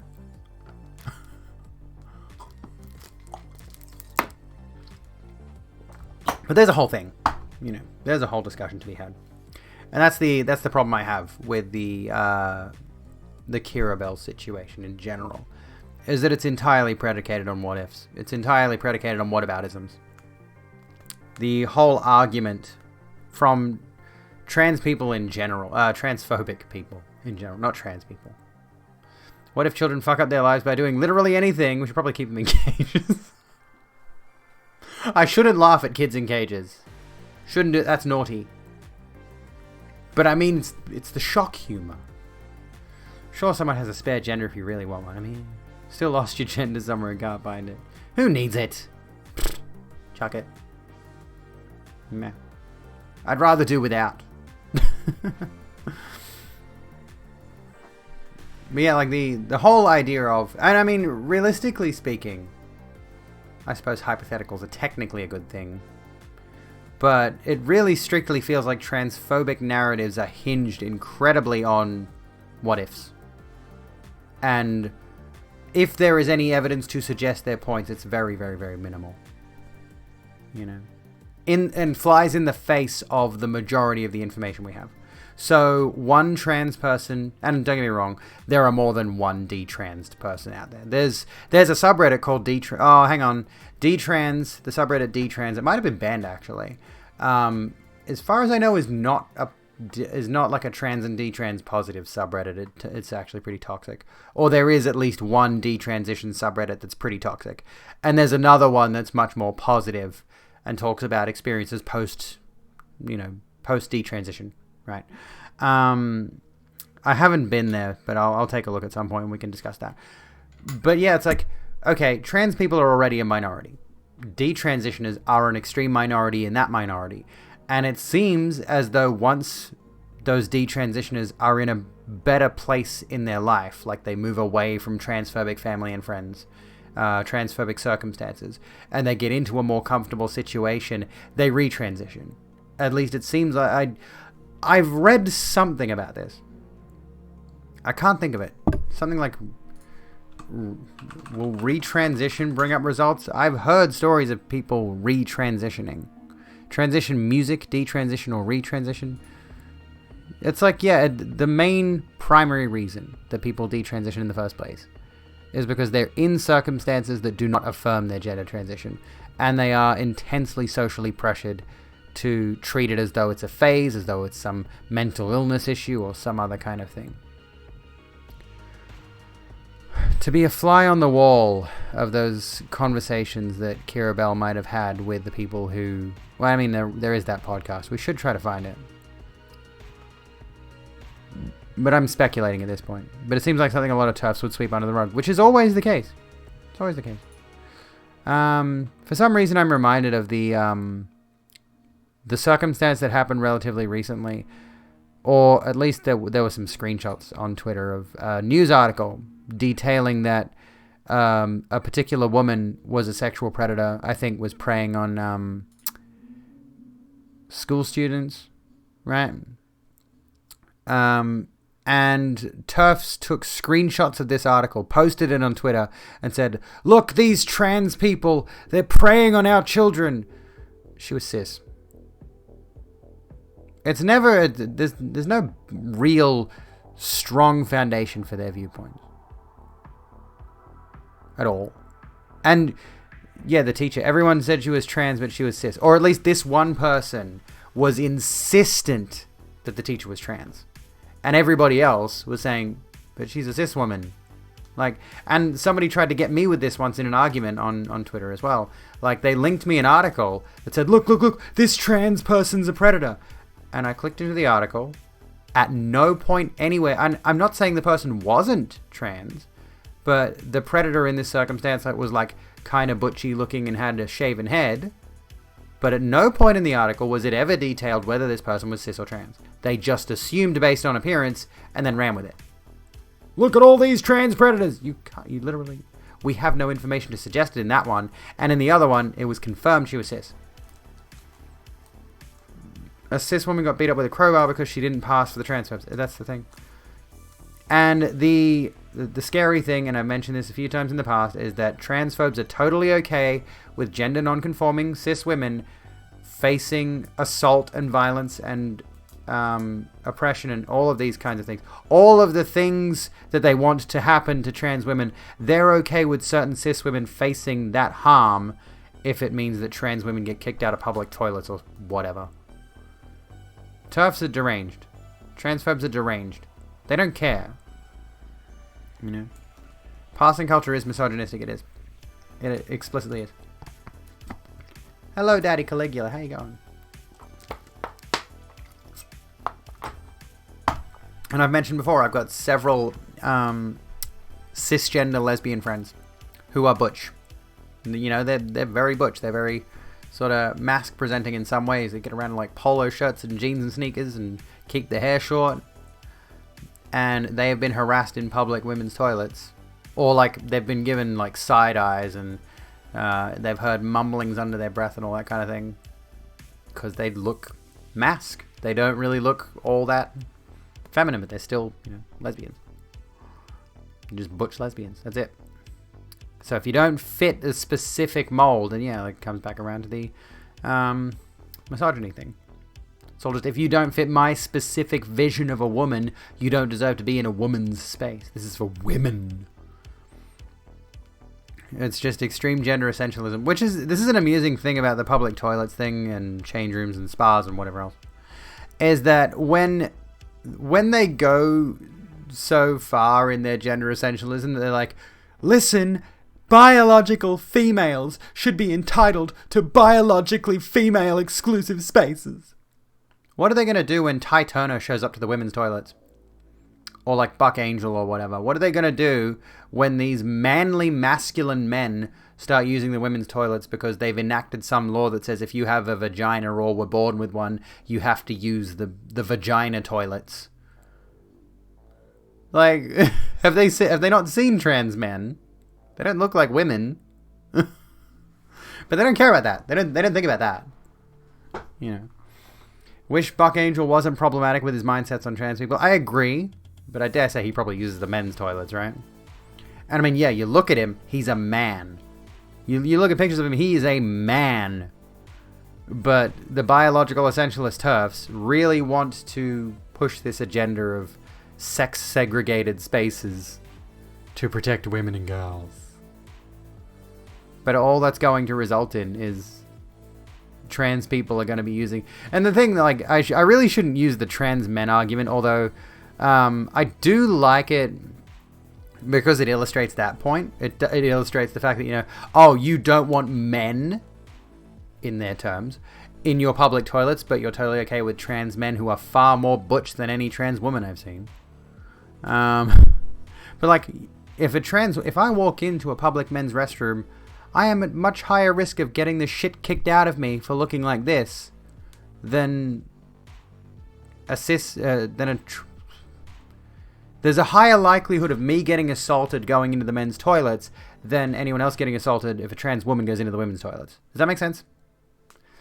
They don't consider at all how hard it would be for a trans woman to walk into a man's bathroom. Exactly. How are you, little red bunny? Trans men, beautiful men. Tell you what, who's a beautiful man? Babbling Goat. Sorry, he just comes to mind whenever we're talking about trans men.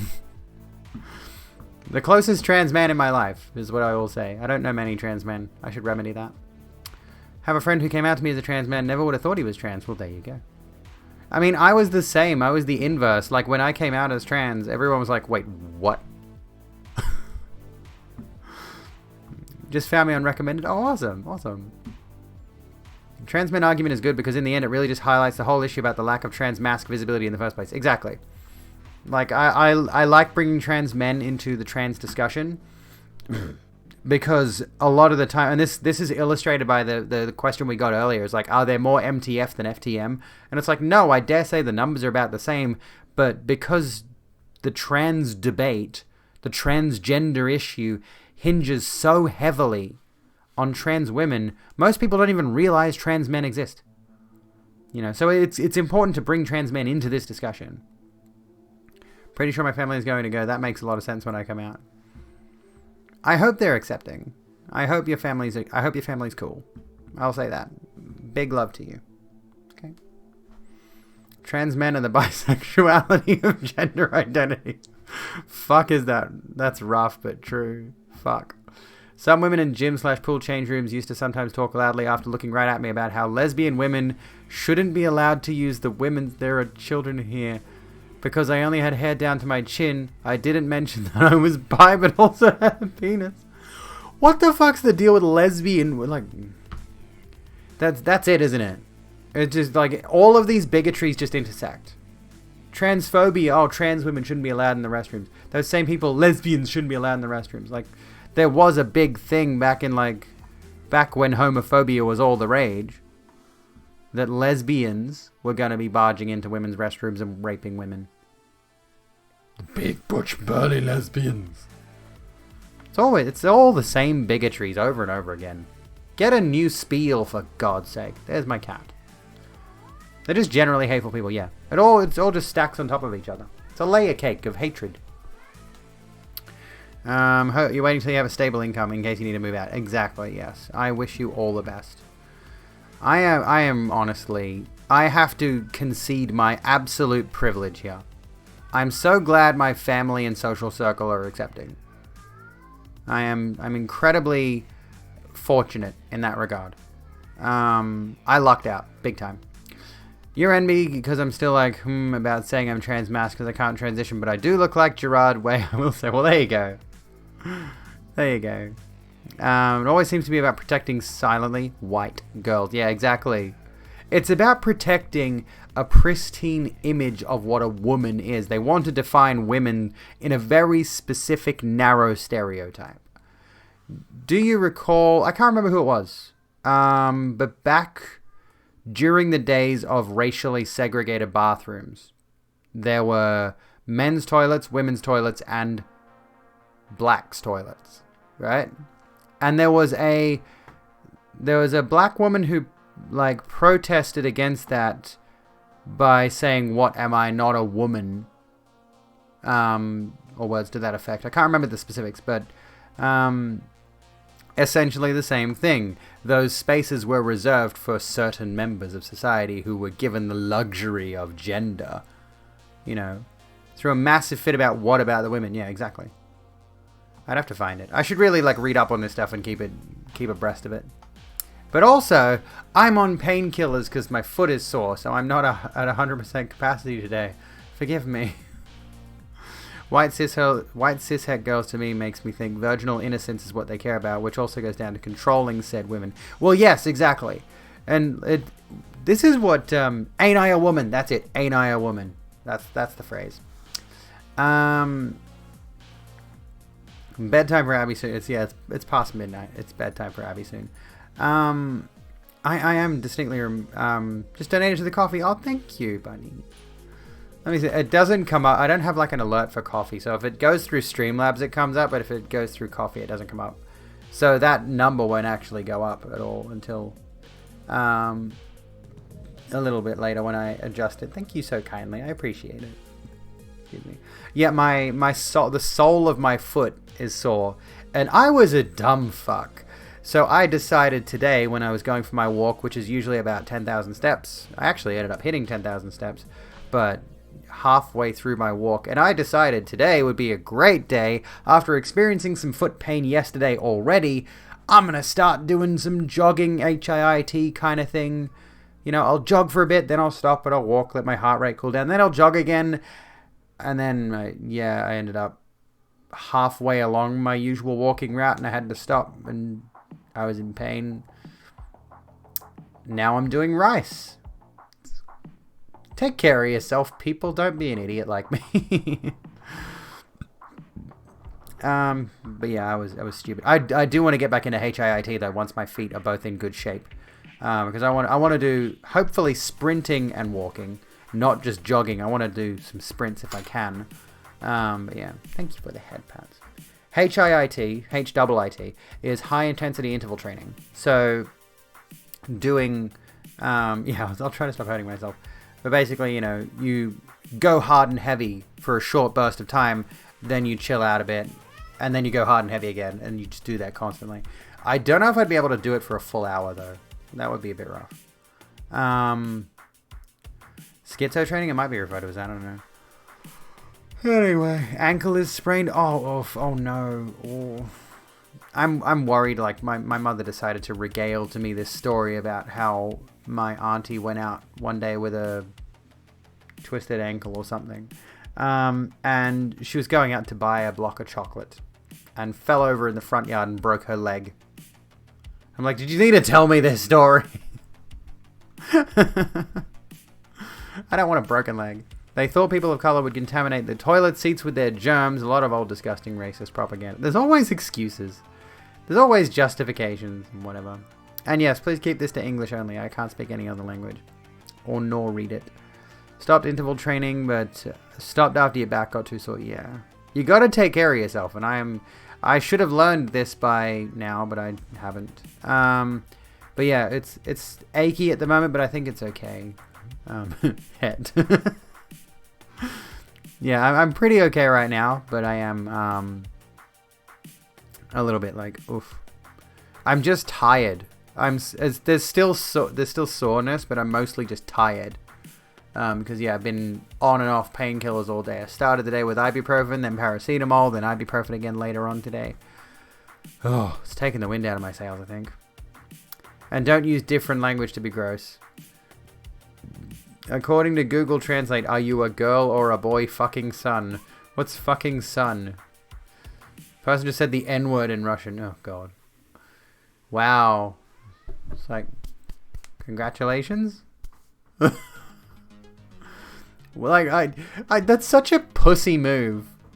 Can I just say, right now, that's such a fucking pussy move. If you're trying to degrade someone in another language they can't read, you're a fucking coward. It's already cowardly to try and troll somebody from behind the anonymity of the internet, to try and insult somebody when they can't figure out who you are. That's already a fucking pussy move. But then to do it in another language as well, holy crap. That's bitch mode shit, dude. Come on. I'm putting my face on the internet. Coward. Absolute coward. Yeah, get back to Counter-Strike. That's all it takes to get a pussy. Could you imagine if they actually put in some effort? Anywho, go off. I will. I'll drag them. Like, so brave, I insult you in another language. I know. Oh, wow. Good job. Congratulations. You got me there. Oh, my goodness. Dickheads. Anywho, I think we're at the end. I think we're at the tail end of stream now. I am going to send us on to somebody else. We rated Plods last week. Who can we harass? My love. My love, my love, my love. Me just... Holy shit! Can I... Daddy Caligula, that's like identical. Fuck, that's spot on. That is bang on. Holy shit. I will say this. I once posted a selfie of me and a little bit more goth than this. Right? And I'm a trans woman, so I don't like being compared to men. And I posted the selfie on like Facebook in the streamer social media groups. Somebody compared me to Marilyn Manson. And there was nothing about the image in particular. There was nothing about the look in particular that screamed Marilyn Manson at all. But, you know, they were just being a transphobic cunt. So it's like, generally speaking, do not compare me to men. However, I will say, I will accept Alucard from Castlevania. Just saying. In a particular outfit as well. Let me see if I can find it, actually. When did I pose in my coat recently? I definitely did a stream recently where I was in my coat. When did I do it? Was it in... Here we go. If I'm wearing this, I mean, my makeup was really... I don't know why I decided to wear this makeup, but if I look like this, you can compare me to Alucard, especially if I dye my hair white. That's okay. That's an acceptable one, because Alucard's a vibe. Anyway... I want to look like Alucard. Yeah, Alucard goes beyond gender. Okay, let me see. Who's live? Who's live? Who's live? Who's streaming? Who's doing a thing? Goth, Sword, Lesbian, GF. Can share the selfie on stream. Okay, hang on. Let me find it. I think it's pretty spot on. I think it's bang on. What do you reckon? Yeah, he's gender euphoria regardless of gender. Also muscle wife at the same time. Yeah, exactly. Try to join the Discord, but it's not letting you react. Oh god, now what? That's not good. I'll have to look into that. It should... I don't know why it wouldn't let you react. In the rule board, it should... Something... Hope... that's weird. What's Forrest Gump's email password? One Forrest... that's bang on. That's well done. It's on point. Abigail is goth mummy chant. Hang on. Oh, okay. It's in rule board. I don't know why it says please look at deleted channel. That shouldn't say that. Please read the rule board. Yeah, what the heck? That should be available. I just sent the tag. I might have to fix it. There's a chant. While I've got yous on that, I'm Goth Mommy. And we're gonna go raid Glitchcraft, who's playing some Hades. That sounds like a good idea to me. Does that sound like a good idea to you? I'm so tired. Holy crap. Oh. Anyway, thank you everybody for hanging out tonight. I'm sorry we didn't get to watch my video, but it's not quite finished. I'm going to try to cram all day tomorrow because I can't really do my workout like I normally do. So I'm going to be working on that video as much as possible. Get it out soon. We'll do a premiere. We'll hang out in the YouTube chat when I premiere it, and we'll go vibe and all that. Really picked you up. Well, I'm glad. I am so glad. I'm happy. Thank you. I'm happy that all of you have been here tonight. Even if the discussions, as they usually do, got really heavy and deep and pretty, in some points, disturbing. But I mean, it could have been worse. We did like one news story tonight. Out of all of the stories I picked out, I over-prepared. You folks really know how to just like drive the conversation away from anything I planned, and it's kind of great. But we had a bunch of other stories that we can go over tomorrow. Like, there's an interview with Sean Fay. There's a march in the UK for LGBT rights. Christian Porter is one I want to go over with some Aussie news. And we got some climate change stuff I want to talk about tomorrow. Anyway, thank you all, folks, for hanging out tonight. It's been lovely. It's been good. It's been grand. I love your faces. Be kind to yourselves and each other. And I'll see you when I'm looking at you.